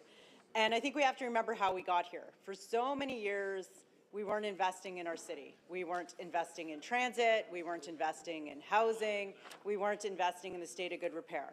And now we do $1 billion in state of good repair construction every year. We have $30 billion of construction on transit underway, and we have more than 200 cranes out there building housing. And that's great, but it creates congestion. And that's why it's important that we are working very hard to manage it. City staff have a plan, and soon there'll be a dashboard available at the beginning of November so that it is publicly available to residents. They can see those actions we have underway, and they can hold us accountable for what we've said we were going to do.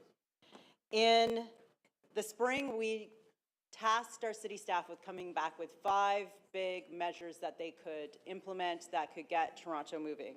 And in this report, they say how they are going to better coordinate construction activities in the right-of-way and what their strategy will be for mitigating mitigating congestion associated with construction. They discuss the measures that are in place to increase fines to support a reduction in congestion and improve safety. They talk about our advocacy to the other levels of government so that we can put in automated measures, so that we can catch drivers when they're doing those illegal things that clog our roads and cause safety problems. They talk about the next steps for the traffic agent program and a new framework for events. We want to have big events in our beautiful city of Toronto, but we need to make sure that we're doing everything we can with those events to mitigate the traffic impacts that they'll have. Something that's buried in here I want to draw attention to, they also are identifying additional projects over and above the accelerations being done on the Gardiner, looking for other opportunities to speed up construction in the city. And there's some measures that are underway to accelerate work on University, Queen's Park, and Harbour Street in here. And we're going to have 2 more reports early in 2025 that will include recommendations around procurement and around construction and better coordination of our city projects, but also coordination with utilities, with developers, and with the province, who has a huge amount of construction underway in our city as well. So we look forward to seeing those reports that come forward. I want to thank everybody on council for all your thoughtful work on this. There's been lots of motions over the last couple of years around congestion, how we can move forward. Councillor Cole said he was starting to get a little motion sickness. We have so many motions around it. But today there's some more thoughtful motions from Councillor Bradford, Councillor Bravo, Councillor Cole, Councillor Pasternak. Councillor Myers makes an amendment that I think makes Councillor Holiday's motion even better. And the rest of Councillor Holiday's motions, they're simply problematic because we have many competing interests in our streets. We have Vision Zero, we have events, and we have our construction for big projects that will get traffic moving better, but in the short term, we're going to have short-term pain for that long-term gain. So it's just in conflict with a lot of measures that we have going on in the city. And so with that, I look forward to seeing the reports that come out in the new year. And thank you, everyone, city staff, councillors, everybody that contributed to these 2 great reports before us today. Thank you, Councillor McKelvey. Did you have a motion? No? No motions, Motion no sickness, questions. motion sickness. Motion sickness, okay. That's Councillor Speaker Coles. is now back. Okay. Thank you, Councillor Fletcher. All right, so let's put the motions on the screen. One at a time, yes. Okay, we're going to do IE 16.2 first on any motions that were passed on that item.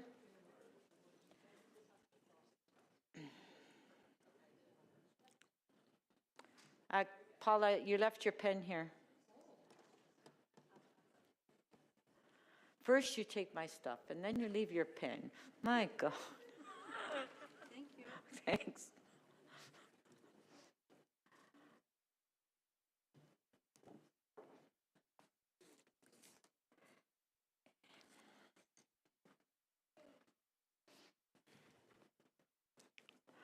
Okay, on IE 16.2, we have motion 1 by Councillor Pasternak. Okay, on favor? Recorded.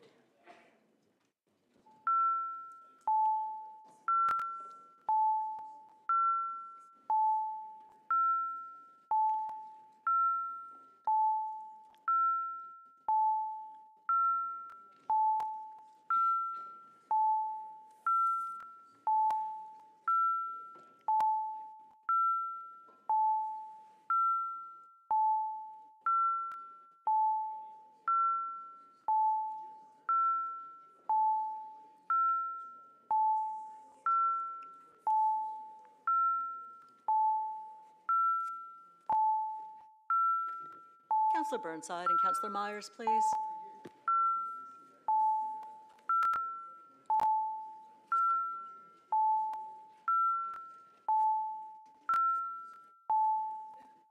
Councillor Fletcher, are you able to vote using the system?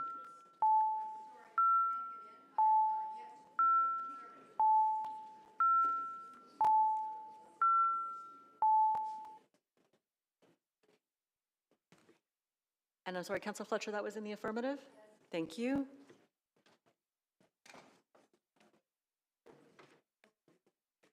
Motion 1 carries unanimously, 23 in favor.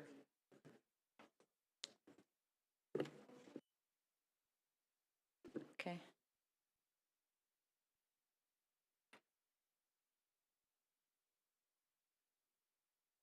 Our next motion on IE 16.2 is motion 2, and it's on the screen. All in favor?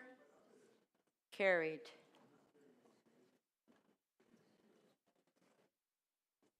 That's it.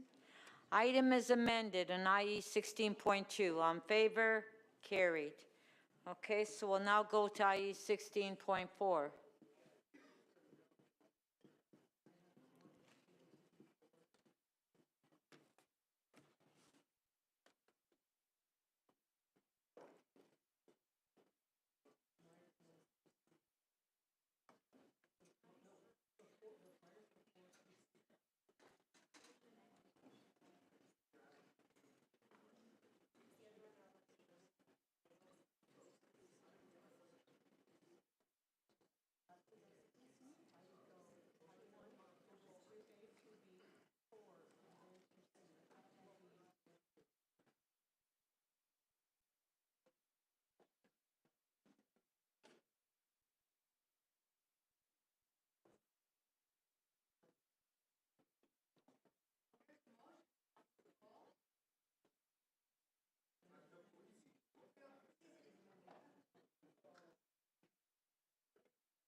Okay, motion 1 by Councillor Cole.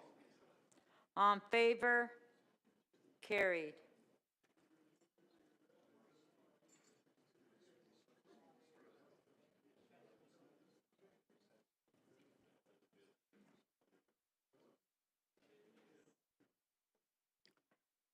Motion 2A by Councillor Holliday. Recorded.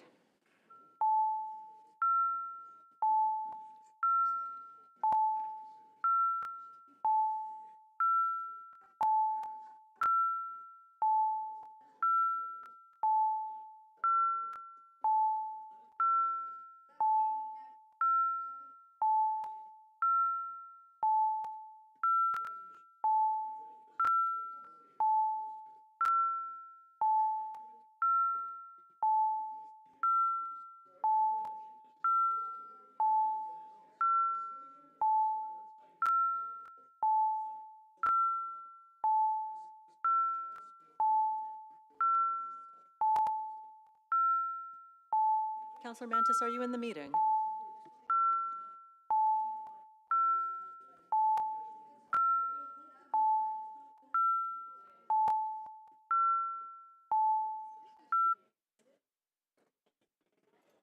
Councillor Sachs, may we have your vote, please? In the negative, thank you. Motion 2A carries. The vote is 15 to 8.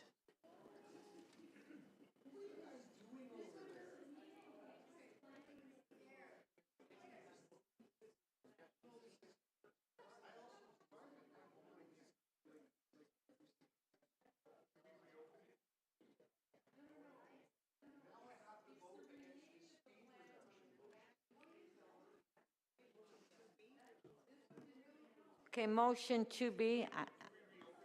If we can put it on the screen.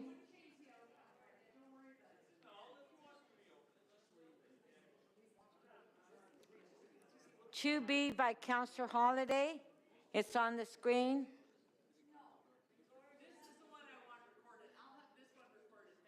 Okay. Recorded vote by Councillor Carroll.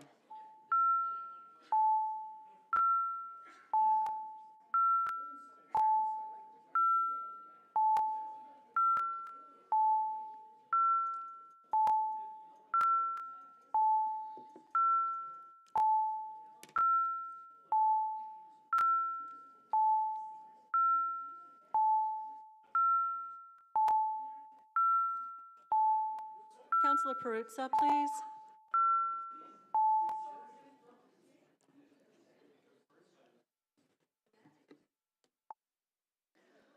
Motion 2B does not carry. The vote is 10 to 14. Okay, next motion.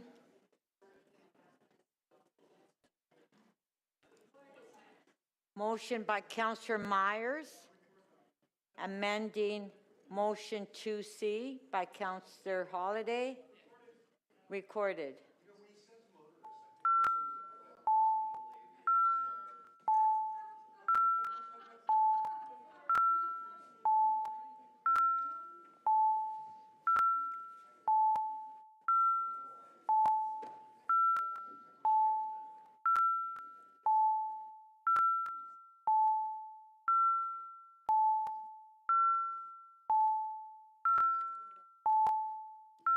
Councillor Crisanti and Councillor Carroll, please.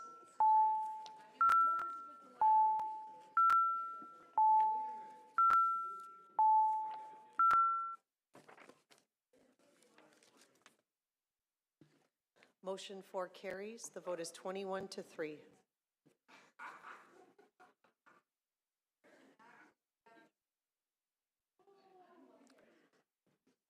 Okay.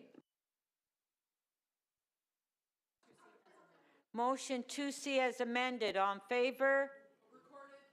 Recorded.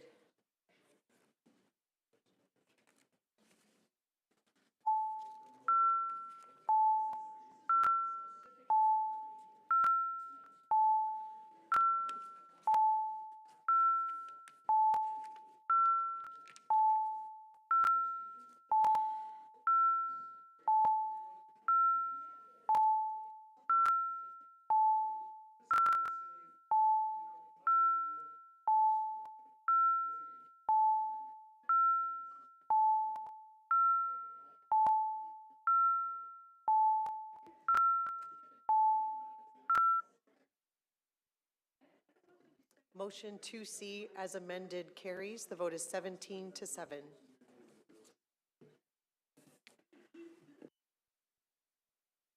Okay.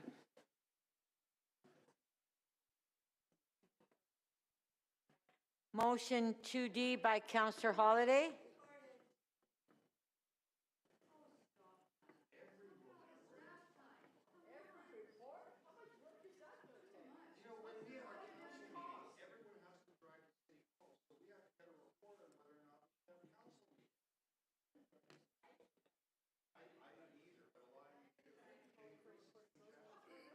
On favor?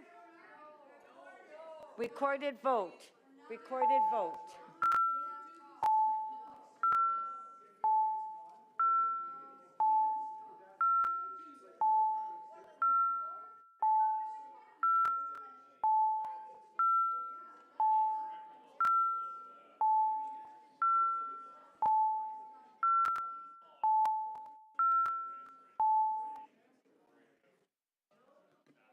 Motion 2D does not carry. The vote is 8 to 16.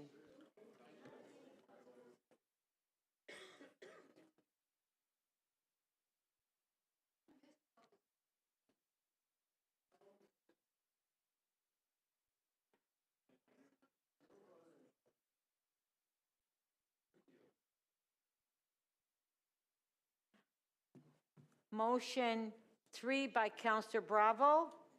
On favor? Carried.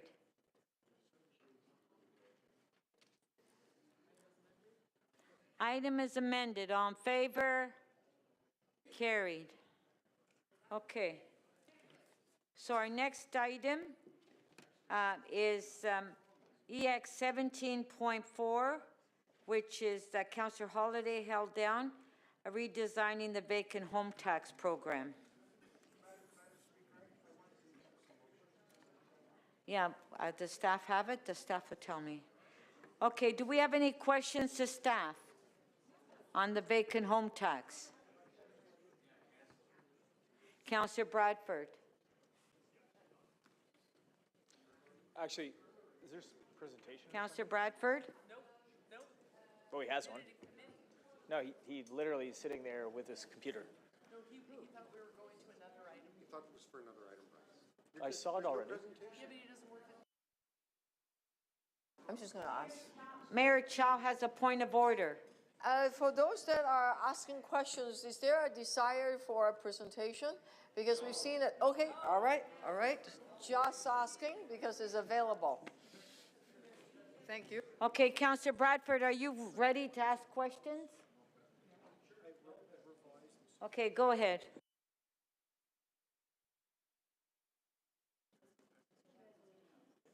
Am I on? All right. Yeah, don't all line up at the elevator at the same time.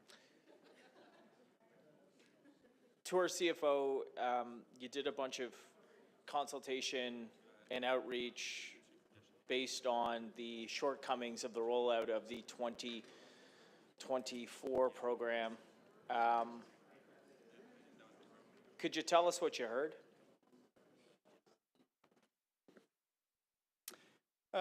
Through you, Madam Speaker, so yes, we did quite a bit of consultation. The consultation was really to serve two purposes.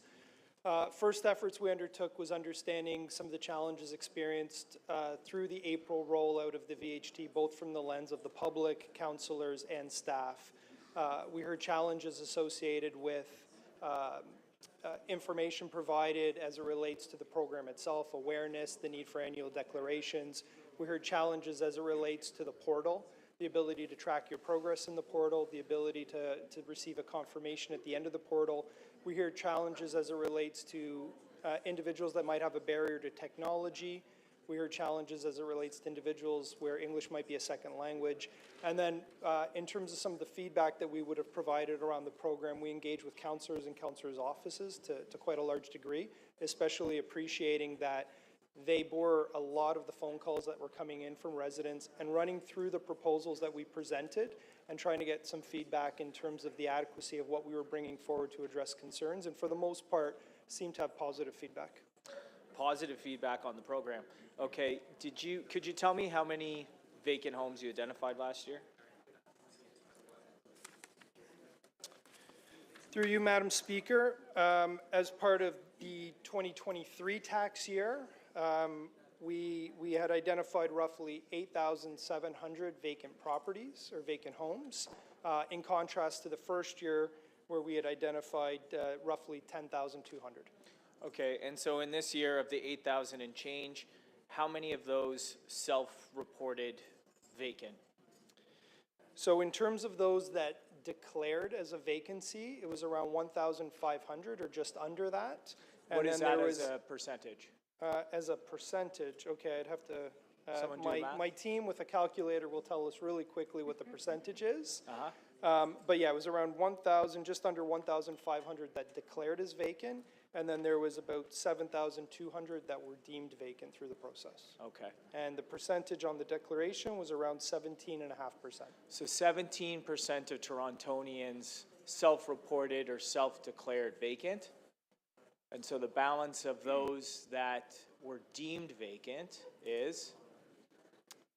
As a percentage? Yeah. So if it was 17.5, then your difference is about 82.5. Right. So 82%, 83% were deemed vacant, and that is the process of deeming a property vacant.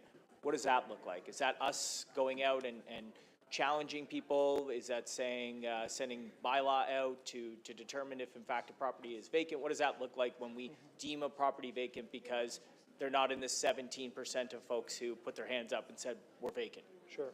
So based on the process design, the program designs it as it stands today prior to some of the changes that we're recommending. By virtue of not providing a declaration by the end of the declaration period, your property would be deemed vacant. There are avenues to take, so there's a notice of complaint process for which you could appeal that or essentially work with city staff to change the vacancy declaration itself. But to be deemed vacant essentially would mean that you did not provide a declaration. Okay, so the vast majority of properties that were in fact deemed vacant, 83% just did not complete the form. Not all of them, but you're telling me the majority of those, they just didn't do it. So pretty consistent in terms of first year and second year, the amount of properties that would have been deemed vacant. Now, there are steps that are taken after that process, including which includes a vacant home tax bill itself, and working through essentially payments that would be made against that declaration. Okay, and of those 8,000 and change properties that are theoretically vacant here in the city of Toronto, do we reach out to any of those people and ask the obvious question of, why is your house vacant? Why are you not renting it out? Do we ask that? Yeah, so through this stage, we have not asked why they may have a property that remains vacant and putting forward paying a VHT charge. However, we are, as part of the program redesign, planning on going out with a survey in the new year after the launch of this program. And one of the pieces that we are looking at in terms of including the survey is any individuals where they would have a declared vacancy, understanding why they would maintain their property vacant. So just to put a point, no, actually, my microphone wasn't on at the beginning. That was your last question. Madam Speaker, if I'm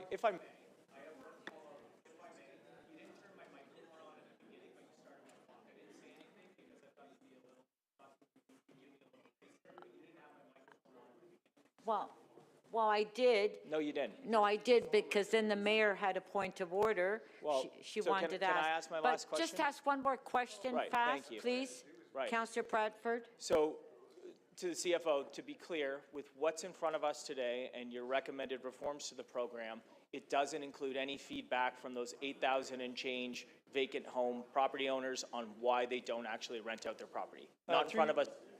Through you, Madam Speaker, part of what the engagement process that we are presenting as part of the program redesign does include surveys to be able to judge the adequacy of the changes that we've made. So part of the process will include us reaching out to those individuals that have a vacant property. In the past, it has not happened in the past. Thank you. Councillor Perks, question. Thank you. At Executive Committee, we heard not yet that, we haven't fully got them all, but your best estimate is there are around 10,000 vacant homes in the city of Toronto? Through you, Madam Speaker, we estimate that there is up to 10,000 vacant homes. That was based on the first year of the program. While in the second year of the program, we do have a reduced number. Okay. For obvious reasons, there's still some work to be done in terms of understanding the ongoing trends. Right. And also you said about 60% of those are condominium units? Through you, Madam Speaker, there may have been miscommunication there. Okay. The 60% represented the amount of condo units that are on a joint utility, that are not on a standalone utility. It was not the percentage of vacant units. Apologize, there may have been a misunderstanding in that question. So do you have a guess about what percentage of the vacant homes are condominium units? So we do see that the majority of the units that are vacant tend to be condos, but we don't have an absolute number to provide. Majority is good enough for now. Thank you. That's helpful. To Ms. Bond, could you give me an estimate of how many people or households are without homes in the city of Toronto right now? Thank you. Through the speaker, there were about 10,500 people who've been using the shelter system, and then probably between several hundred and 1,000 people who are living outside right now. Thank you. Those are all my questions.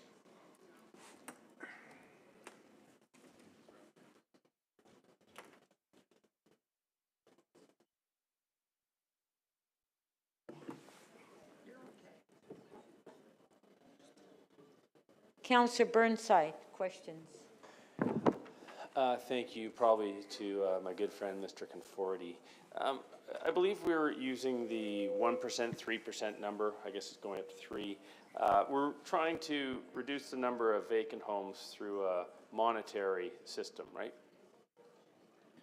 Through you, Madam Speaker, the program itself, it is a policy tool looking to increase the amount of units available for rent or occupancy in the city, and as a disincentive, currently a levy is applied at 1% of the assessed value. Heading into next year, Council's given approval to increase that to 3%. Right, but so, thank you. So, but we're trying to basically motivate people through their pocketbook, and making, I assume, the assumption that most people are in this game to make money, or certainly don't want to have to pay money to for a vacant unit. Through you, Madam Speaker, the intent is to provide a disincentive in the form of a vacant home tax to make those units either available for rent or through resale. Okay, so would it be fair to say that a large number of these vacancies are investors, that they're looking to make money from their real estate investment? Through you, Madam Speaker, I unfortunately I couldn't speculate as to who would own the large number of units. Do you have a gut feeling? No. Fortunately, I can't. I wouldn't know specifically. Are a large number of vacant units condos? So through our information, it does appear that the majority of the vacant units would be condos. Would you agree that there's a report like something like 25% of condos or 50%, whatever that number is, just came out in the Toronto Star, are actually investment properties? Through you, Madam Speaker, I don't have that information. I couldn't answer that. But if that number, if there were a high number of investment condos, it's easy to make that connection. Potentially. Potentially, okay. That's good for me, thank you. Okay, so in terms of factors that would motivate an investor, one could be this vacant home tax, correct? Through you, Madam Speaker, the intent is to provide a disincentive through Correct, the vacant home okay, tax. good. Okay, so we can agree on that one. Would interest rates also motivate an investor in terms of a property? So a current interest rate might motivate an investor in terms of the acquisition of a property if the financing costs were lower. The change of the interest rate from what they purchased, if they had to refinance, would also motivate them, correct? If they're in a situation of refinancing, okay, potentially. perfect. Yeah. Would increasing real estate prices or stable real estate prices potentially impact decision making? That is, if real estate prices are shooting up rapidly, one could assume that you're going to hold on to that property because you want to wait for that wave to crest. If real estate prices are going down or stable and you're not making money, one would naturally assume that, you know, the incentive to hold on to that property isn't the same. Through you, Madam Speaker, theoretically, I think there'd be a lot of considerations that would have to take into account, especially, you know, when you'd be looking for that investment to materialize and what your needs would be, but theoretically. Okay, so I think you just actually hit on the point I'm ultimately trying to make in a roundabout way, is that there are a lot of factors that influence decision making when it comes to real estate and vacancy and keeping a unit vacant, correct? Through you, Madam Speaker, there would be many factors in terms of house sales. Okay, so what evidence do we have that the vacant home tax is a primary factor or an important factor in terms of vacancies, whether they go up or down? Through you, Madam Speaker, so as we noted, we have looked at the Vancouver experience. The Vancouver experience shows a 54% reduction in vacant properties over a 5-year time span. What we've also done, we've looked at Stats Canada data that is publicly available, and we've looked at the trends in vacant dwellings across Vancouver, Toronto, Calgary, Montreal, and Edmonton over that same period of time.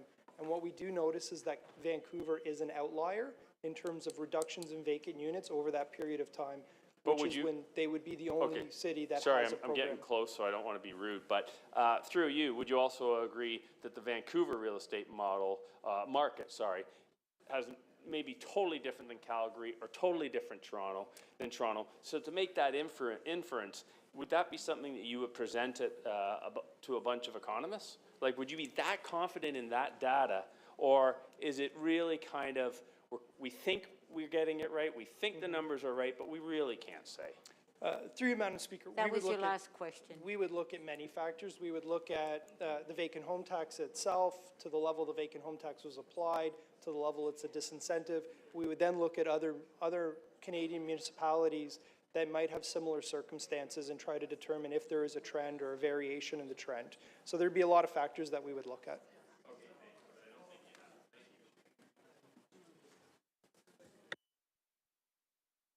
Councillor Holyday to ask questions. Are you ready, Councillor Holyday? I'm turning your mic on. Thank you so much. Mr. Conforti, earlier in the questions, you answered that there were approximately, or just under 10,000. Sorry, Councillor Holiday, I'm going to put your time on hold because I'm going to have to do quorum call. We don't have quorum.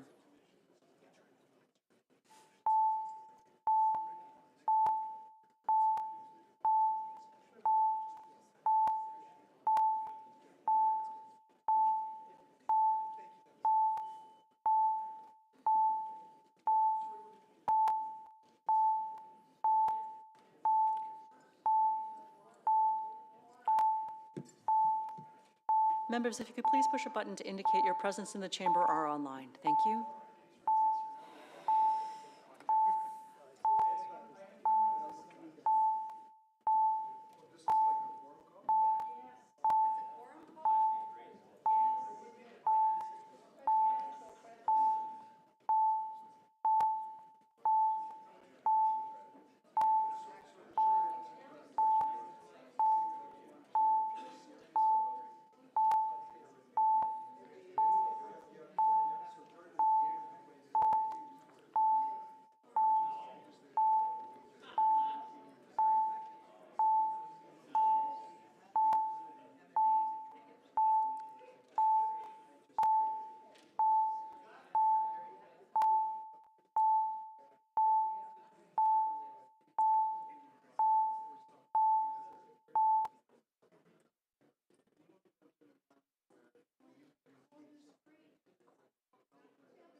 Oh, this is nice. It's the first time I've seen this.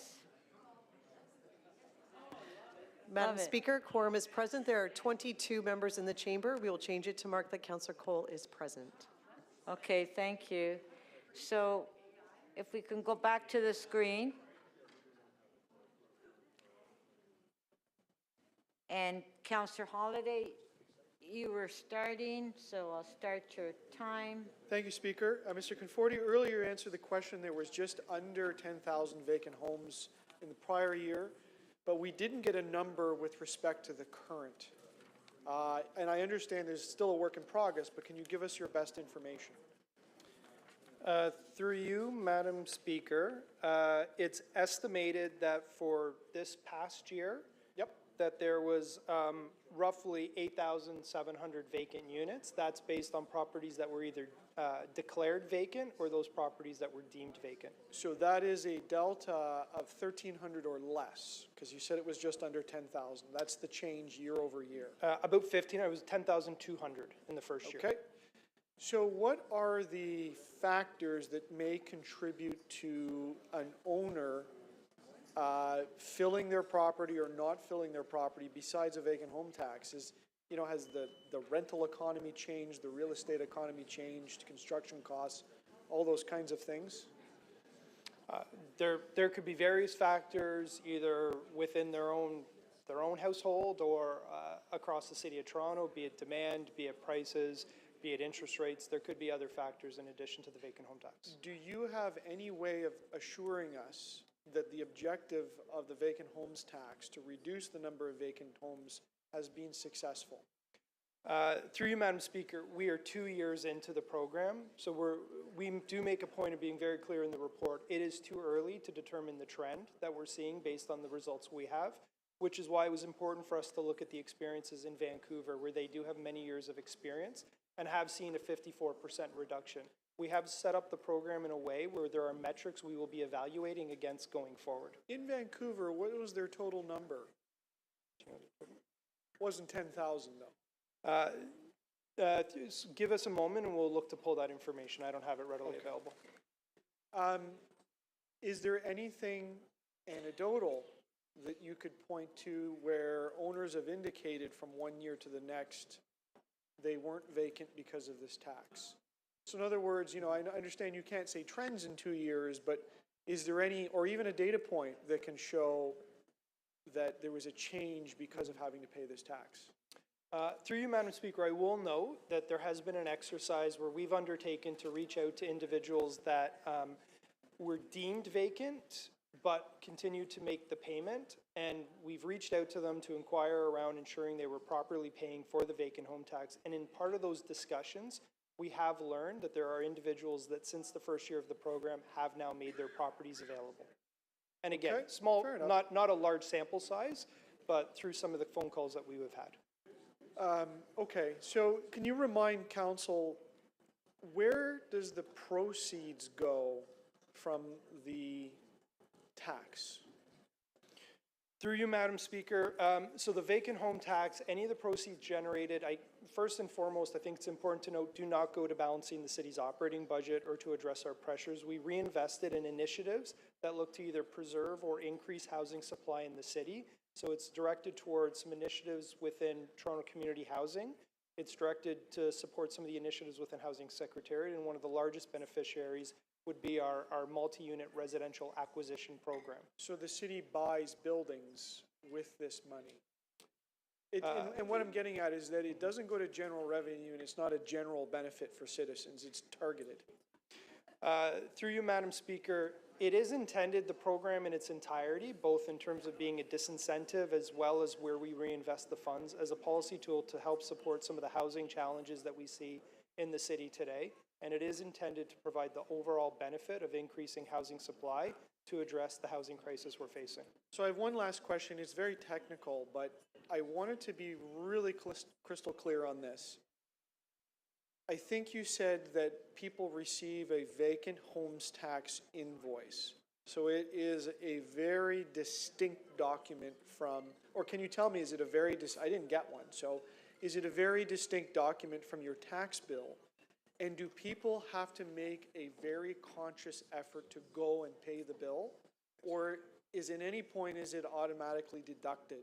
Whether it's in a lump sum or in a monthly installment? Through you, Madam Speaker, it is a separate and distinct bill, separate from your property tax bill, and a separate and distinct effort would need to be made to be making those No payments. automatic deductions from the city. You got to go to the bank and literally pay it. So I'm looking to my technical team here, and they're assuring me that there is no automatic deductions. Thank you.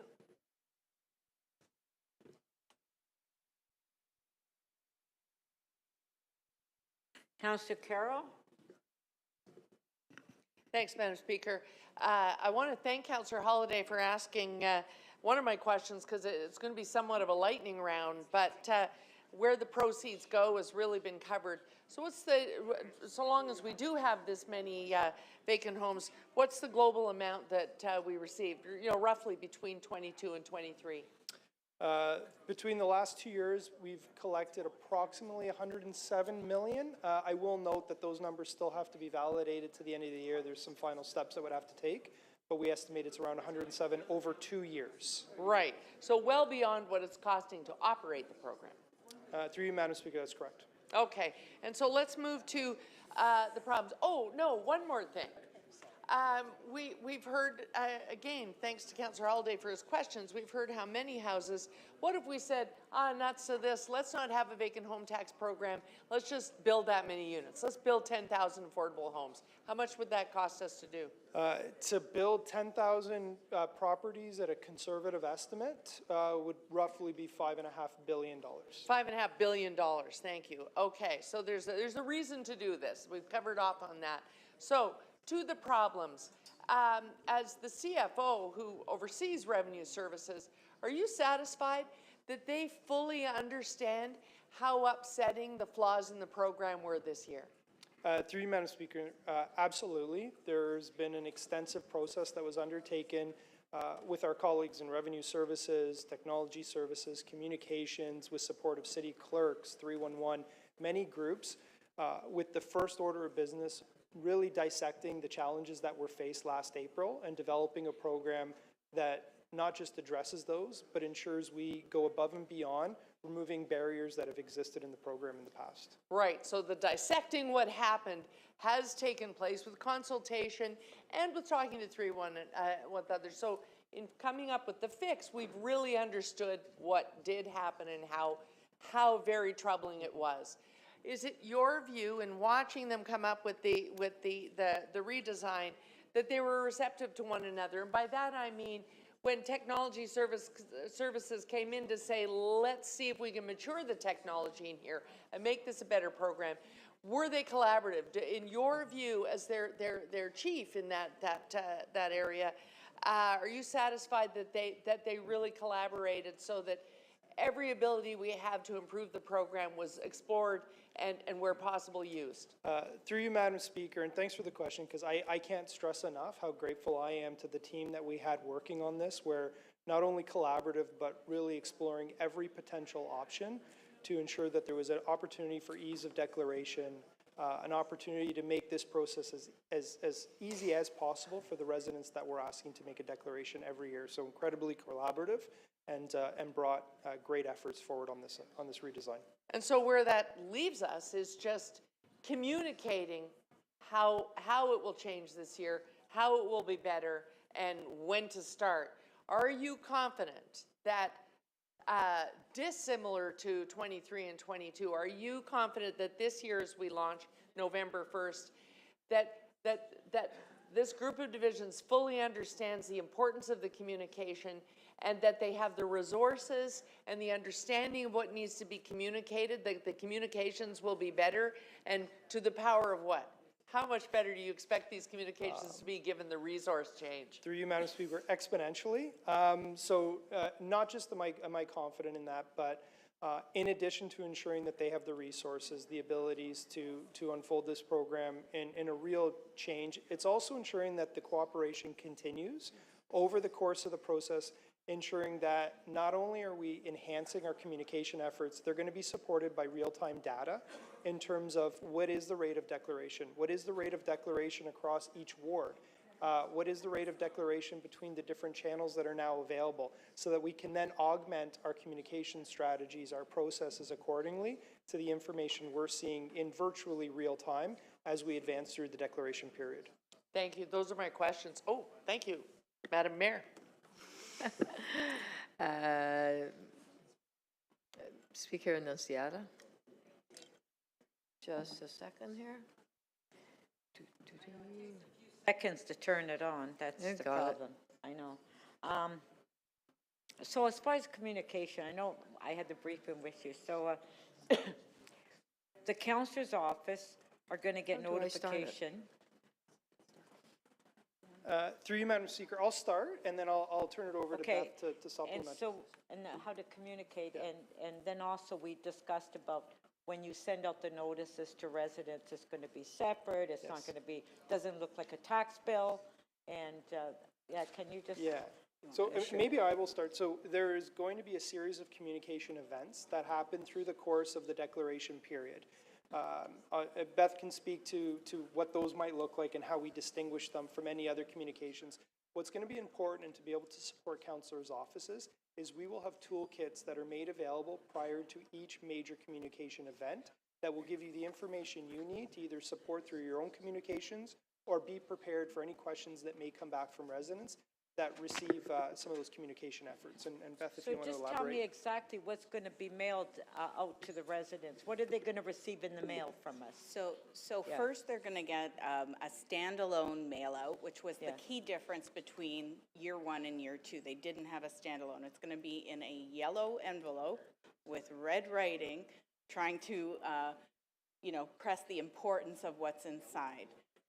Prior to that going, the councillors' offices will all receive materials to help with that. Again, if they respond and declare, they won't hear from us again. But if they don't, they're going to get further mail-outs as well as emails and robocalls in order to make sure that they have the information they need to declare. Okay. And one of the things I did ask when we had the briefing is that will there be an opportunity if a councillor in his ward want to host sort of a meeting where staff will be there, especially with seniors that can come in and staff will be able to assist them in filling out the forms? We'll have that access. We'll be able to do that with city staff? Yeah, through you, Madam Speaker, we are going to have enhanced levels of pop-in sessions this year, not just at community at civic centers, but we will be available to any councillor. We will also reach out to councillors if we see that their ward is actually performing low in terms of the rate of declaration. We're even going to reach out to condo units where we know there might be some challenges in certain condo units to be able to get declarations, and have staff there available on site to receive declarations. And then you'll have to have translations, because like in my community, there's a lot of Italians, and they don't understand what you're saying, right? Absolutely. And they don't have computers, and they can't speak English, so we're Yeah. going to be able to help these Absolutely. seniors So out. we'll have translation in obviously English, French, and then the top 10 home languages in our city as well. We'll connect them with the language line through 311 so that they don't have to go online if they don't want to. And our ad campaign will also reach out through print, online, and radio to multilingual outlets as well. Okay, well, I'm glad to hear that. Thank you. Okay. Thank you. Councillor Bravo, question. Just 1 second. Thank you. ahead. Through you, Mayor. I wanted to first ask about the problems of housing supply broadly. It's not the issue that we need more supply in general. Is it correct to say that what we're struggling with is affordable housing supply, correct? Through the speaker, yes, that's correct. We need both. We need a lot more residential units, and we need a greater proportion of them to be affordable to average people in our city. And there is a considerable housing stock presently that is older apartment buildings, for example, and we want to protect them because they remain affordable. Many are rent controlled. How does acquisition function as a strategy for protecting existing high quality affordable housing stock in the City of Toronto? Through the speaker, it's really important. The multi-unit residential acquisition program that we've been running since 2022 has safeguarded 368 homes in 15 buildings. So non-profits have been able to acquire those, move them from the private market rental sector into the non-profit sector, reinvest in those buildings, and limit rent increases for residents living in those buildings. So basically re-embedding affordability back into those units and protecting them for the long term. And by ensuring that we're also not putting all of those potentially displaced households into the market to compete with in the marketplace where rents are ever increasing, correct? Through the speaker, that's correct. And also, even without the pressure on rents, the vacancy rate themselves are so low that it's hard to even find anything in the rental market right now. Right. Difficult to find rental, difficult to afford it. So I want to ask a question about what we know about the number of empty units. We know that roughly, so how many empty units, can you repeat that again? Through you, Madam Speaker, we estimate there's up to 10,000 empty units. And while we don't know, we don't have an inventory of which ones are owned by investors, I understand that roughly 40% of condos are being rented at this time. Through you, Madam Speaker. Correct. So we can assume that a significant number of vacant rental units are actually owned by investors who may have a speculatory incentive in keeping them empty. Is that correct? Through you, Madam Speaker, well, I can't definitively answer that. You could make that assumption. You could make that assumption. In terms of so here what we have is a really important and pressing social objective that we don't have other financial tools to really meet in a fast way, which is protecting quality existing affordable housing, correct? And then we have a paired incentive to release unrented units so that we can actually at the same time protect affordable and ensure greater supply like we've heard from the Housing Secretariat is needed. So we have both on the affordable end and on the market end paired solutions to make life better, more affordable, and improve prospects for people in the City of Toronto, correct? Yes, through you, Madam Speaker, the intent is for this to be a disincentive to keeping your property vacant first and foremost. Any individual that, despite the vacant home tax, maintains a property vacant Any revenue collected will then be reinvested in efforts to increase or preserve the supply of housing and more importantly, affordable housing. And we didn't invent this, did we?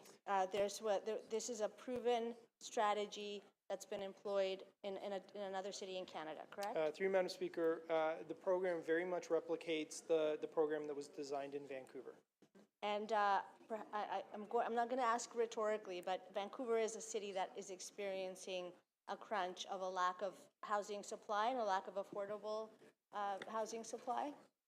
Through the speaker, yeah, there are many similarities between the vacancy rate, the nature of our housing supply, the high number of condos that are rented out that are similar enough to Toronto to warrant, or for us to expect that many of the outcomes that Vancouver saw in the first 4 years of the vacant homes tax are things that would play out for us here once we have more data and we've had more years to actually implement the tax. And we're building on an innovative solution that's already been tested. Last question.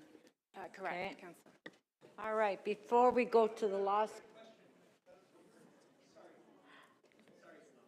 Yeah, no, we still have another question. Before we go to the last question, I just, there was a phone that was found in the women's washroom. So if anybody's lost a phone, I have it. And I can't turn it on because I don't have the right finger.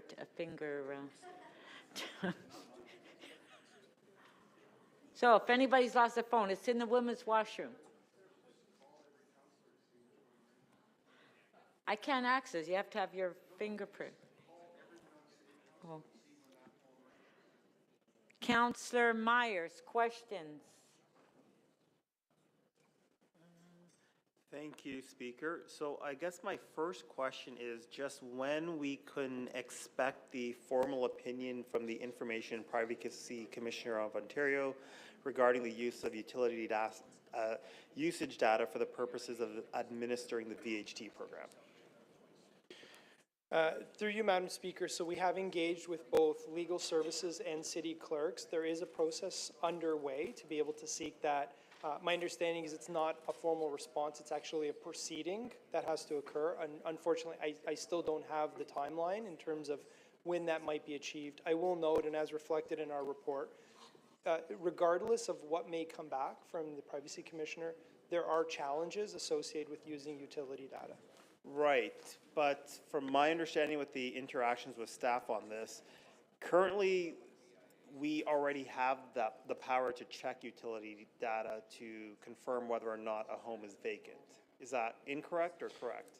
Through you, Madam Speaker, utility data today would only be used as part of our audit process. It would not be used for declarations, and we would not have the authority to use it for declarations. So are we using utility data to determine which homes, because I understand this can only be done for houses, should be audited or not? Through you, Madam Speaker, no. The utility data would not be used to determine which homes would be audited. The audit would be a random process by which we could then leverage various tools available to us to conduct the audit, one of which may be utility data. Would it not make sense to focus on the homes that we suspect are vacant rather than doing a random sampling? Through you, Madam Speaker, again, this may still be a question for the Integrity Commissioner around our ability to leverage that data for that purpose. But I thought, sorry, I'm confused. I thought we already have that power. So there is, in my eyes, and I may need to turn to city legal, Okay. there's a difference between leveraging it to determine which properties you should audit or using it as part of an ongoing audit on a random property selected. Could I have city legal clarify, please? So all I can clarify is that we have started the process with the IPC to go down the road to find out that whether or not we can use that data. So the process has begun to get that information. So we currently use it as part of the audit. We just are not sure if we can use it in order to determine whether or not an audit should be conducted. I'm advised it can be used for auditing purposes, but we're getting more clarification from the IPC, I believe. Whether it can be used, to determine whether it should, yeah. Yeah, so we can use it as part of an audit for a random audit. We can't use it to determine whether or not a house should be audited. Exactly, yes. Okay, thank you very much.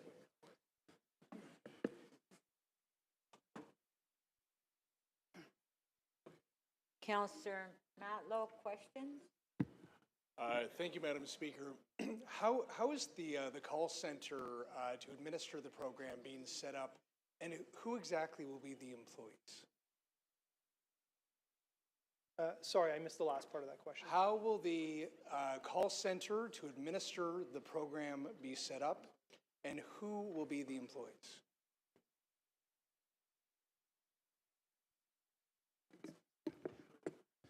Through the speaker, the call center would be composed of 311 staff and revenue services staff. Has this been discussed with QB 79? We have engaged in discussions. We're in that process right now with them. What have they said?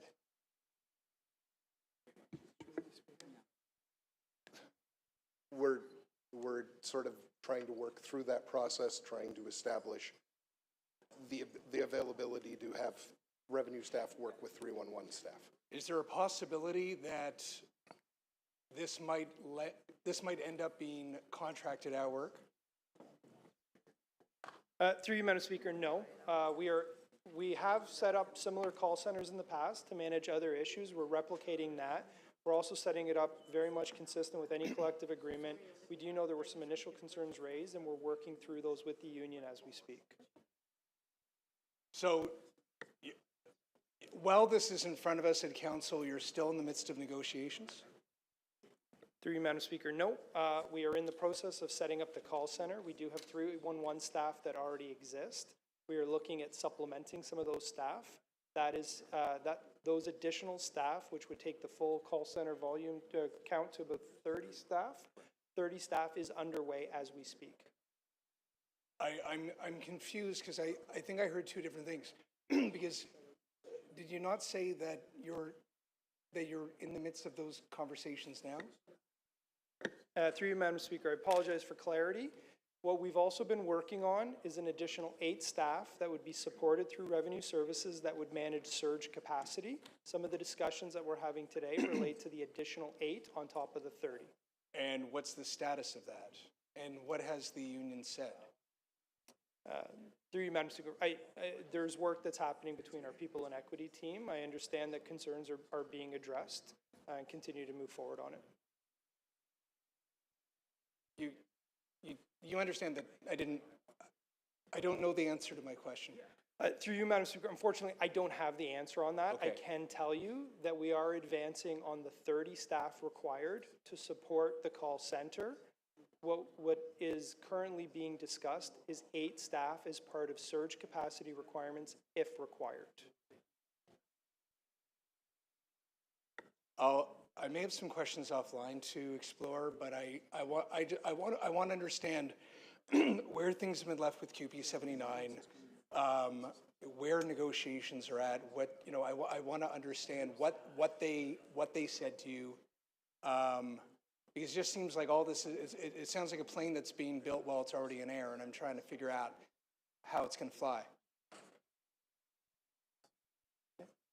Through you, Madam Speaker, happy to take it offline. As I noted, I know discussions are happening on some questions that have arisen between our People and Equity staff. I don't have information to share on that. I will note what is being created with staff available in 311. It's being created consistent within a process that we've already created for similar types of functions in the past. We will have a call center available and active when the portal opens. Okay, I'll speak to you in a few minutes. Thank you. Thank you.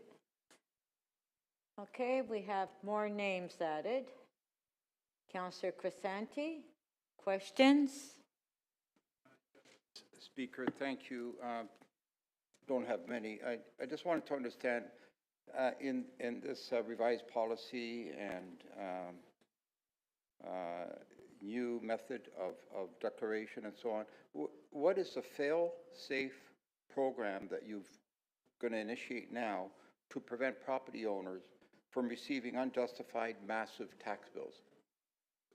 So we don't have a repeat of what happened just a few months ago, which was absolutely disastrous.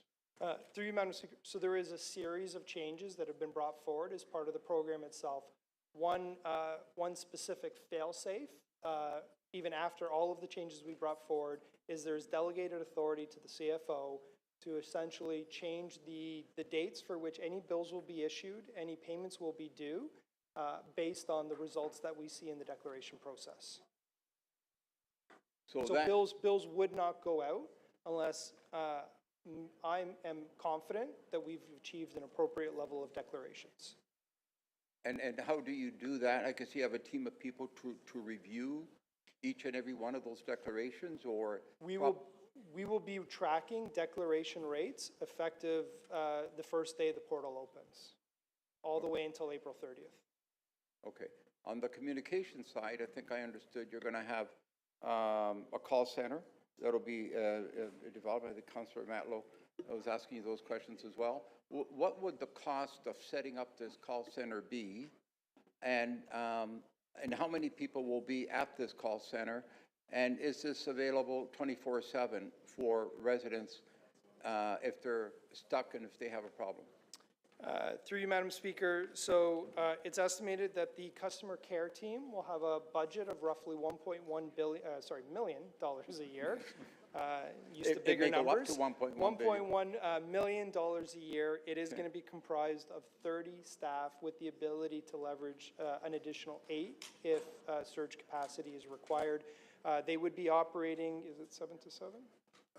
8:30. Sorry. 8:30 to 9. 8:30 to 9. So they would be operating 8:30 a.m. to 9 p.m. with additional coverages on Saturday, but it would not be 24-hour operations. Does Vancouver have a comparable call center as well set up, or not? Through you, Madam Speaker, there is an ability to leverage a call line in Vancouver. I'm not entirely familiar with the number of bodies that they would have working and supporting that. Okay, Madam Speaker, I'm fine. Thank you. Thank you. Okay, last one, Councillor Chang.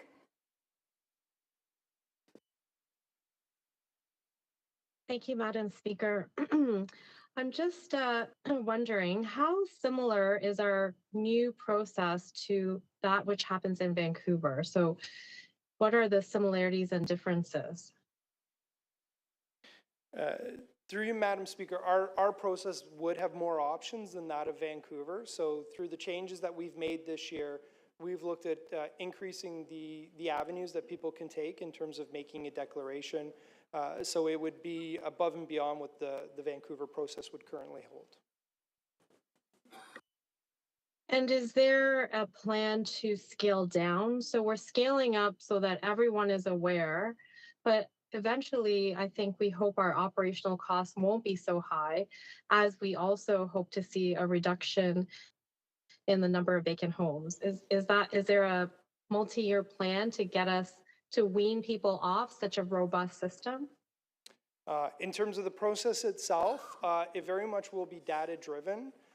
Based on the data that we see, the rates of declaration, we have the ability to scale it down. Likewise, we have the ability to scale it up if dictated. And the idea would be over time, and as we continue to increase awareness and as we continue to have essentially that muscle memory associated with annual declarations, that we would be able to revisit the level of effort that we put into the declaration process with the ability to scale it down. Could it be part of the communications plan that this is a time-based, robust system that eventually, to reduce the cost on the city, we are in essence training our city to participate in this, but that eventually the training wheels will come off? I think it's important to set up the expectation, just like when our kids use bikes with training wheels, we say this is a training wheel, but it's going to come off.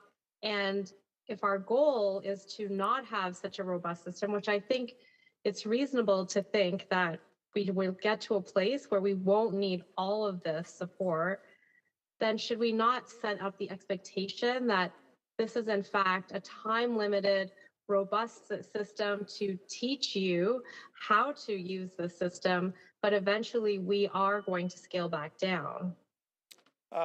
Through you, Madam Speaker, so we would absolutely be looking at the level of effort. I would note a couple of points. The first is while there is cost associated with delivering the system, the cost itself would be borne by those individuals that maintain vacant properties. So while there is still a city cost to do this work, it is not a cost that would be reflected on any property tax base or a pressure on our budget. Beyond that, we also would take a step and remember and look at the importance of the program. And the program is being brought forward to ensure that we're increasing housing supply in the city.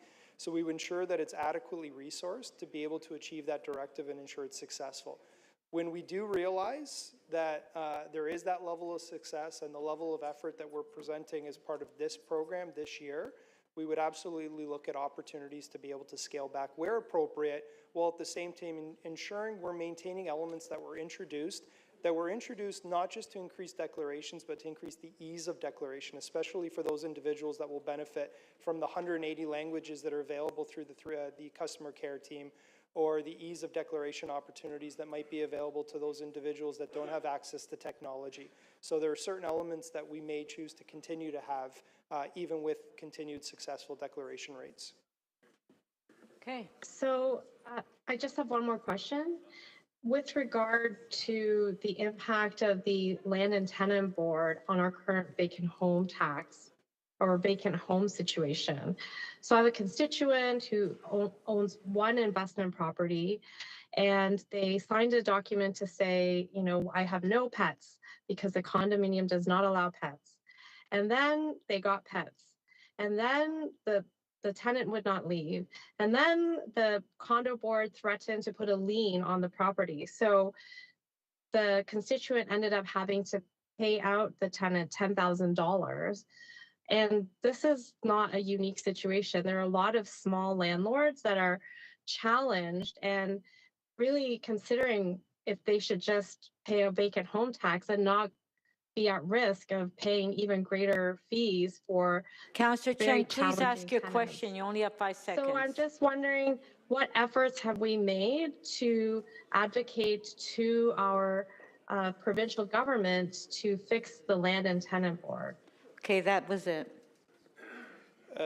Through you, Madam Speaker, the exercise that we brought forward was a redesign of the vacant home tax program. There had not been any intergovernmental discussions with the provincial government.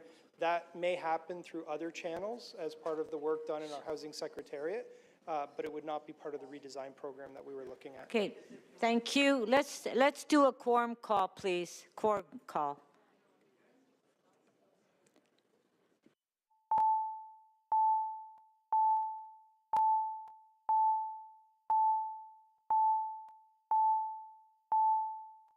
Eighteen members in the council chambers, because I have a couple motions that we want to introduce, and we can't without a quorum.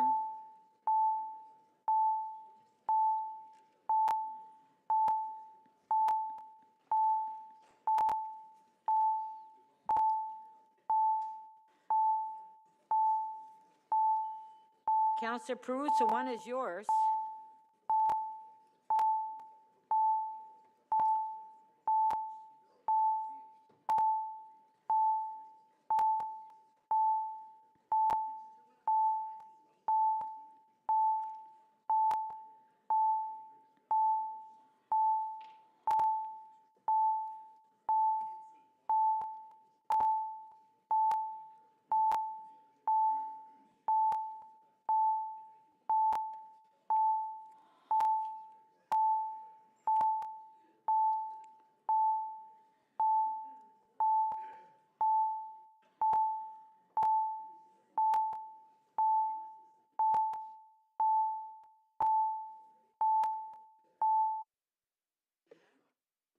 Councillor Cole, Councillor Perks, and Councillor Sachs will add you to the roll call.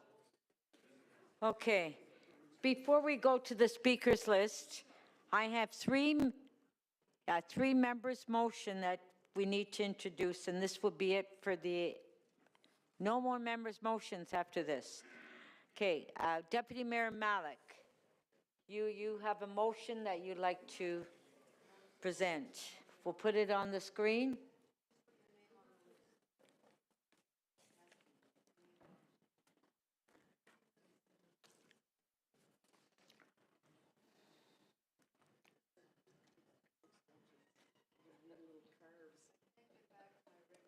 Thank you very much. I have a motion without notice, reopening and amending item MM 12.21 to amend item TE 4.6, 152 to 164 Bathurst Street and 621 to 627 Richmond Street West, an official plan amendment, zoning bylaw amendment, and rental housing demolition application. And this motion is urgent because of increased vandalism and safety concerns on the site. In favor? Carried. Councillor Perruzza, you have one to introduce. We'll put it on the screen.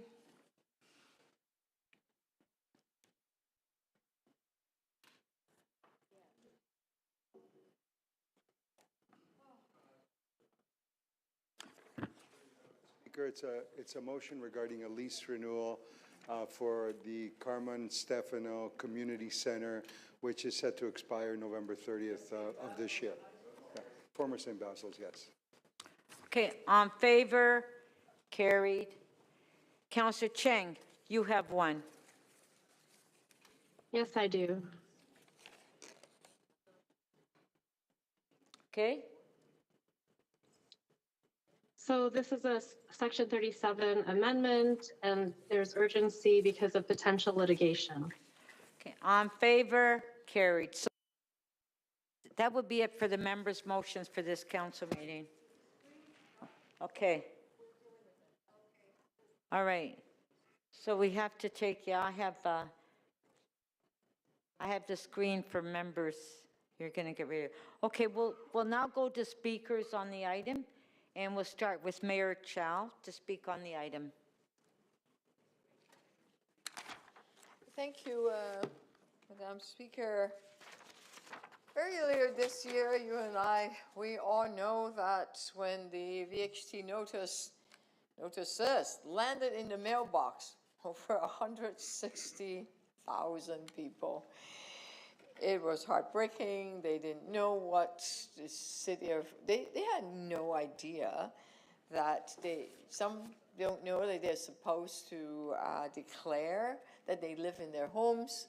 Others, if their English is not their first language and they can't read the notice, they have no idea. They just saw the tax bill as being tremendously high and giving them heart attacks and a lot of anguish. Others didn't know that they have to declare every year because they thought, well, we declared last year, they didn't have to do it again, and so they didn't do it, right? So regardless of the circumstances, as we saw, there are thousands and thousands of people calling your office, lining up at City Hall, just really worried, anxious, some crying.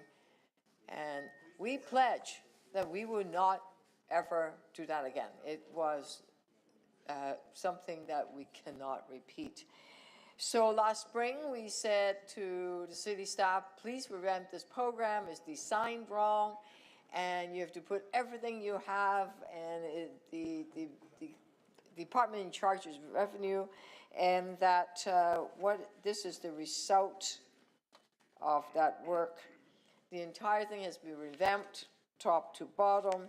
It's now much easier to declare online, on the phone, the mail, in person, through 311. And when they get the declaration, they have a receipt. They can screen capture. They could, it was sent to their emails. Lots of communication with the homeowners, and those fixes sound simple to us, but it's not easy to put together. But the staff said, this is what we're going to do, and it will go a long way. And why are we doing all this? Some of you would say, why don't we just scrap the whole thing? Well, no, we're in the middle of a housing crisis. We need this program. We've said yes to this program for several years now. It generates funds that build affordable housing or purchase housing, some in your areas, and convert them into non-market, and therefore the tenants won't get evicted. They get their homes affordable forever. It's worth the effort. On top of it, over 10,000 units that are empty right now. The owners of these 10,000 units, some of them are speculators. They're just sitting there and waiting and, or it's a tax deduction of some kind, this VHT will encourage them to actually rent it out, or if they want, they could sell the units. So we are creating homes for people. We are converting those empty units to an actual homes for folks. So we need to do that. And hopefully the revenue coming to the city will shrink because there will be less vacant units. That would be a good news. And this VHT has to be administered in a simple and fair way. It's done in Vancouver for quite a few years now, and there was no uproar. If they can do it, surely this city can do that. I just want to use an example. Last year, the Cafe TO program was a bit of a mess. And there's lots of complaints and nonstop problems. But if the staff put their minds to it, it got done, okay? 95% or 98% of the Cafe TO application got approved before the May 24 weekend. Done. And so I believe that our staff capable, through the leadership of our Chief Financial Officer, they will be able to have a system and a process that is much more elegant, simpler, fair, and provide no hardship for ordinary homeowners. I just want to take the time to thank our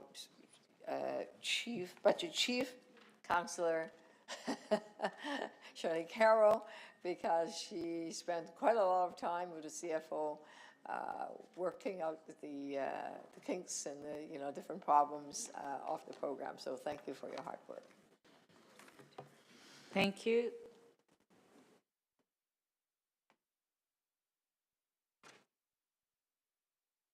Councillor Holliday to speak. Thank you. I'm going to move that the City Council cancel the vacant home tax program effective immediately. I listened to the mayor, and the mayor's right. The mayor reminded us about what a lot of us experienced earlier in the year about how upsetting this tax program has been for citizens across the city. There's lots of reasons why people are upset, and I remember having to discuss this and explain, why City Council put this tax in, even though I didn't support it. City Council still did it. And they asked, where does the money go? Does it, I got this 9.5% tax bill, and you had a problem with the roads and the grass and the sewers and so on. I said, but no, it goes to a program that has to do with the purchase of government-owned or government-subsidized housing. And it really doesn't have much to do with you by definition. And people were upset even more because they saw that this was going towards something that was an optional program or an aspiration of City Council and City Council's policy. I think there was a second reason, and I think it's because some people felt that they were vilified by the government for owning property, and that this was really an intrusive process. And they saved their money up, they invested in Toronto, they paid their bills, and they said, well, what else does the city want from me? What's wrong with owning this property? I've done everything I've been asked to do as a city. I've broken no laws. And no, this doesn't outlaw the owning of vacant property, but it gets kind of darn close to it. And it's interesting because Councillor Perks asked a really interesting question. He drew a line between the number of vacant properties and the number of homeless people in the city. I wouldn't normally have connected the two, both 10,000, but the question in itself suggests a very interesting line of thinking. And I hope Councillor Perks talks about it some more or may offer or articulate it.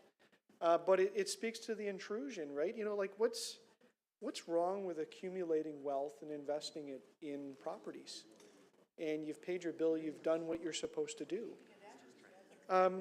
So, I guess council would like to now tell people what they should do with their investments, and that's clearly what these policies are there for. I know a lot of people will have a hard time supporting this motion because they're so set on taking that money and using it for the programs that they believe in. And I understand that. I know Councillor Bradford, he's got some ideas as well about how to improve this process. So I look forward to hearing from him. But finally, the last thing I wanted to say was I wanted to express my appreciation to staff again for mopping up Council's mess. They've brought forward some changes to the program. They've done their best to, what's the saying, make a silk purse out of a sow's ear. And I want to remind Council, remind the public that are watching in case there's any misunderstandings. This was Council's policy, this was Council's design. This was Council's approval on a reverse onus billing process. And Council was very deliberate about this from the beginning of the creation of the tax program, if you follow all of the various Council motions right through to the end. So I really reject any blame being placed on the staff over this. They followed what it was that we told them to do. And I think much of people's ire is in Council's choices on this and their choice to have a reverse onus program. So I would be happy just to do away with this. And I think that would make a lot of people in this city very happy. Thank you, Speaker. Thank you. We do have a question for you. Mayor Chow. Council Holiday, I don't know whether you've had any experience being stuck in elevators or being living on a floor. Let's say it's a 15th floor and there's no elevators that work. Is that some of your constituents may have experienced in the past? Or that they don't have hot water? Yeah, you know, funny you mentioned, I was thinking about it today. I was stuck in an elevator at work once and had to climb out between floors. It wasn't much fun. I know. Are you aware that that in many of the Toronto community housing units that are across Toronto, they may not have any in your ward, that sometimes the hot water problem doesn't get fixed. Other times the heat is the problem, or the roof might, or there's everything is, the elevators doesn't work, or that it gets on fritz. So the reason why I asked that is the funds that come from this VHT, a good portion of it goes to fix these buildings that are in not very good shape. And we don't have this money. It probably will means that you would have elevators that's not working, seniors trapped on their floors and not be able to come down for any activities, or they get stuck in the elevators. Yeah, you know, I have done the tours of Toronto community housing, and I've seen it. And I've seen all of the things, you know, the most galling things are broken security doors and people talking about the need to have that fixed, or water leaks. But what troubles me is that Council's overarching policy direction is not to go back and look at the portfolio that we are responsible and tasked for many years and fix it. Our answer is to go and add more buildings and more people without actually addressing the original issue. And so that's you know, one of my many criticisms of Council is that our appetite doesn't stop. Instead of going back to the fundamental things and fixing clear flaws, we just make it bigger and bigger and bigger and put more people under the umbrella of the programs that we have. And you know, the system just continues to grow, and Council's response is, we'll just add more taxes. Well, except Councillor Holiday, I think, let me ask you one other question. In my old riding ward in downtown called Alexander Park, there's a Tridel building that are market value, okay? So the funds that comes from building these market units help the portfolio, that portfolio, help assist in other buildings that are rent geared to income.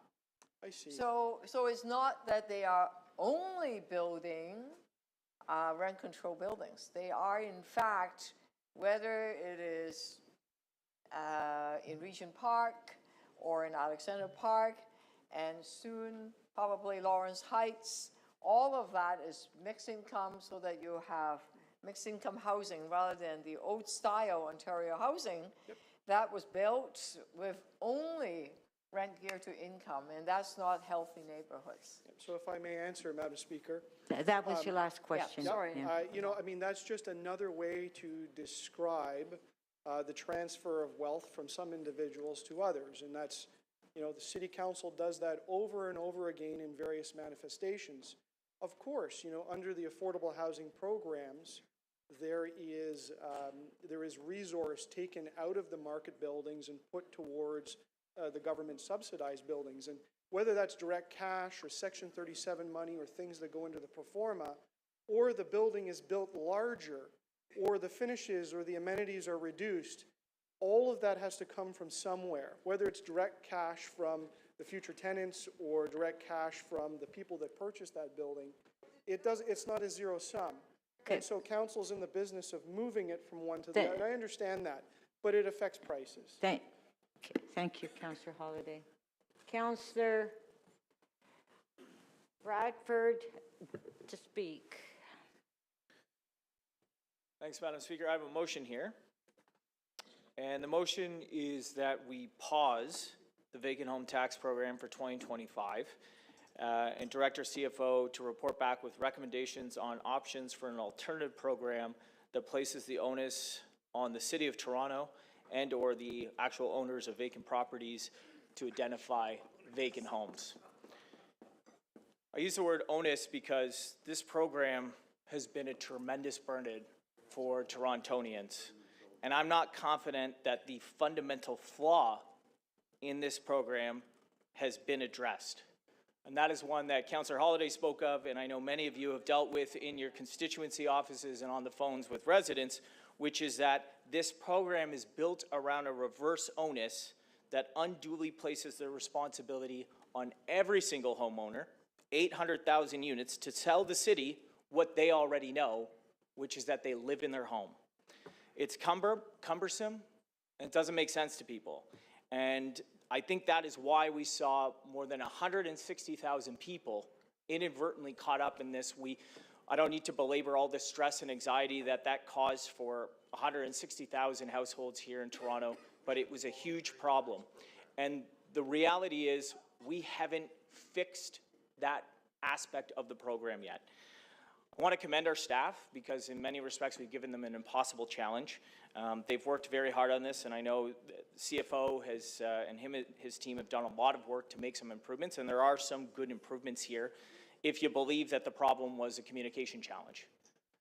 But it still doesn't go back to the very aspect that every year you are going to have to sign up and get a hold of the City of Toronto and tell us that you do in fact live in your house. I asked those questions about the declared vacant versus the self-reported. And we're looking at about 8,000 units here in the City of Toronto, of which only 17% of people actually declared that their house was vacant. So the balance of that came through the fact that they didn't fill out the form and, and they were whacked with the fee. And a lot of people paid that fee. But in our effort to re-examine the program, we didn't ask the fundamental question of those individuals, which might be, why are you not renting out your house? There might be some good reasons this council might want to take into consideration why those units are not on the market. Instead, we have a plan that improves communications, but now residents in the City of Toronto, the number one message they're going to hear from us every year is that there is a vacant home tax and that they need to fill out a form. If you call 311, you're going to get a message at the end of your correspondence that says, hey, vacant home tax, tell us that you live in your home. I just think that instead of going back to the drawing board, what we're left here is millions of dollars more spent on communications, spent on mailing, spent on advertising, thousands and thousands of staff hours trying to stand up a program that is fundamentally flawed, and thousands more hours in terms of trying to sort out the mess of folks who haven't actually filled out the form at the end of the year. Instead of going back to the drawing board, we increase the tax, which sort of seems to be the philosophy here in this chamber more often than not. over the past little bit is increased taxes, increased fees. And the challenge around that, of course, is when this was originally conceived, it was never supposed to be about the revenue. And so we're in this awkward spot where we have folks that are saying, trying to draw a false equivalency, actually. We heard the number thrown out by a colleague. This is like adding 10,000 new affordable homes. Mr. CFO, how much is that worth? $5 billion. What a deal. We're saving $5 billion. He's laughing because it's a joke. It's a joke, right? Like it's the idea that 10,000 units are going to magically come onto the market and they're going to be affordable units and the city is saving $5 billion is nonsense. And I think most people understand that. The other side of that is, well, we're going to have revenue.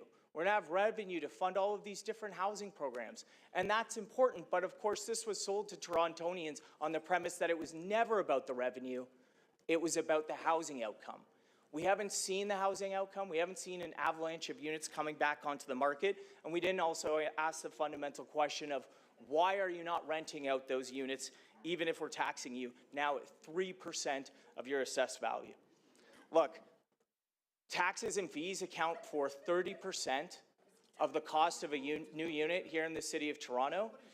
And I think at the end of the day, we need to be very thoughtful when we are adding more taxes on housing units in the most expensive city in the country. Thank you, Madam Speaker. Thank you.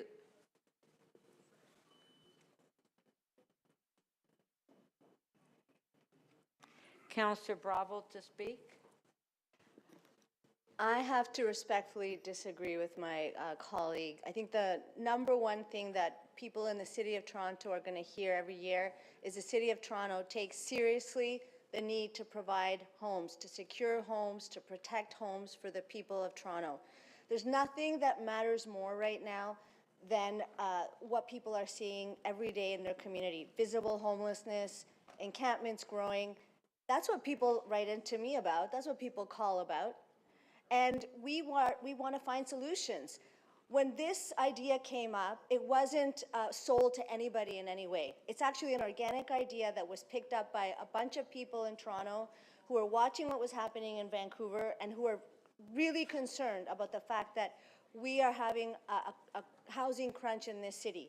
We don't have enough housing, and the housing supply that exists is completely unaffordable. So number one, this program is about housing. Number two, we've actually found a way in which a tax is completely transparent and accountable. It asks the people who have vacant properties to declare them, and people that don't have vacant properties to tell us that they're not vacant. And when people were concerned in Davenport about that, you know what it was about? It was simply the ease of doing so. But nobody has ever written into me and said, this is a terrible idea. Why should I declare this? Why should I declare this? Or I don't want to have affordable housing or housing supply. Nobody's ever said that. So I think this is a really false premise. What we're doing here is simply making it easy for people to tell us that they're occupying their homes. And if they're not, they're going to have to pay a bit because they're part of the problem. The Councillor Holiday talked about what's wrong with investing and keeping your property empty. Well, you know, what's wrong with that? You could talk about anything in life like that. We need water. What's wrong with selling water? What's wrong with speculating around food? We went after a bunch of companies because they fixed the price of bread. We can't be fixing the price of housing. We need to make sure that we're paying attention to this. Nothing could be more important to people's livelihoods and outcomes. I think this is paired, it's transparent, it's innovative, and now that what staff have done is figured out a way to make it work. All of the people that were struggling with declaring in Davenport were struggling because of the way that it was introduced in 2023 and it continued in 2024. People wanted to tell us, yes, I live in my home. And they wanted clarity about if I'm on vacation, is it empty? No. If I need to leave the house to renovate or my apartment to renovate, do I need to declare it empty? No. There's going to be a lot of clarity now. Why would we let go of a tool that people have asked us to actually deploy? that we know will produce good results because of what it's done in Vancouver. And ideally, we'd get to the point where we don't need to have a vacant homes tax at all because there won't be any vacant homes. Just like we don't want to have vacant storefronts because they're a blight on a main street, just like we don't want to have walk around on any one of the streets in my ward or any street in the city because there's a public good in having properties occupied. And the public good is what has to be most important and top of mind right now. And you know, this is a really silly idea to repeal something or diminish it or pause it when what we desperately need is action on housing.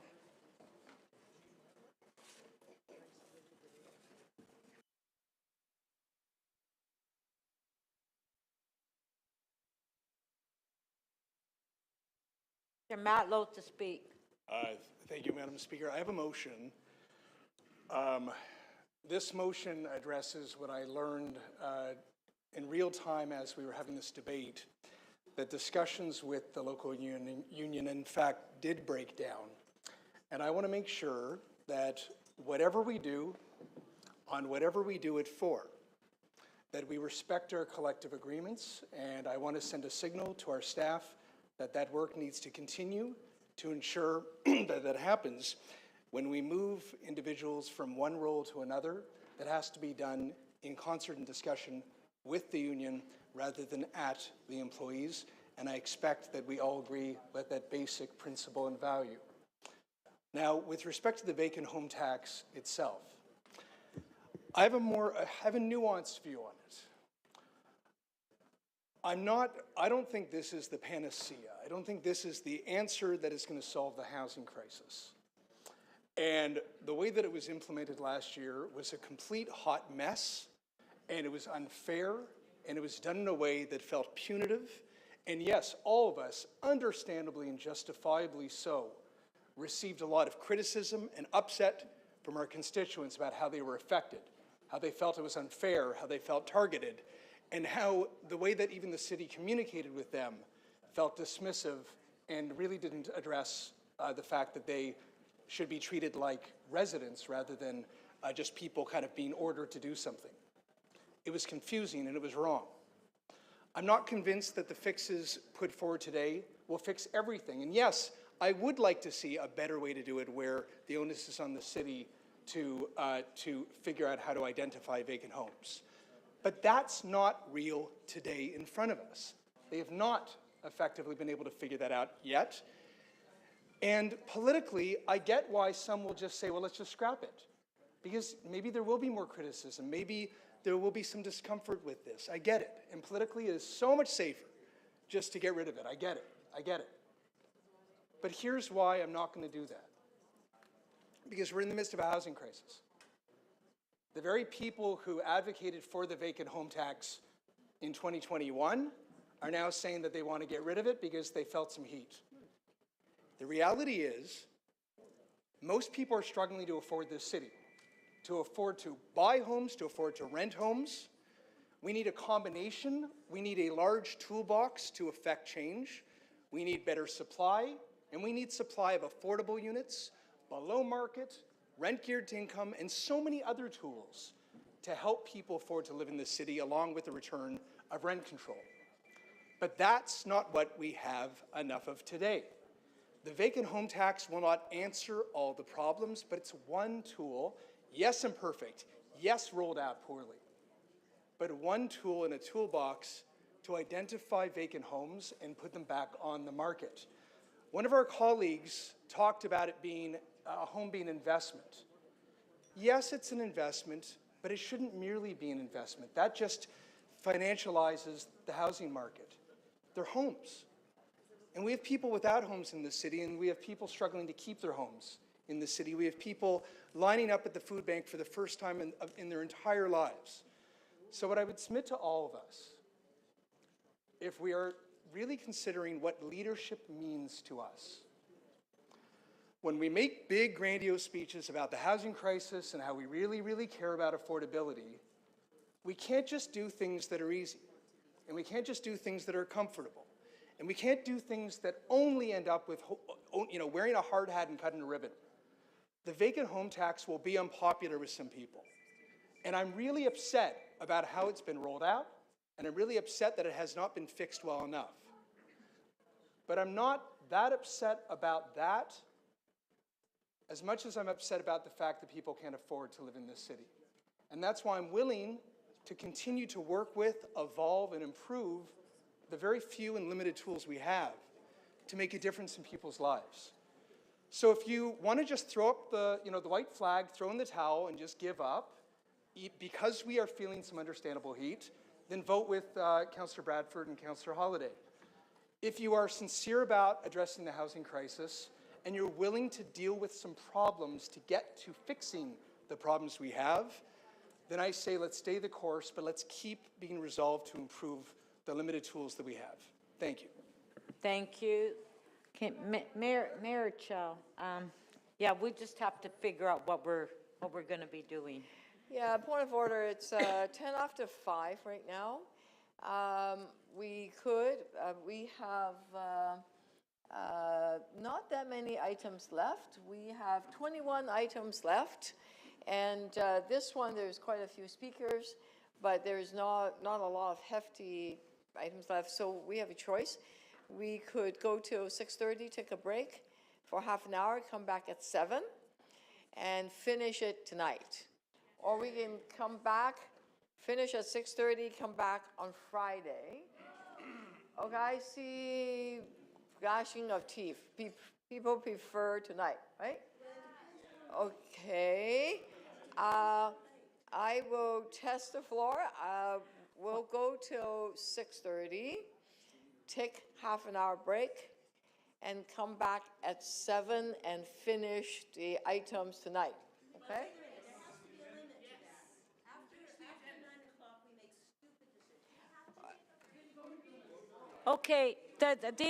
Okay, the issue is, then if people don't want to take that advice, then what I would recommend is let's speed up the agenda. And maybe we don't have to have everybody speaking on an item where we already know because it's taking longer to complete the agenda if everybody keeps putting their name on the screen. So it's your choice. Do you want to come back tomorrow or do you want to stay? My motion stand, okay. We'll take a break at 6:30. 6:30, all right, right in 6? Yeah, okay, 6:30, and then we'll be back at 7, all right? And we'll finish the item. And we can revisit it by 9 o'clock. People exhausted, we could do something else, okay? Okay, Mayor Chow, that will be your motion? That's right. That you recess at 6:30 and come back at 7? To finish the agenda today. So we might not have to stay late. Councillor Sachs, you're shaking your head. You don't have to stay. But the point is that it's up to members of council. If you want to finish earlier, then let's speed up the agenda. You don't have to speak on every item on the agenda. Okay, motion on the floor by Mayor Chow. On favor? Show of hands. It's carried. Thank you. Okay, Councillor Carroll, you're up to speak. You put your name up to speak. I did. There were some other people I was... But they've taken their name off because we want to go. Wonderful. I hope that people will indulge me in not taking my name off. I did spend a lot of work on this, time and work on this. Madam Speaker, we've talked to each other all day. We don't really need to talk to each other about this item anymore. People have given their opinion. What we need to use this pulpit for, this time, this camera time for anybody on YouTube, is to remember this, that starting November 1st, you are going to help us renew the data that tells us where the vacant properties are. You're going to get what you didn't get last year. You're going to get a letter telling you it's time to do that. And on that letter will be everything you need to declare. You don't have to look anything up. You don't have to find the file or the piece of paper or nothing. It's all in that letter. And if you're QR code savvy, it's right on the letter. You can, the minute you open that letter, you can declare. If you're not QR code savvy and there isn't a grandchild nearby to do that for you, you can pick up the phone right then and there and declare. These are things you couldn't do last year. If you speak English as a second language, You will get a translation. All of these services can be provided so that you can help us renew the data that tells us where the vacant homes are. And Madam Speaker, every available idea, any idea that came from any one of the consultations, whether it be with the councillors, the 311 staff, the residents themselves, anyone who called in, any of those ideas were pursued. And in the end, the only thing that is viable is the reverse onus. That's the only way every year we can find out where the vacant properties are. Now, are we asking you to pay a tax? I'm not going to pay this tax. I don't know about the residents of Toronto, but I don't want to pay this tax. So I have a house that I live in. If I were fortunate to have another house, tell you right now, one of my kids would be living in it. The price of housing nowadays, someone would be living in the house that I own that I'm not living in. And that's what this tax is designed to do. If a house exists somewhere in this city, we would just like someone to be living in it. And if that's the case, you don't pay 1 red cent. That's what we're trying to achieve here. That's what Vancouver set out to achieve. More than half of the, I believe, staff were stuck, but I believe they started with 14,000 properties in a city smaller than our own. We started out at 10,200. We're already at 8,700. The number is going down. And we need to make it easier. We have to remember that when we experience the kind of painful experience that we experienced in our offices over this bill, so too our staff. 311 were tearing their hair out. That's why Councillor Matlow has moved his motion about let's be careful about what we ask of employees in these difficult circumstances. I can support that one. We do need to be careful, and we are making fixes such that we'll never put them in that position. We're going to set up call centers and customer care people that will help you through the declaration process if you need that one-on-one approach, but it will be done within the CBA that they live by because we're preparing for it in advance, the thing that wasn't the case last time. And we are attributing to this effort the communication budget that should have been there all along. Because all communications on this should begin with why we are asking this of you, how you can avoid ever paying 1 red cent ever in your life on this particular vacant home tax, and what will be the benefit of it. You'll know that every year, and you will have an easy way to declare. Now that's what the Fix program is here, and we'll be able to do it in any language. And I would assume that if we care about our constituents, we're just going to adopt that today. What you don't want to do, and it has already, I'm not being the meanie because it has already been characterized as such, the motions from Councillors Holiday and Bradford, I am appealing yet again, like other councillors, please do not support those motions. They are foolish. They make a mockery. They make a mockery of the effort that staff have already put into this so that we may do the thing we've set out to do, make every house that can be a home into a home. Thank you, Madam Speaker. Those are my comments. Thank you, Councillor Carroll. Let's ring the bells. Let's vote. Thank you for those comments, Councillor Carroll.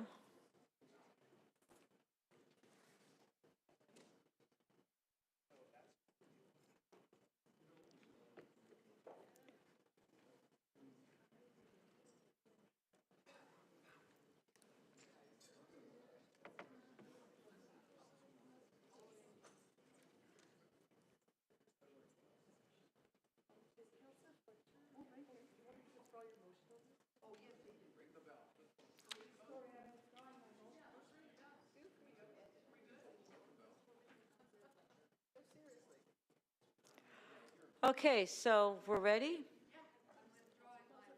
Oh, so Councillor Fletcher is withdrawing her motion. On favor? Carried. Okay.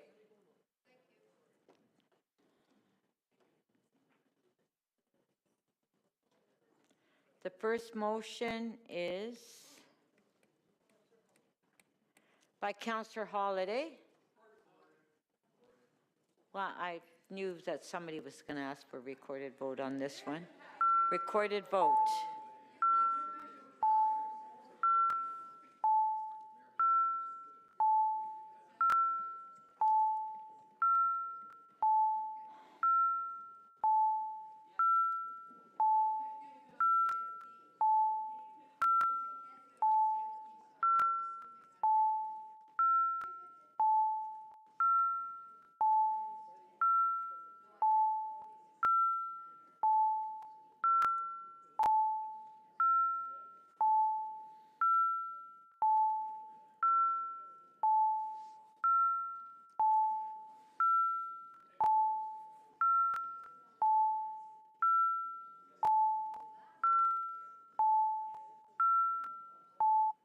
Councillor Fletcher, may I have your vote?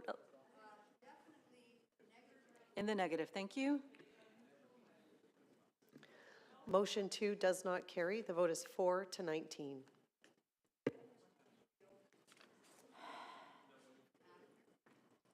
Okay, next motion.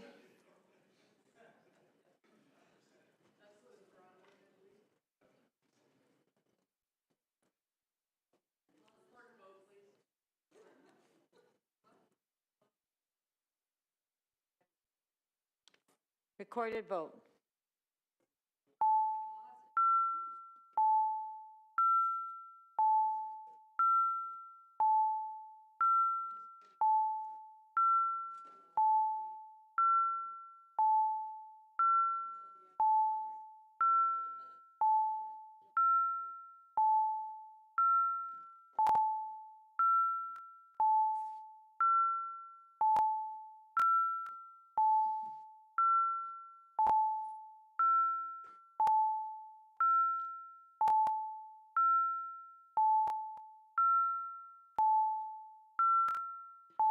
Deputy Mayor Malik, please.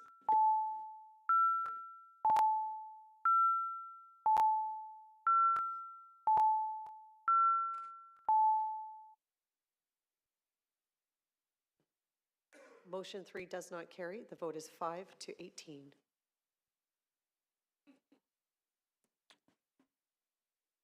Next motion.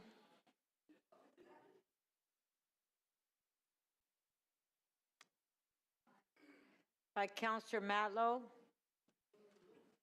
On favor? Carried.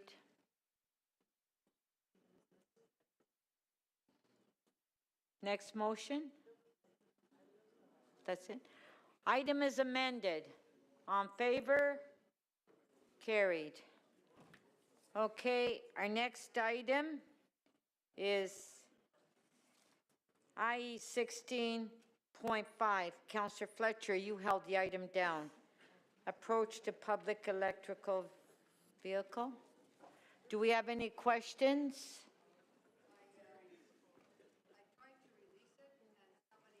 I think Councillor Holiday, did you have a question on this? Okay, Councillor Holiday, question. Okay, there you. Oh, hang on, could you just get the staff in place? Give it a second, if you don't mind, Speaker.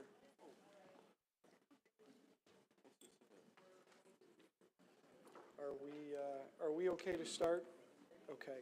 I just want to understand on the most basic level, the proposal before us is that the city get more into the business of building and installing chargers for electric vehicles. Through the Speaker, the proposal is that the city continue the business that it's in to build chargers, and that we put in place a new coordinated approach and a new governance approach to that in terms of decision-making around where to place those chargers. How many chargers do we have now? Right now, we have about 400 charging ports across the city, mostly in Green P mobility lots, but also some on-street. Some on-street. And what do you mean by a Green P mobility lot? So that would be parking lots operated by the Toronto Parking Authority. And how many are on-street? We have 95 on-street. Can you tell me a little bit about the revenue? You know, what do we make money off of these? Have we recovered the cost of installation?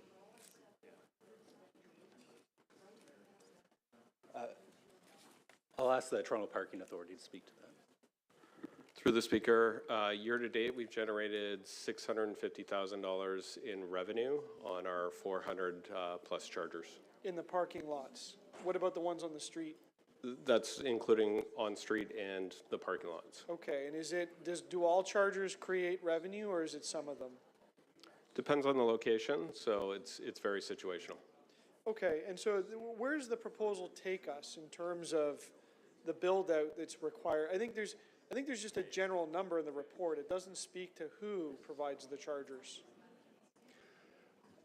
That's right. The proposal really focuses on kind of a coordinated approach, identifying where charging could be placed, and then bringing forward annually a plan for council's approval in terms of where we would place charging, how much, but it would address demand of charging, but also supporting uptake of electric vehicles. So we have 400 chargers now. That's including the 95, right? So the proposal is to go to a little over 20,000 chargers in the city. Is that correct? So the plan identifies, or the report identifies the level of charging that would be needed based on projections for electric vehicle uptake.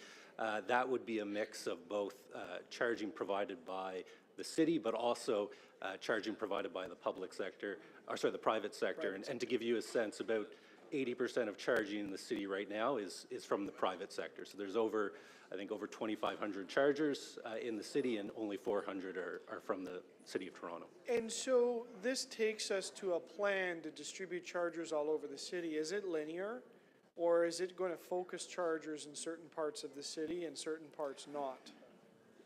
So as per the report, we'd be focusing kind of on demand and utilization. So we'd be looking across the city where demand would be and how that demand will grow over time. So it would not be linear. There are parts of the city where charging may not be needed because people have access at home, but other parts where we have high density residential or there's not access to home charging that we would focus on. If I recall, Etobicoke Centre, Don Valley, one of the Don Valleys was, you know, at the end of the list where there wasn't a lot of need or demand. So the likelihood of distribution of infrastructure there is low compared to other parts of the city. So at this time, over time, you know, I think all parts of the city likely have some higher density residential older buildings that may not be appropriate for retrofit, that would see as demand for electric vehicles grow, the need for public charging be put in place as well, but it would vary across the city, you're correct. And so finally, just so my colleagues understand, I'm going to characterize it as a utility, but the city is getting into the business of providing electricity to vehicles, and that electricity is required for the vehicles to operate and people to use them. So are we getting in a situation where somebody will buy a car with the assumption that there's a city-owned charger available, and if it breaks down and doesn't work, they will then turn to the city and say, hey, you've stranded me, fix the charger, put another one in, I don't have enough access. You know, all the iterations of people expect of their city when they start to think of the charger as a public service or a public utility.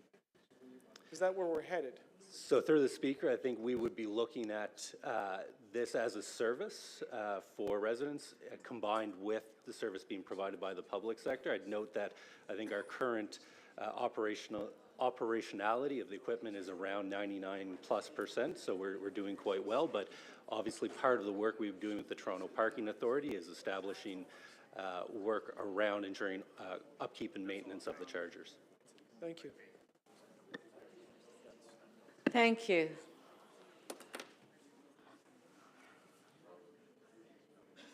Councillor Holliday, that was fair, wasn't I? How many seconds did I give you more? Okay. Well, but Councillor Bradford complained. Councillor Burnside, questions? Yeah, I won't need a lot of time. And I may have missed these, I apologize. Councillor Perks was just trying to educate me.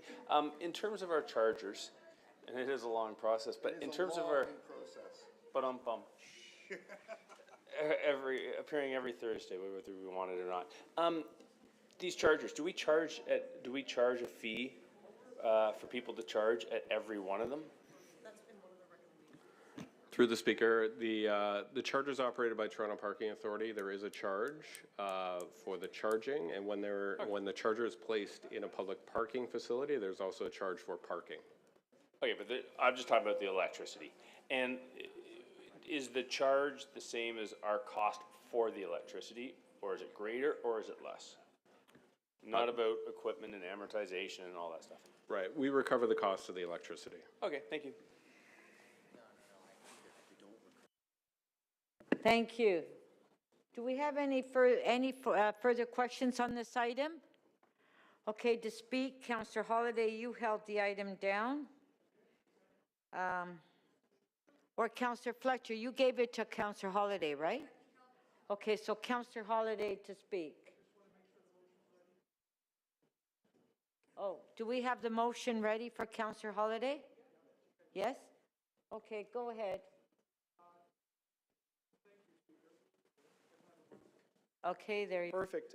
My motion asks that the executive director determine a ratio of public chargers to those that are owned by the private sector and publicly accessible. And so I want to just give a general comment about my concerns with the proposal before us. I think electric cars are fantastic.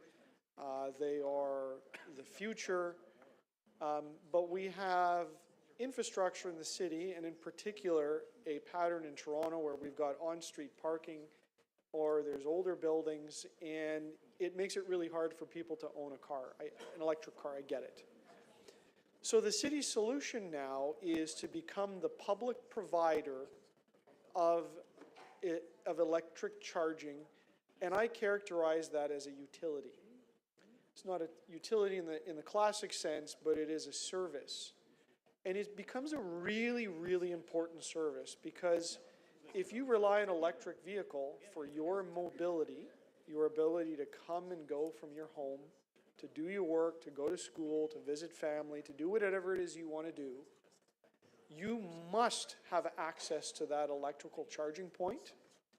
And if people then buy a car and they do that with the expectation that the city is going to provide, maintain, and operate a charger, then the onus now comes on us. And that is a very, very significant responsibility. It's not like you can just drive up to a gas station and fill your tank anymore and drive 600, 700 kilometers. It is a very significant responsibility, and the day will come, if this is passed and we continue, where councillors will get a call from very upset constituents saying, I'm stuck at home because your city charger doesn't work. Councillor, go deal with it. Go deal with the utility. And I want to make sure that council understands this as we go in eyes wide open. I may not support the report because I really don't want to have that responsibility and by extension place that responsibility on the rest of the city and the citizens to make sure that it funds.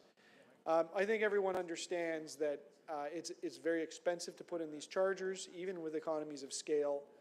The electricity can be expensive depending on when they're charging, and there's quite a bit of loss in all of this process. And you know, maybe one day the tipping point will be that it's self-sustainable, but I think that is a long way off. So we as a city are putting in an enormous amount of money and taking on an enormous amount of responsibility. So my motion does something that's really important. What it does is it asks what is the appropriate ratio between the government-owned infrastructure and that is owned by the private sector. So as the private sector charging capacity grows, so will our capacity in lockstep. And by reverse logic, we will not overshoot the the private sector in their publicly accessible chargers because, you know, if the government's eating up all the business at a loss, why would they get into it? And so if we keep the ratio appropriate, it keeps the onus on the private sector to deliver this service, and it takes the responsibility off of our shoulders and that of the public and the citizens of the city. I don't know what that magical ratio is, You know, there's some suggestions that it's currently 80% right now in the private sector. But I think we have to understand what the full build out is, which is something like 20,000 chargers. And that is a great deal of responsibility on the city. So I thank you, Madam Speaker, for allowing me to speak, and I understand that there are some questions.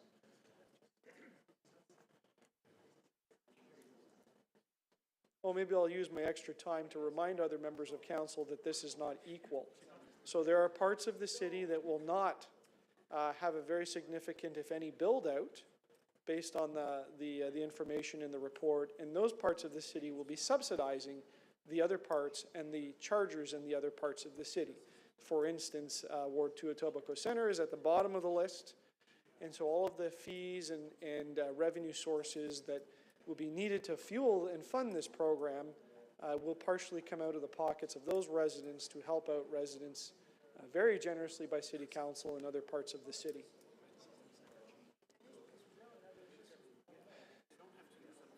Thank you. Thank you, Speaker. We do have questions for you. Sure. Councillor Fletcher, 3 minutes clarification of the motion. Yes, Councillor, I believe that this report is basically a governance report that sets a framework as to how these decisions are going to be made and sets the city as the framework leader over Toronto Parking Authority and any decisions to go out and put 5,000 chargers just out there. Is that not how you read this report as well? I mean, I think that's part of the overarching principle, and a ratio is a pretty good governance tool. I'm just asking of your understanding of the report. Yep. And would you agree with me that data around charging, access to charging, number of EVs that are purchased by community council, by ward, by postal code is critical data before any moves are made? Yeah, I think some of that's in there. Some of that's in there. Yep. So database, I think you're asking for data-based decision-making. Would you agree with, I think so, because you like that. I happen to like that. And are you aware that in some part, in deciding where these chargers would go in having an overarching role for the city and infrastructure committee and council, that looking to, areas of the city such as yours that may have a lot of private drives, private garages, where people are able to charge their car at home, that isn't the case around all parts of the city. Would you agree with that? Yeah, I think you're asking about the report, not my motion. So I'm not here to defend the report or to answer that, but you know that the report alludes to some of those concepts. Yes, but in areas where there are no driveways and there's permit parking and to have some public charging, that would be one of the goals of the city in order to sustain the purchases of EVs. Well, I think that's a benefit provided to specific neighborhoods because of their configuration. I mentioned that right at the end of my speaking. Right. That some neighborhoods will receive more benefit than others. Well, it's the There's environment. lots of reasons why. I guess we're talking about the environment, but you don't have access. If you don't have access. So it's lots of partly reasons, sure. access and it's partly decision-making and it's partly, are you aware of the number of public chargers and private chargers in certain parts of the city? I think there's quite a few. Yeah, we just got, like, public chargers, I think we were just told there's 400, and then we were also told that 80% of the chargers are privately owned, publicly accessible. I think that's what I heard, but the numbers weren't necessarily shown here. I wish I had those. But, you know, that's the inference I've got from staff. And, you know, and the vision is it goes to like 20,000. It doesn't say what the split is between publicly owned, publicly accessible, and privately owned, publicly accessible. So would you think okay, Councillor Fletcher, that's it. You're over 3 minutes. I think we were talking about the report, but okay. Councillor McKelvey, 3 minutes clarification of the motion. Thank you. Councillor Hawley, I'm just wondering if you have objections to the words over time, because with new technology, often it will start with pilots by the public sector, but then move forward to the private sector. So I've got very significant concerns if the public chargers owned by the City of Toronto dominate the landscape in a high ratio. because I think that will affect the ratio over time. So I'd like to see the staff's report back on this. I guess the ratio could change in time, but I think we should establish a policy basis that we're going to rely on the private sector to deliver this utility, and we may augment it as a city. And if we're not prepared to do that, I think we have a very serious public policy question before us. So I'm just also wondering around your definitions around public, because you mentioned City of Toronto. Is that Yes. City of Toronto plus the agencies plus yeah, federal, well, provincial, and airport chargers or federal infrastructure? So where does the line so let's go on call that? it the ones that the City of Toronto is responsible for and will be paying for. And if there's other agencies out there, I'm not going to get into the minutiae of dividing which side of the line they are. Those are the chargers that are within the purview of this council. Okay, because I mean, you could also argue universities are public institutions. I Like, I think it's very big. We have no Okay, I have control- some we have no friends, I see control where over you're them. trying to go. I do have an amendment. I don't know if you'll see it as friendly, so I'll just move it when I speak next. Okay. Councillor Fletcher to speak. Thank you, Speaker. I didn't have any motions, although I could make quite a few motions. And I appreciate the discussion here today. I think that this has come about because we needed to clarify where the direction's coming from around EV charging, the overarching governance model, and it was not right-sized at the time. The move to understand the number of chargers that we have in our parking lots, the utilization rate, which is a 6% utilization rate at the moment, to understand what the utilization rate is might be on streets where there's green P parking, to understand what the utilization rate might be in permit parking areas, to look at where we would need to augment, to look at, I found very interesting, and Councillor Holyday, I'm glad you looked at the data, the number of EVs that have been purchased ward by ward, postal code by postal code. It's very even across the city, very interesting. What the market sounding might be as to why you wouldn't buy an EV if you can't plug in at home and then go to the office or go downtown or go somewhere and plug in. What are the reasons why you might not purchase that? Let's not get over our skis on EVs. And the role of the parking authority for EVs needs to be something that they're in lockstep with the Environment and Energy Office, not off doing their own thing. It's much the same as Toronto Community Housing and housing. Mr. Baird's here for the housing plan, that to be part of the larger picture, part of the larger discussion, and really bring in more of the data that we need. I actually am sure we do need to have a market sounding, and I would like to make sure that this report and this actual direction is taken up at the Toronto Parking Authority. I'm looking at Mr. Jollymore to make sure that that's very clear. The board is understanding of its role, the organization agency understanding of its role, the division's understanding its role, council understands everything. So we're moving carefully, as I agree with you, Councillor Holyday, to move carefully with the 6% utilization rate. How many more do you put in at that point? How do you boost the utilization? Are in the right place, wrong place? Why aren't they being used, et cetera, et cetera? Impact on revenues, because, of course, we do expect a dividend from the Toronto Parking Authority. There's a whole number of issues here that still need to be tackled. So I just want to thank city staff and Parking Authority, because I have been really trying to understand this, to understand who's really leading, and now we're very clear. Leading, Environment and Energy, leading, Deputy City Manager on this file, and everybody knows their role, because it was not clear until we had this report. So we're level setting, we're creating the foundation, and then from there, we're going to see how we're moving in all different directions based on data, not, I'll say, people wanting to do something or coming and saying, let's do this.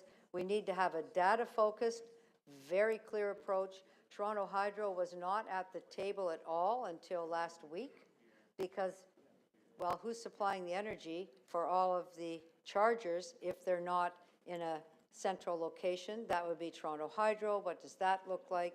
We've had many, many discussions in this council chamber of making sure everyone has access to EVs, not because we are promoting any particular brand, but because we believe it's a cleaner way to have a car. And many people in the city believe that, but if we're looking at the trends, let's be clear. How many bought 2 years ago? How many bought last year? How many bought this year? What's happening in that industry? So we're very careful in the adoption of something that's very new, and Councillor Holyday pointing out very expensive as well to implement. So those are my remarks. I just want to let everybody know I'm watching this very closely. We'll come back around on the data. This will be at committee many more times. I'd like the city to attend the parking authority and be crystal clear on what the direction is and how this is all going to roll out, so that the board doesn't think they're able to go off in a direction that doesn't match, meet, and interlock with the direction that's being set here today. Thank you. Thank you. Councillor McKelvey to speak.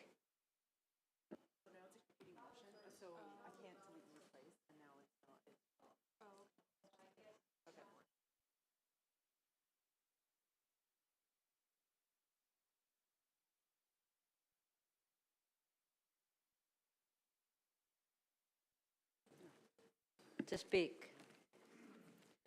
Thank you very much, and I appreciate us having this item in front of us.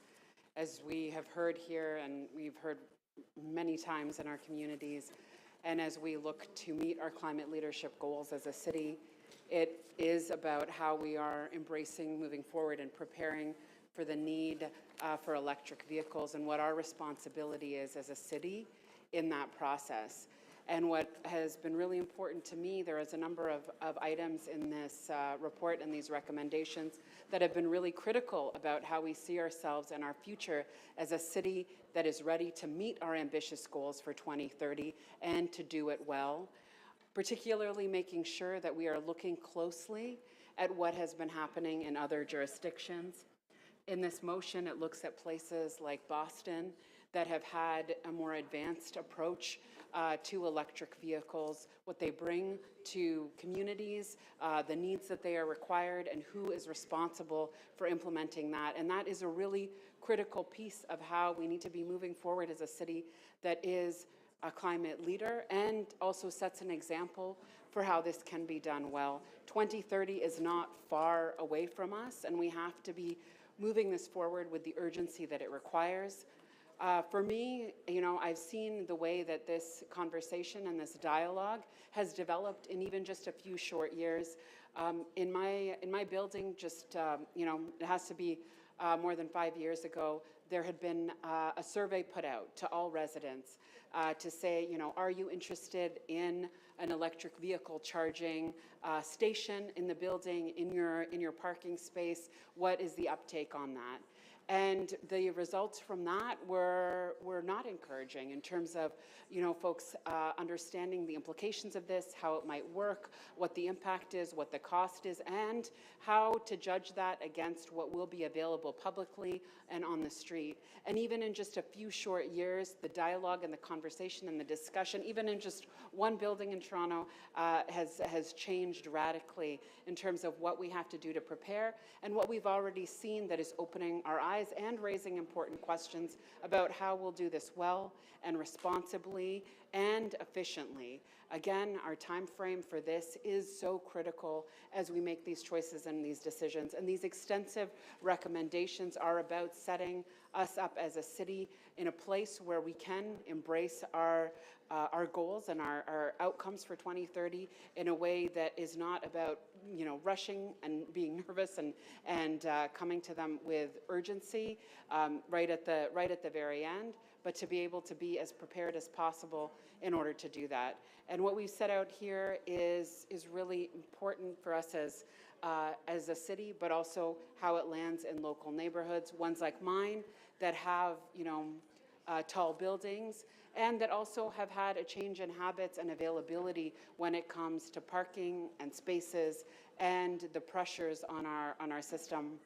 The final thing that I will just say about our preparation about public electric vehicle charging for 2030 is that this has also come alongside a really important plan that we just put forward and debated very rigorously, which is the city's congestion management plan, and how we are seeing and preparing for electric vehicles in the city alongside our preparation and our management around congestion and traffic and how our roads are being used. And these two reports coming alongside each other are really important and have to allow us to engage with confidence in what our city will look like for the future, how we're moving through it, and that we are not squandering the opportunities to be well prepared for what that future looks like, and to make sure that the climate crisis that we continue to experience in so many different ways in this city are ones that we are contributing to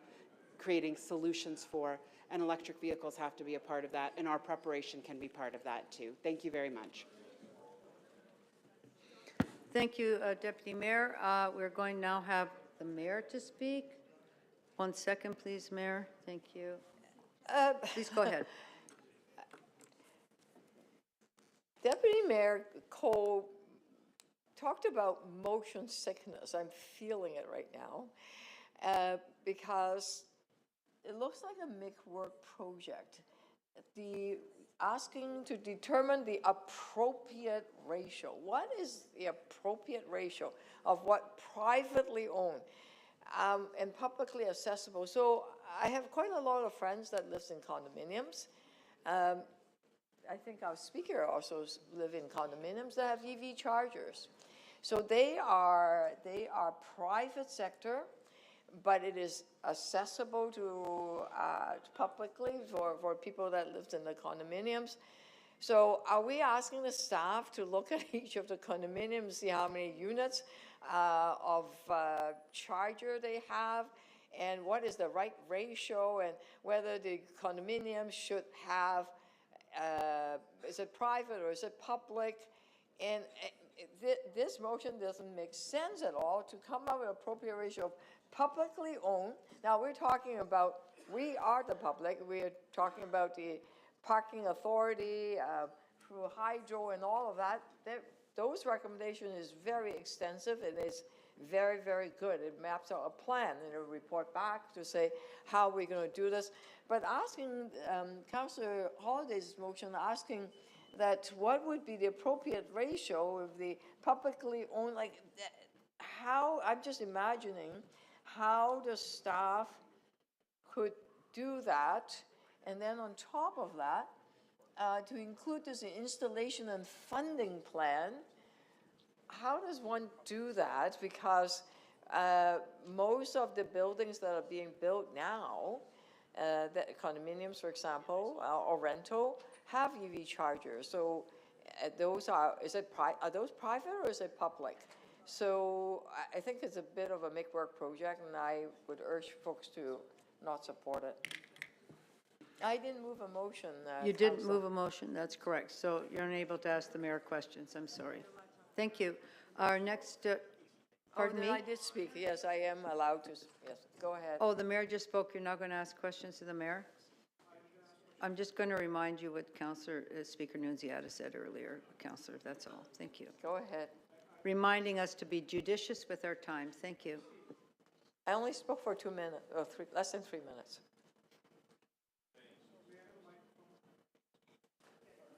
So Madam Mayor, I know you're really busy in the chamber. I just wondered if you had caught the question and answer earlier when I asked the staff about, how many privately owned, publicly accessible chargers there are. They told me there was 80%.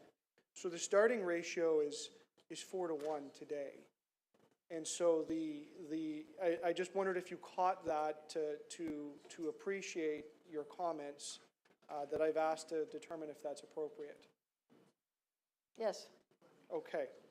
And the second thing in your comments is you had asked about the installation and funding plan and about where that would come from. I just wondered if you were aware if that's already called for in recommendation number 11. I saw that, I read it. So why did you make the comment about what does that mean? Because I'm trying to figure out what you're trying to do here. Okay. And I didn't agree with it, that's all. I understand. Okay, I just want to make sure you had caught those, because they just didn't match the comments. Thank you. Thank you, I Councillor. did read Thank you, Mayor. through the 12 recommendations that it's from the committee. Okay. And heard the comment and the question Thank you. earlier on. Thanks very much. We'll move now to Deputy Mayor McKelvey. Thank you. Thank you, Madam Speaker. I just want to start, as I always try to, by thanking staff, and in this case, many different agencies involved in this work, including our city staff here, Toronto Parking Authority. I know that Toronto Hydro is also very keen to be engaged or further engaged in the work that we're doing on EV chargers, and it really is going to be all hands on deck on this effort to electrify. City staff put a lot of time into this. We are working to establish targets in the City of Toronto, also working to get better baseline data on how many are installed in the city right now and working to refine that data. I'm not supportive of Councillor Holliday's motion before us right now, in part because a ratio can change over time, and it is fluid, and it has many factors, including, for example, big influxes of money that we have from the federal government around installation of chargers. And that's very difficult to predict over time. We have to be ready to seize the day to install those chargers when the funds flow. Also, new technologies we know often are piloted by the public sector. We have a big capacity to do that, to take on that work, to adopt that risk in many cases that the private sector might not.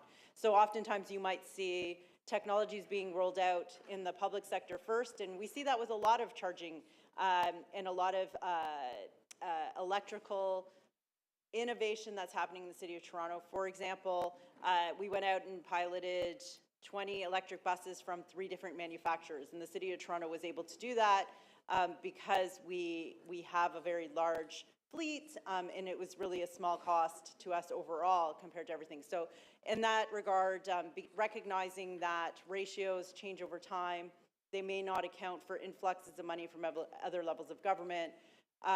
In respect of the hard work that's already been done by our city staff to establish targets, I'm not supportive of Councillor Holliday's motion, although I do see where he'd like to go, and I think that we have ways to start to look at that, some of that in other ways offline. Thank you very much, Deputy Mayor. Is there anybody else wishes to speak? If not, we'll move to the item. Thank you.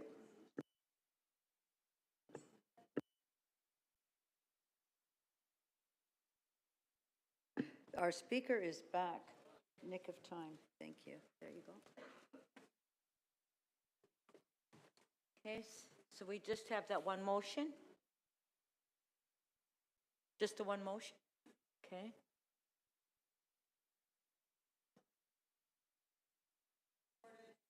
Okay, recorded vote.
Councillor Perruzza, please.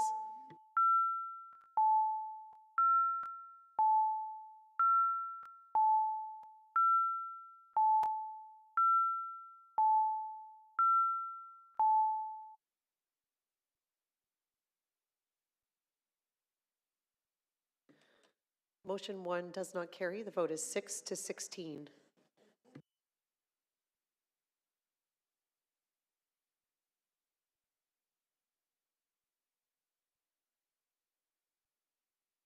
Do we want a recorded vote? Recorded vote.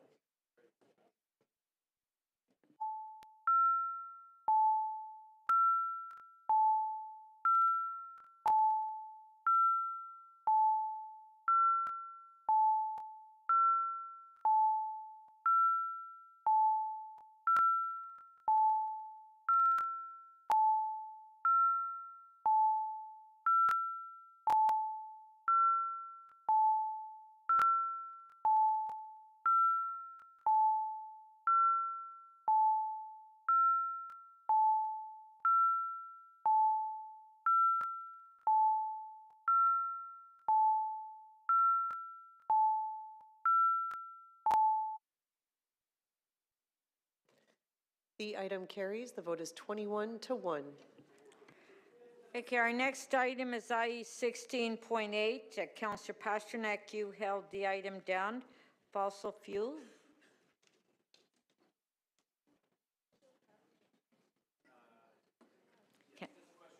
Just for staff and then just an open vote. Okay, questions to staff by Councillor Pasternak. If we can, and can you put your name on the screen, please, Councillor, for questions? So it seems to me in my many years here that whenever this council tries to ban something, we usually face a lawsuit. Is there a risk here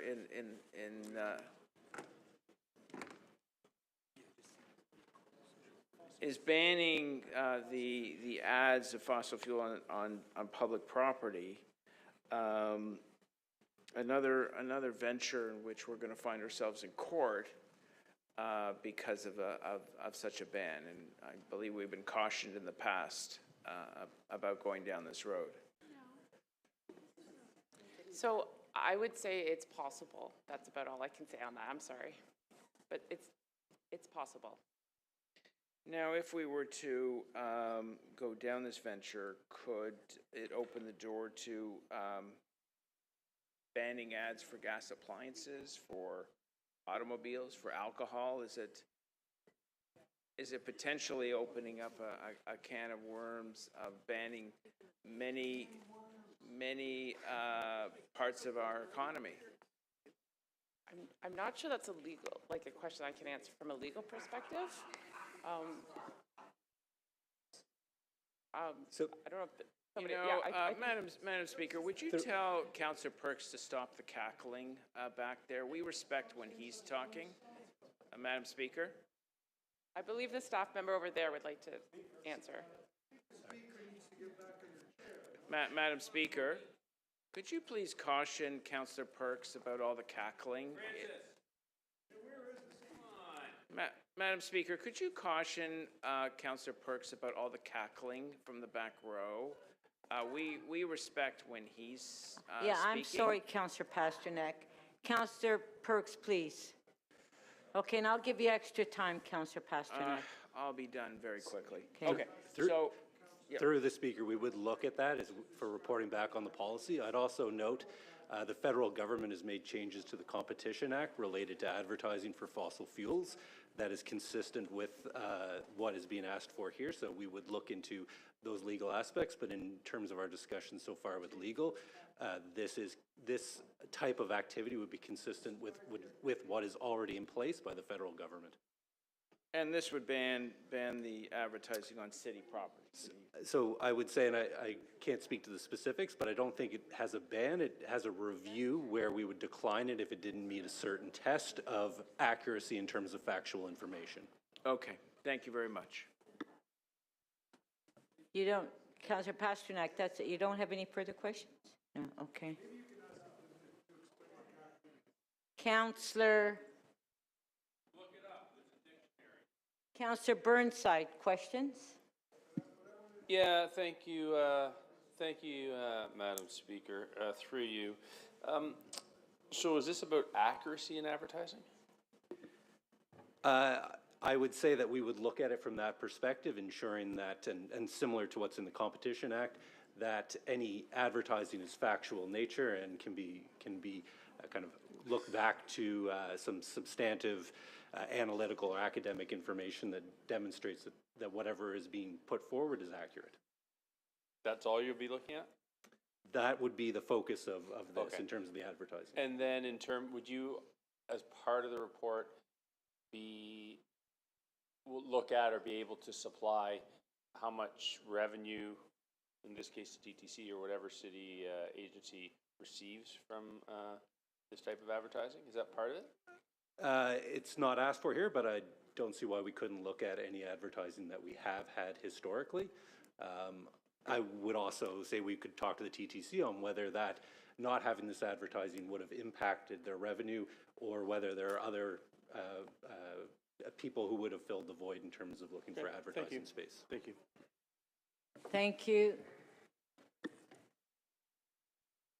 Councillor Sachs, questions? Yes, thank you. Mr. Conforti, do you have any data as to how much the city has earned from greenwashing ads in the last year? Through you, Madam Speaker, I don't have that breakdown in terms of any advertising revenue that would be generated from specific sources. All right. Would you expect that the ratio would be materially different for the city than it is for the TTC, where the fossil fuel advertising was 0.6% of their advertising revenue? Through you, Madam Speaker, I could conceive that it would be similar, but I wouldn't have a basis to make that on. Thank you. Thank you. Okay, Councillor Pasternak to speak.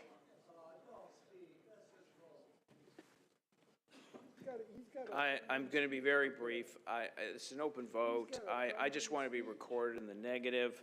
I think this is going to present all kinds of problems. We're putting something on staff they don't have the time for, they don't have the resources.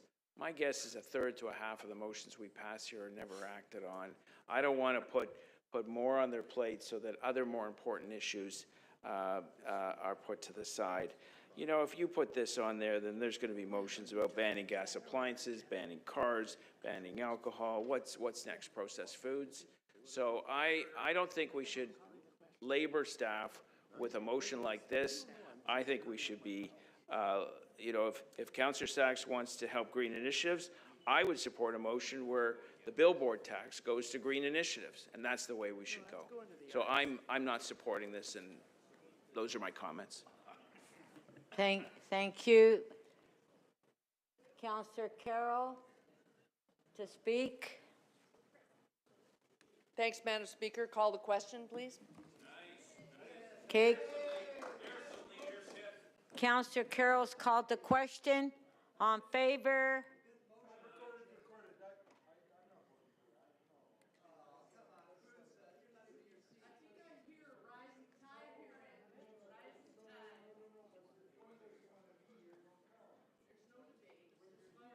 Okay, come on, Councillor Prusa, we want to finish the agenda. Okay, so we have to call the question. You want a recorded vote on calling the question?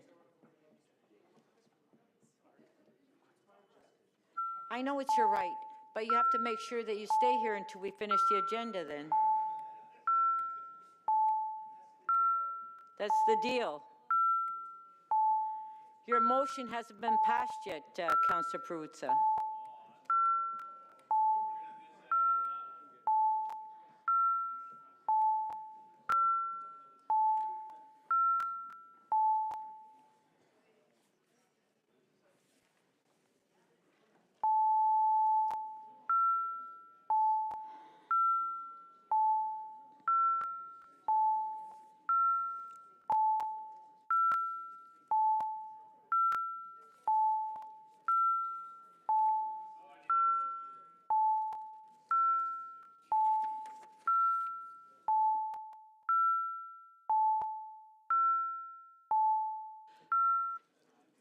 Councillor Fletcher, may we have your vote, please?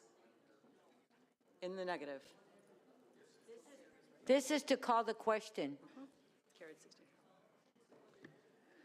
The motion to end debate carries. The vote is 16 to 4. Okay, on the item, recorded vote.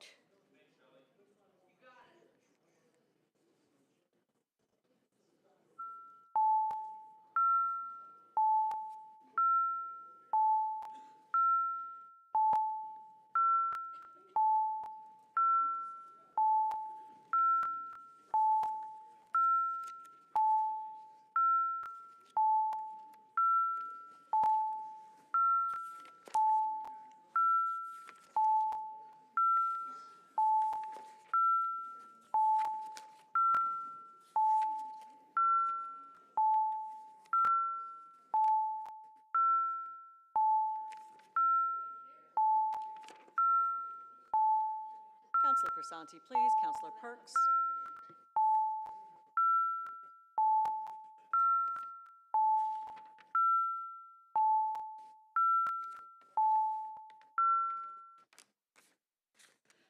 Councillor Bradford, are you present in the meeting?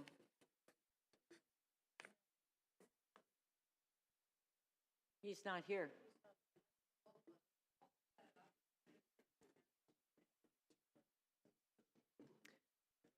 The item carries. The vote is 15 to 6.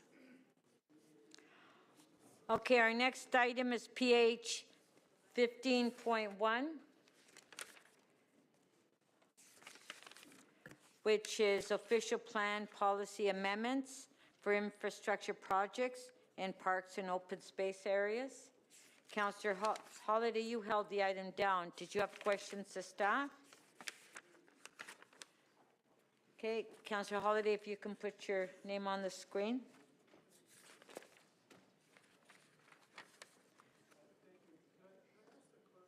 Okay, Councillor Holiday, question. Just on a point of order, just before we start, could I ask the clerk to supply me a copy of my motion?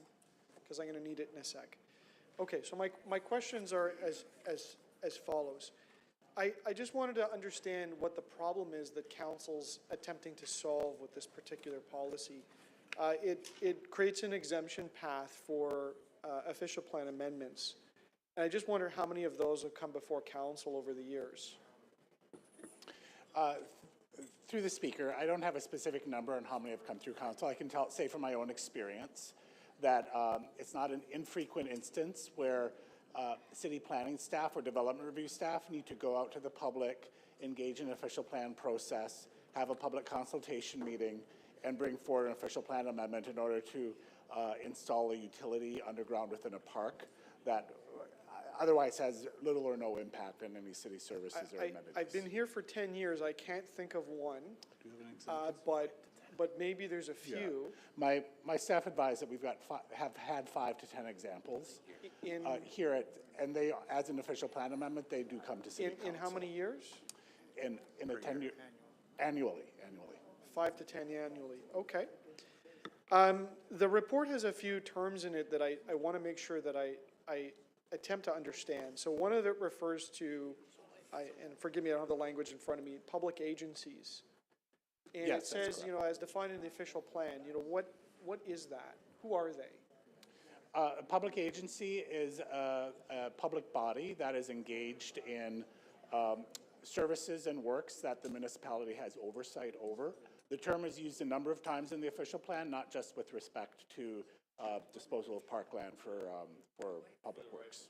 Okay, and then so the document refers to it in 2 ways, but it's, try to get this right, essential public works and essential underground public works. Do we have those defined? Those terms are not defined in the official plan. Again, those terms exist elsewhere in the plan and have been in the plan for many years. So without going into the debate, I know I asked about it yesterday in a different context. I think I got the same, is that there's a judgment call with respect to those terms. Essentially, if there were, our experience is that it's quite clear when there's a proposal for an essential public work in a park. If there were a foggy situation, we would do a judgment call, assessing and interpreting based on So why add the language? Why not just say underground linear easements? I'm sorry, Councilor, I couldn't hear. Why add essential public works to the language? Why not just specify underground linear easements as the target? Like, why not be very specific in this and add the qualifier essential public works? In this case, the term essential public works is the same term that's used to describe permitted land uses in parks and open space areas. So we've chosen that term so that there's a coordination and making sure that we're using consistent language in different parts of the plan. But we don't have a definition for it that's codified. That's correct. Okay. And finally, we just got a minute or two here. This removes the public-facing portion of the OPA process. And so what is left if the community wants to be involved, consulted, give their opinion on this? Yeah. So without the OPA process, there is still quite an extensive real estate disposal process, and our colleague from Parks, Forestry and Recreation, Annalise Anita, can comment on that. Thanks. The real estate process still enables staff to work with the councillor, and the councillor may determine whether a public meeting is required. And in that case, we may still opt to advance an official plan amendment because the amendment that is being proposed is discretionary for staff. It's discretionary, okay. So I want to be clear on that point. It's now in the councillor's hands whether they want to open up a public discussion or not on that real estate track. That's right, because the official plan amendment does not render all official plan applications for this type of work as unnecessary. It simply provides staff with the ability to consider whether or not it is advisable to proceed, given the nature of the works that are being proposed to be undertaken. So I'll give a few scenarios. Somebody wants to come and put a ground source heat pump or some sort of a cooling or heating system loop in a park. Under this new scenario, an OPA is no longer required. There may be a real estate process. But in theory, this could happen without the public having a public consultation process. Thank you, Councillor Holiday. Okay. Yeah, that is correct. However, given the impact on the park, city staff may determine that it is still advisable to have a full OPA brought forward. And of course, many of these types of proposals may come forward with a larger development application, which would have a public process associated with it. Okay, thank you. Okay, Councillor Holiday, did you want to speak? Okay, Councillor Holiday to speak.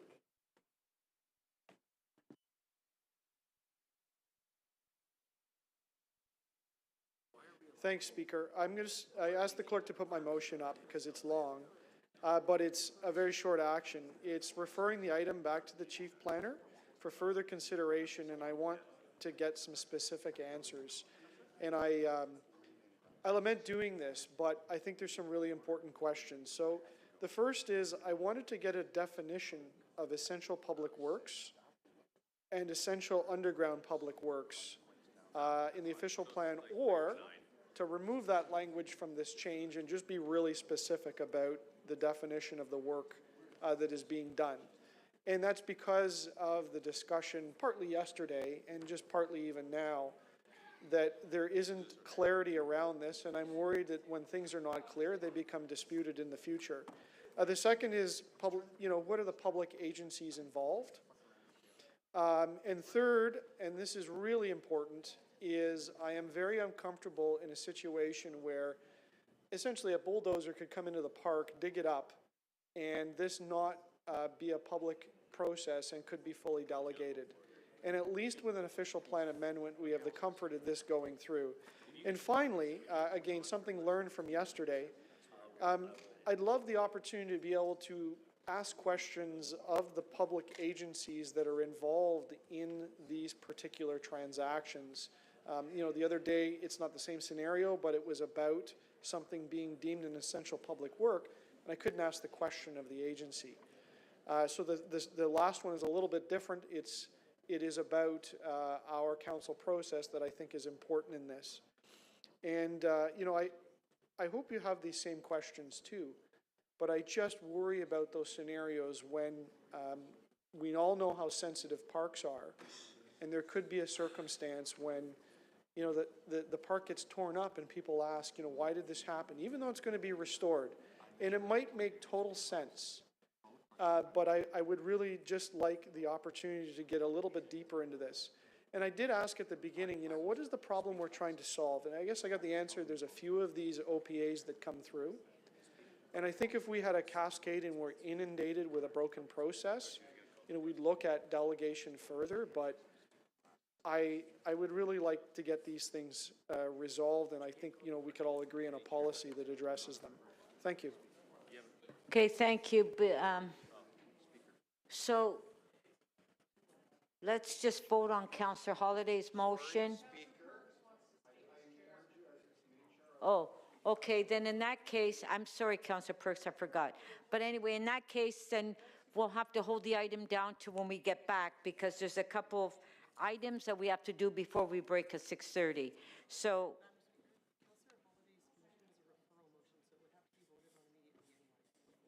oh, so Councillor, was just brought to my attention, Councillor Holiday's motion is a referral motion, which means that we have to vote on it now.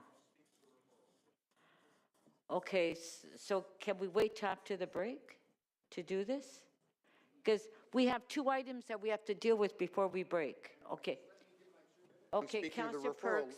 Councillor Perks, go ahead on the referral. Yes, if you could start my time at 0, I'll do it under 2 minutes. Sure, I didn't even start your time. There you go. Okay. Members, the reason this wound up being here is from time to time a developer wants to build ground source heat as part of their development, right? A great thing to do. But in one particular instance, to get down there, they had to cross the property line underneath the park and draw for the ground source heat pump below a city park. This is an attempt to fix that.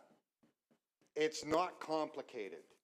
It also says that if city staff feel like in a particular instance it's a bigger deal, they're going to bring it as an OPA.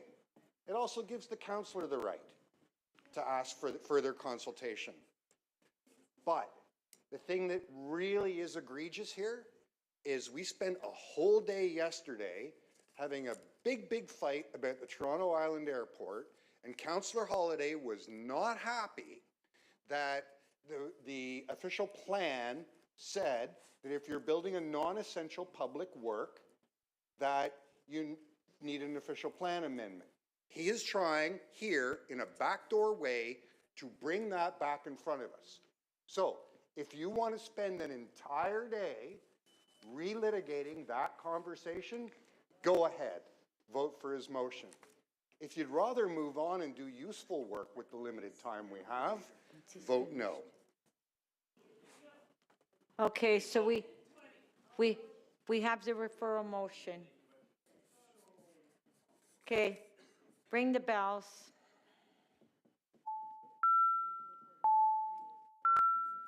Yeah, recorded vote.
The motion to refer does not carry. The vote is 2 to 18. Okay, just a couple of housekeeping items before we recess at 6:30.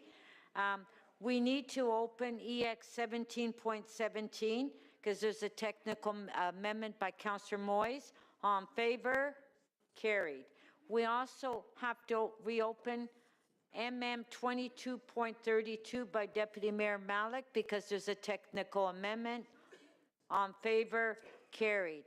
Now, Councillor Carroll, you're going to, hold on. You're going to your MM 22.6. You're passing on to Councillor Sachs?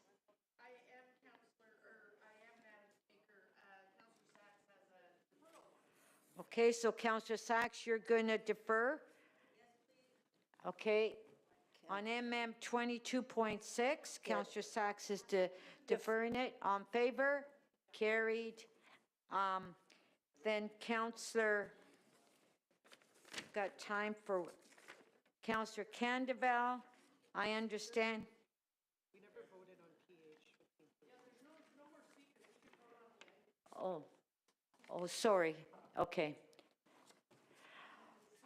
So on PH 15.1, we voted against this deferral, so now we have to vote on the item. I apologize, we didn't do that. On favor? Recorded vote. I'm sorry, I forgot. I'm trying to get everything done by 6:30. So recorded vote on that item.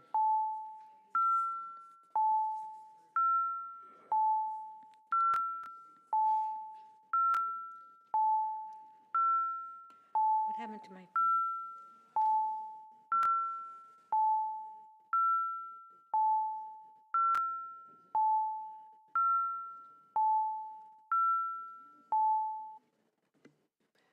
The item carries. The vote is 17-1. Okay, so the last one, Councillor Candeval, I believe that you have a quick release for SC 16.1, 565 Kennedy Road. It's here without a recommendation. That's attached, that was circulated. So does staff have that amendment on Scarborough Community Council SC 6? Oh, sorry, I thought it was, okay, sorry, then we'll keep it, yeah. Okay, can staff advance circulate? We don't have it? Sorry. Oh, yeah, sorry, I thought that was implied, yeah. Oh, no, hold on. I'm just, Councillor Candeval, Yeah. did you want to release that or not? No, because Perks would like to see the amendment. Oh, Yeah, okay, if we then could it's put it not on a the quick amendment, yeah. release. Yeah. Okay, recess to 7.